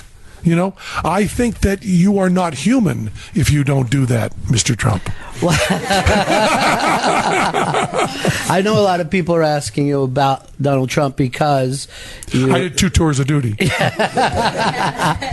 I remember even watching that show, and it bugged me a little bit that you called him Mr. Trump. I feel a little guilty about that. I do. Yeah. I do feel that some of the, people have told me, Tommy Smothers was very angry at me for going on the Glenn Beck show because he said you being on the show gives him some of your respect. And that is a completely valid point. I also believe the other point is if you don't go on shows that people disagree with, then those people never hear someone they disagree with. I have been on the Glenn Beck show saying there is no God. And I'm not sure anybody else who agrees with them is going to go on the show and say that. So maybe that's good too. And Tommy Smothers said to me, if Hitler had a talk show, you'd go on it. And I said yes, and I would say killing Jews is wrong. Maybe that's okay. I believe. Would you do a trick first, though? Sure, of course. Now, I don't know about this, but Adolf, do you have an oven around? I'm not going to have 3 volunteers from the audience. You with the tiny nose? No. The blonde? No. You're perfect. Come on up here. But and I think both sides of that argument are valid. And strangely, it never came up about Trump because he was a goofball. And a goofball, it doesn't matter if we're playing that game. And I wonder if some of the authority, because, the whole show is a complete lie. He was not offering me a job. I had a job, which is incidentally a company that I built without my dad's money, and that never went bankrupt. I had a job, and I had a theater named after me, And he also did not have a job to offer me. I mean, he used to have a casino with a showroom, but he went bankrupt. So he did not have a job to offer me. So what you're watching is not me trying to get a job from Donald Trump, but you're watching a improvisation on which he is a co-worker, right? Mm-hmm. So it's kind of like if you and I are going to do a improvisational scene, and you say, and I'm going to be the police officer, and you'll be the criminal, and then all of a sudden we do this show, and it's good, and people like it, and they watch it, and then a little while later you say, oh, by the way, I need that respect you gave me as a police officer. And we go, but you weren't. You were a guy on TV. It's the Stanford prison experiment gone mad. Right. We're going to pretend you're a successful businessman. Yeah. But you're not. Right. You're not. You're a person who played a successful business. We have no evidence. Now, you might very well be. We have no evidence whatsoever, as far as I know, that he's a successful businessman. We have no evidence whatsoever that he made more money than his dad left him. We have no evidence whatsoever that the Trump brand is really worth very much. We know that he failed selling steaks in the fattest country on earth. We know that he went bankrupt owning a casino where people walk in and give you money. That's an easy business. Yeah. You don't have a business where people come in and go, oh, by the way, here's $50. Keep 48 of it. Good. I'll take nothing. Good, fine, great, good. That's a good deal. So, we played this game, and I do believe, and I still believe this, and this is from talking behind the scenes, and I won't out anyone because it's disrespectful, but I believe that I liked Donald Trump more than anyone else that was on that show. And that's because I believe I have a very high tolerance for eccentrics. And you can talk to my wife, and you can talk to the people that work for us, the people that I have in my life that are way off the bell curve and are difficult people to be around, that I'm very comfortable with. I'm one of those people who can talk to a homeless person on the street, and I don't get tremendously uncomfortable. I can talk to people who are way off the bell curve and be comfortable. And part of that skill helped me deal with Donald Trump. And it was really funny because when actually LOD, Lawrence, was the first person to ask me, because it was about a year ago, and he was just announcing he was going to run kind of sort of seriously. Although I still don't believe it's serious now, but I guess it is. When I thought about him running, I said, I got along with him, Celebrity Apprentice, but I disagree with him. He would be a terrible president. I won't support him. And he went apeshit. Started sending out all these tweets about how I had no success before him. Now, I read those tweets, by the way. I was dying. I don't want to, as Bob Dylan says, fearing not, I become my enemy at the instant that I preached. I cannot dismiss the amount of good Celebrity Apprentice did for my career.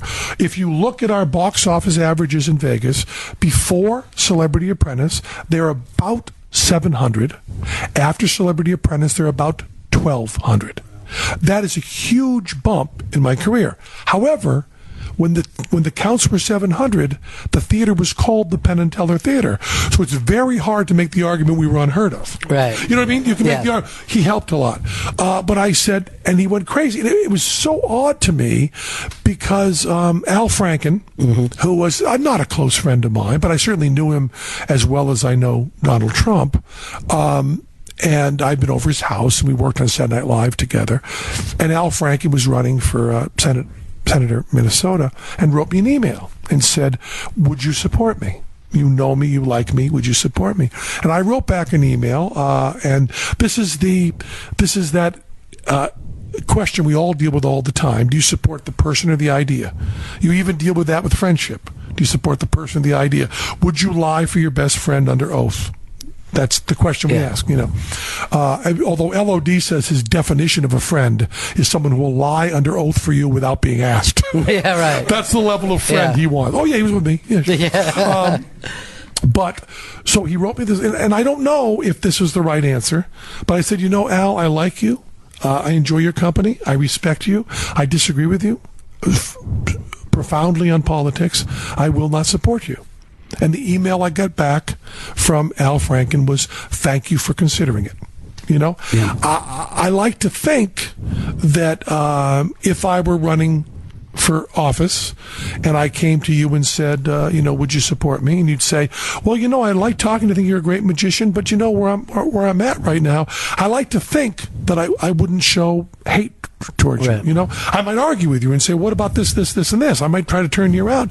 But I was even surprised, even with what I know of Donald Trump, that his anger turned toward me. And now, it's very important. One of the real problems you have when you're writing a Batman script, or especially a Superman script, or an Iron Man script, is to get a villain that's at the same level with your hero. Because if your villain is stopping people who are hot wiring cars, there's not very much excitement. You need to get a villain of your level. So if you're running for president, you should be arguing with villains who are at your level. You should be arguing with other candidates. For someone who's running for president to be arguing against carny trash, I guess it's a reverse of respect. You've brought yourself down to my level. I want a president who doesn't ever think about Penn Jillette. That's the most important quality of a president. You don't see Lincoln going 77 years ago. There's this magician who's not very good. You didn't see John F. Kennedy going, ask not what your country can do for you, but ask why Penn Jillette has a career. Because he sucks. Well, what I thought was funniest about that too is he just didn't attack you. He was attacking the Penn and Teller show on Broadway, and I'm like, Teller is in this show, right? It's not going to stink. They're gonna have an off night, and you're like, I don't know how they fucking did that. But I think the fact that you do have carny blood is why you like Trump, meeting him and stuff, because that part of it, that P.T. Barnum part, is hilarious. Yeah, it's very hilarious, and it's all. I also think, and I've been really thinking about this a lot. There's a real sense in my circle of friends and the things I read as well, my world, that the Trump thing is really stupid, and the people who are supporting Trump, whatever word you want to use, they're assholes, they're racist, they're fools, they're stupid. I'm from Western Massachusetts, and I'm 61 years old. I didn't go to college, and I'm from a dead factory town. And the people who I grew up with are in this limbo hell that you read about in the New York Times, but at an arm's length. You don't read about it like you read about the problems with urban centers. But there's a portion of people in rural America who are dying from heroin overdoses and suicides and don't have jobs. And nobody in the past 30 years has stood up and said, what about these guys? What about these guys? Now, to say what about these guys, you then have to say, your problem is not Mexicans. Your problem is not Muslims. Your problem is not the Chinese. These are the problems, and here's how we're going to fix them. To play to xenophobia and hatred in order to help them is despicable. But I got to tell you, I have a lot of people that I grew up with that are suffering very, very badly, and I'm doing well. But I'm doing well in a weird kind of fluke of the pinball machine. I could easily be there trying desperately to support my family and with a back injury and can't afford the prescription drugs I had, and now they're not there, and now heroin is cheap, and now all of a sudden the pain goes away, and I'm in my second marriage, and I don't know how to take care of my children because I haven't got the money. And that horror that's got this buffoon up there preaching this stuff is much more complex than just we're at war against the assholes. Right. And we don't have any place to say, hey, this is a 40, 50-year problem. It might be a 40, 50-year solution. Yeah, exactly. And that's the stuff that doesn't get across. Because I grew up in the same kind of factory town, and I go by there, and the factories that used to support my entire town, they're either boarded up or they're suddenly a coffee shop in some of these places. You're like, what the fuck happened? What happened is, the information revolution. I mean, we are moving into a whole different time. And when the Industrial Revolution came, people got really, really hurt. And we look back on time and go, well, they had to. Because we're moving from agrarian society to an urban society. They had to be hurt. And it's really easy a couple hundred years out to say, of course those people had to suffer. But we have to remember that they're suffering right now. Right. And, things are getting better really, really fast. But, you can look at a swimming pool and say, wow, that swimming pool is draining really, really fast. But the guy who's on the bottom held underwater and can't breathe, it's not fast enough. Right. So how do you deal with that as a libertarian? One of the things that people are fearful about libertarians is that they don't give a shit about society itself. Yeah. I deal with that with a belief. Belief is too strong a word. With a possibility that if you get out a lot of the bureaucracy and a lot of the stuff standing between there and get more stuff in the economy and more freedom, that those people will also be helped. But you have to be very careful because things that aren't being tried are very easy to see as utopian. Right. And if I could instantly have the world just the way I believe it should be, and libertarians run this country, I can't pretend that everything would be perfect. One of the things that Al Franken said to me when I said I wouldn't support him was he said, you're a libertarian, which means you have the luxury of your ideas never being tested, which is a heavy thing to say. Right. You remember that every Democrat in this country, every single day says this is a thing that a Democratic president can't fix. Libertarians don't have that downside ever. If it weren't Obama, if it were Gary Johnson in there, this would be fixed, this would be fixed. No, it wouldn't. There's always going to be problems. My take on libertarianism is much more gentle. When we have a problem, can we at least put on the table, is there a way to consider helping this problem with less force and more freedom instead of more force and less freedom? Can we consider that? And the answer might be no. If there's a country invading ours, the answer is no. We can't do that quicker. If someone is committing rape, murder, capital crimes, no. There's no way that freedom and no force that I can think of is going to help that right now. But is there a way we can pull back a little bit on the nanny state here and there? And one of the things that is coming up with more and more libertarians is, should there be a living wage that you just get, and everybody just gets that, just money, just a check, like living in Alaska. We just get this money to keep ourselves alive, and it always shocks people that that libertarians can be for that. One of the things that is comically counterintuitive is they've done studies, and it's hard to say this without making it into a joke, but I really do make it seriously, that the quickest way to pull people out of poverty is to give them money. Yeah, exactly. It's a stupid thing. But, we don't try that very much. What we try is we try food stamps, and we try welfare, and we try all of this stuff. But it turns out that if you give a homeless person a couple $1,000 so they can clean up, get a room, do that, not treatment, not study, not training, not counseling, but money, that sometimes it really, really helps. And I mean, Doug Stanhope, Doug, brilliant man, very, very funny. Doug Stanhope said, isn't zero employment, 100% unemployment our goal? Is that what we want? All the work done by machines, we just sit around? And there is a sense that we can do things so much more efficiently than we could before. If you want to employ everybody, have ditches dealt with teaspoons, but we don't do that. We can now make enough food too much food for the whole country, with very few people working. So that puts those people out of work. Maybe we need some sort of system that says, okay, the factories are closed in Greenfield, Massachusetts. You haven't got jobs.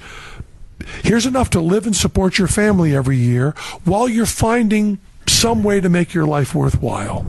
Maybe everybody becomes artists. I don't know where the future is going, but I do know that we can't do busy work. And also, maybe we don't want to make iPhones over here. Right. Well, they always say put everybody to work, but they wouldn't consider what you and I are doing right now work. Exactly. Yet this is our jobs. And yet, this may be the job of the future. Yeah. But is there a way, do you think, to ever take one town and try some of these ideas? They were doing it. I don't have all this information at my fingertips. They did a really interesting study in Canada. I forgot the town. I forgot the details, and I'd rather be vague than wrong. They've tried this living wage, and the results. There was an article in the Times, 6 months ago or so.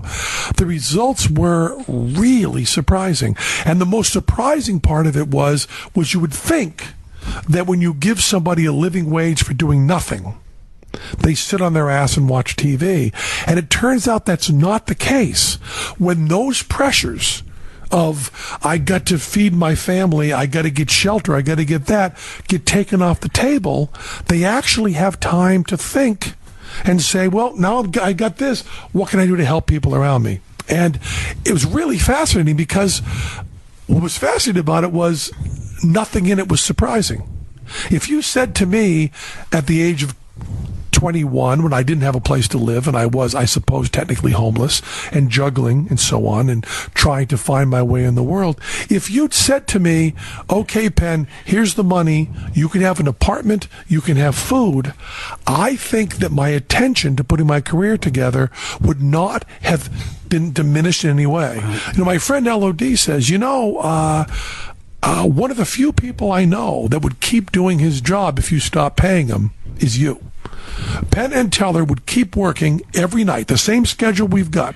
If you said, by the way, guys, you're not being paid anymore, not another penny, but the whole audience will be there every night, and you'll be able to do your show, and you'll be able to think of new stuff and do it, and you get all the money for your props. You don't have to reach in your pocket for that. We'll take care. You just don't get any money yourself. I don't think I would stop doing a show even for a night.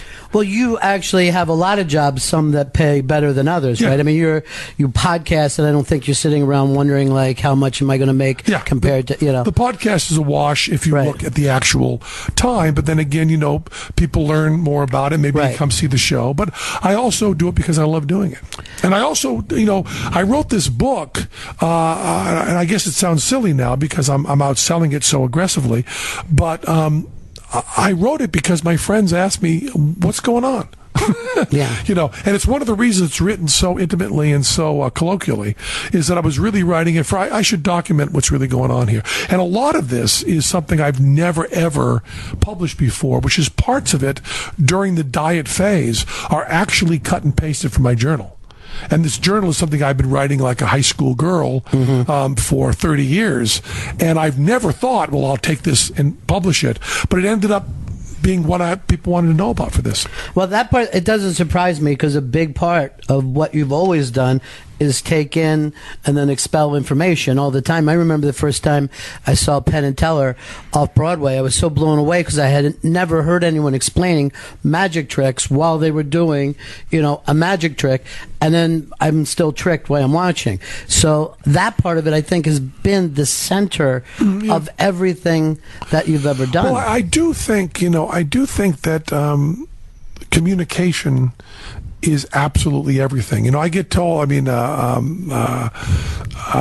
Christians, proselytizers, are often so amazed that I'm willing to give them the time of day and be polite. And the thing is, I will be polite, and then I'll say, that's wrong. You're out of your fucking mind. I don't see that as being not polite. I see that as being respectful to listen and hear someone out. And that's because I really don't think there are few things more important in life. There are few things that make us human more than exchanging information, and the fact that we know that fucking causes children. We're the only living thing that knows that. Yeah, but that took me till I was 25 before I had it completely figured out. What I'm saying is, others knew it before you. Yes, yeah. I still thought I somehow didn't need all that protection.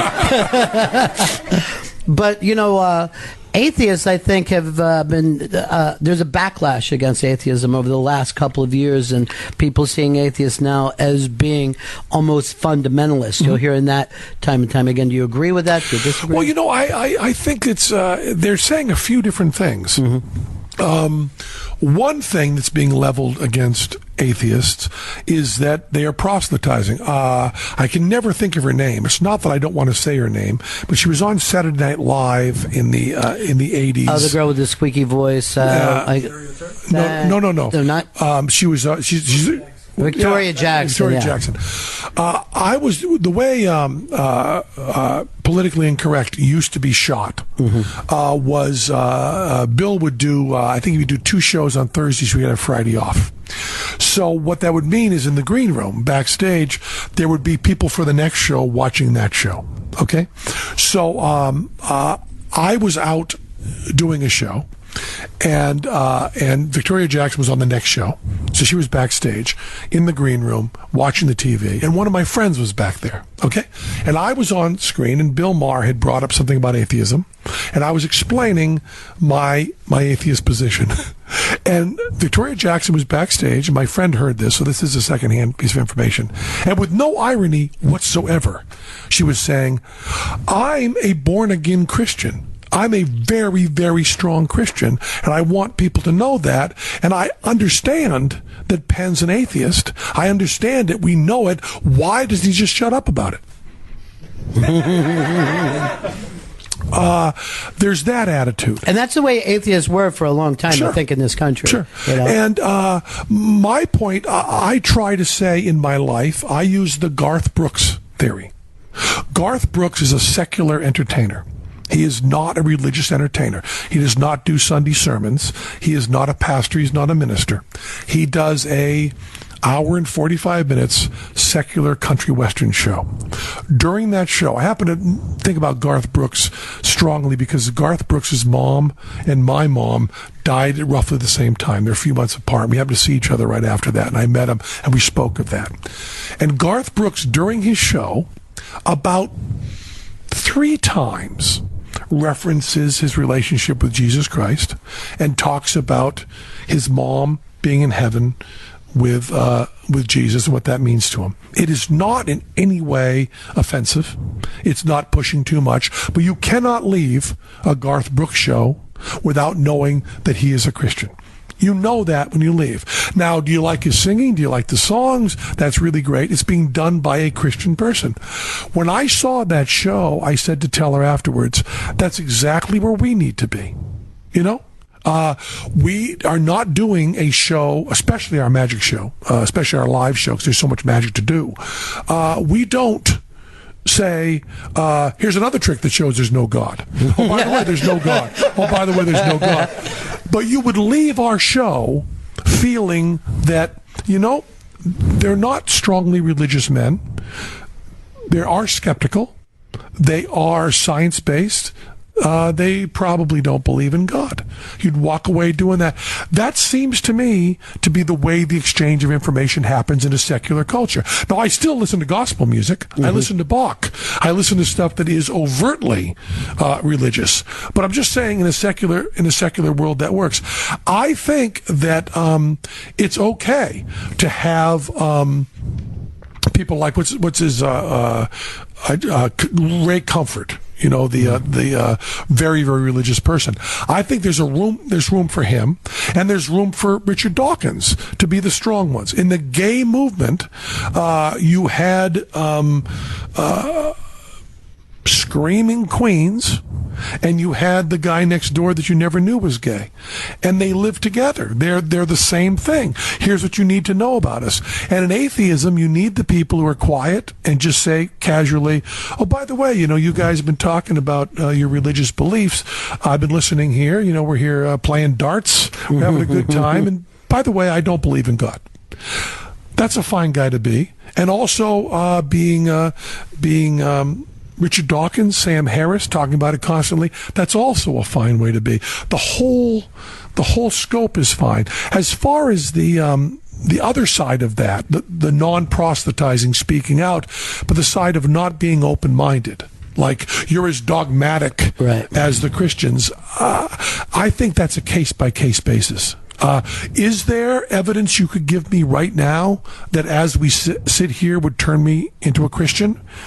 I don't know. I haven't seen that evidence yet. I'd like to think that there is some sort of evidence that I could accept. That's a hard question because, my friend and my hero, Christopher Hitchens, when he was dying, he did this wonderful video. And again, I'm paraphrasing. And whenever you're paraphrasing Christopher Hitchens, you are just dumbing it down because you will never say anything better than he said it. But he speaks of people saying, will he cry out to God on his deathbed? And his answer is not no, which is the answer I would have expected. Will you cry out to God on your deathbed, Christopher Hitchens? No. He says something that you call Christopher Hitchens might very well. The kind of cancer I have is so aggressive and so painful, it will destroy my mind. And I will be in such pain that I will be on medications that I don't understand, that will be overwhelmingly powerful. And the amount of pain I will experience will be so great that a thing that looks like me, and you call Christopher Hitchens, may cry out to God. I don't know. But Christopher Hitchens now, who's sentient and clear and not on drugs and not in a huge amount of pain, is not. Wow, that's heavy. Yeah, that's really, really heavy. So when you tell me if Jesus appeared to me and said this, I also have to rule out the fact, find out that I'm not hallucinating, find out that I'm not mentally ill, which is part of that, but not exactly the same thing. Find out that it isn't some sort of trick. And going through that checklist of how I ascertain truth can appear to be closed-minded. But I don't know. I don't know another way to do it.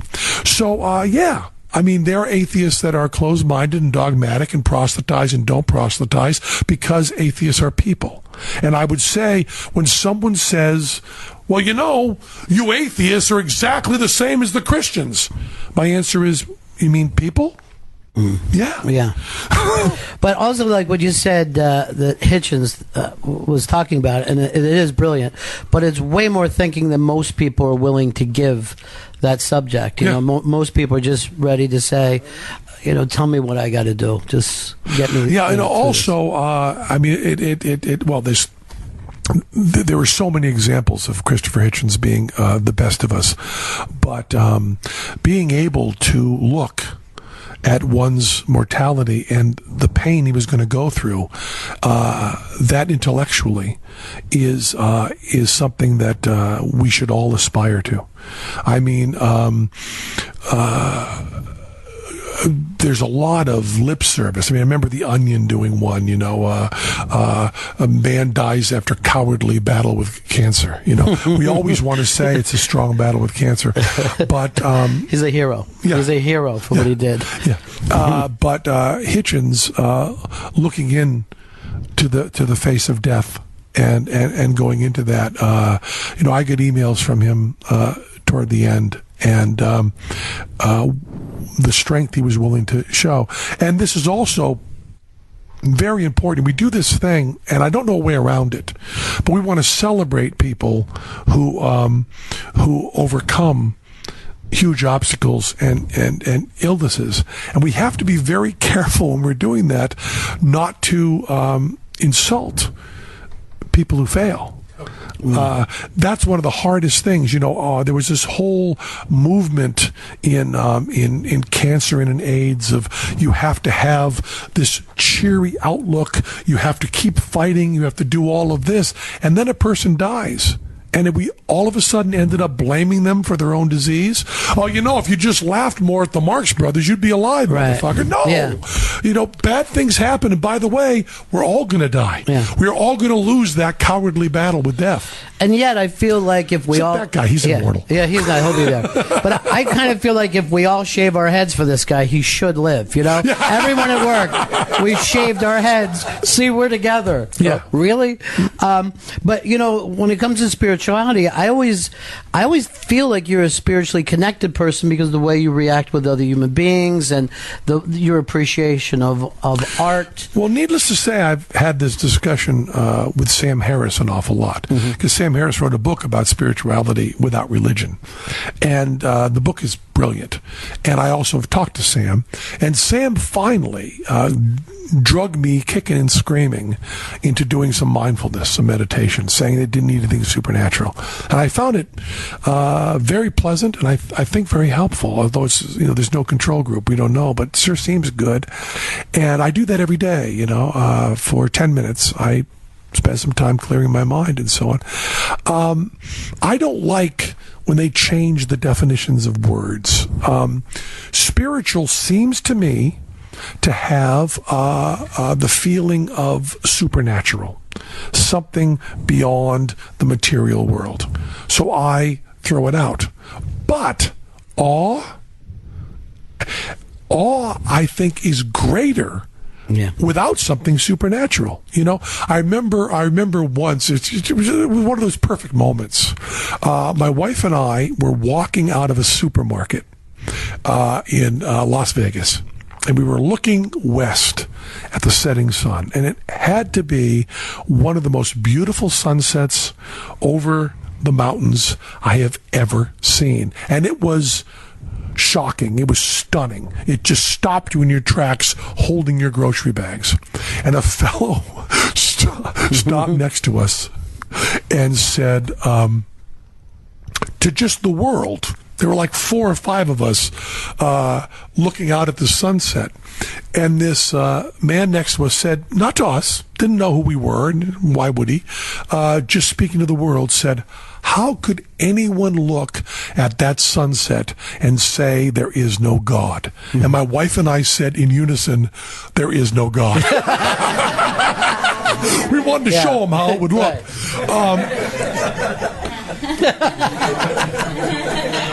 I have heard people say, how can you witness the birth of your child? How can you look into your child's smiling face and say there's no God? That to me is like hey nani nani and a cha-cha-cha. It's complete and utter nonsense. When I look into the face of my smiling children and I feel that love, all I can feel overwhelmingly is how could you look at this and want something more? How could you be so greedy that you see that sunset coming out of the supermarket and then you go home and your daughter gives you a hug and then you put on some Charles Mingus playing jazz and then you have supper with your family? How could you say that there's a heaven beyond this?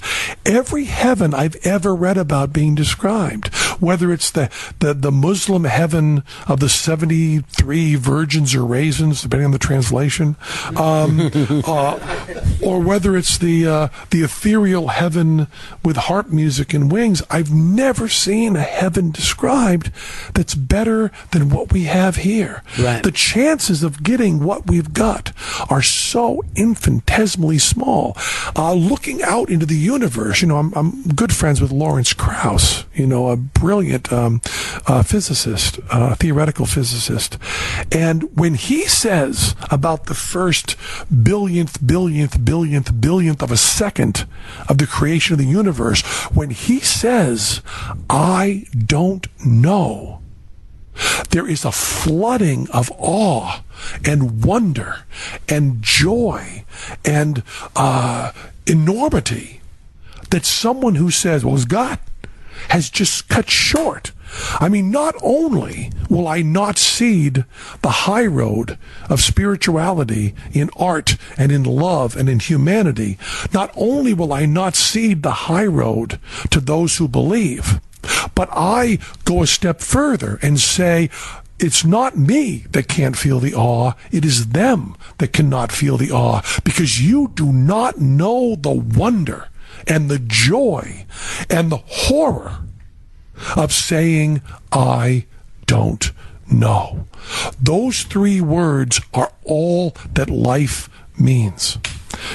Bob Dylan has a line. I've mentioned him a couple times before. Yes, you have. I think it frightens me, the awful truth of how sweet life can be.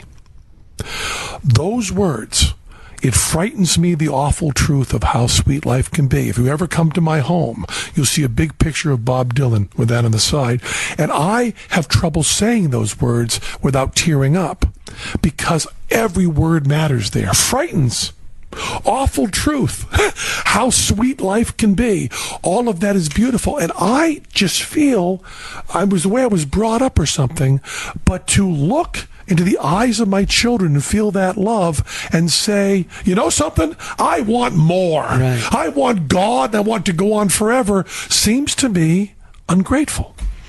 Well, when you can find that extraordinary in the ordinary and look at the natural as supernatural, truly supernatural, that moment is in a way eternal, right? I mean, you could just feel it. Sure. Yeah. And I don't know about eternal, but Bach's doing pretty well. Right, exactly. Art is hanging in there. Yeah.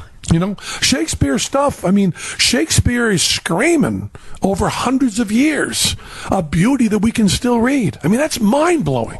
We don't know who it's going to be, but there seems to be this art, this stuff. And the fact that, when you rip a CD, it pops up and it's someone else's work that pops up in there. The fact that we can work together, the stuff that we're seeing, the Gutenberg press was huge. But we are experiencing with the internet something a billion times bigger. My son, who's 10 years old, is able to go up to his computer and type in Lenny Bruce.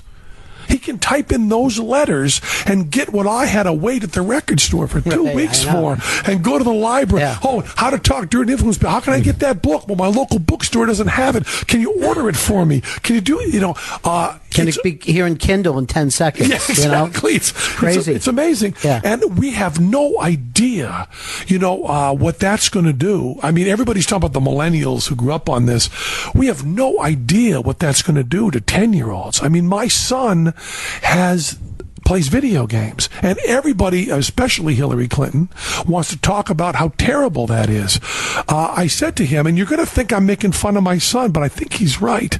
I said to him the other day, we're driving the car, and I said, Z, when I was your age, music was everything to me. And it surprises me, you care about music, but you're not obsessed with it. And he said, Dad, you love music because you didn't have video games. Yeah.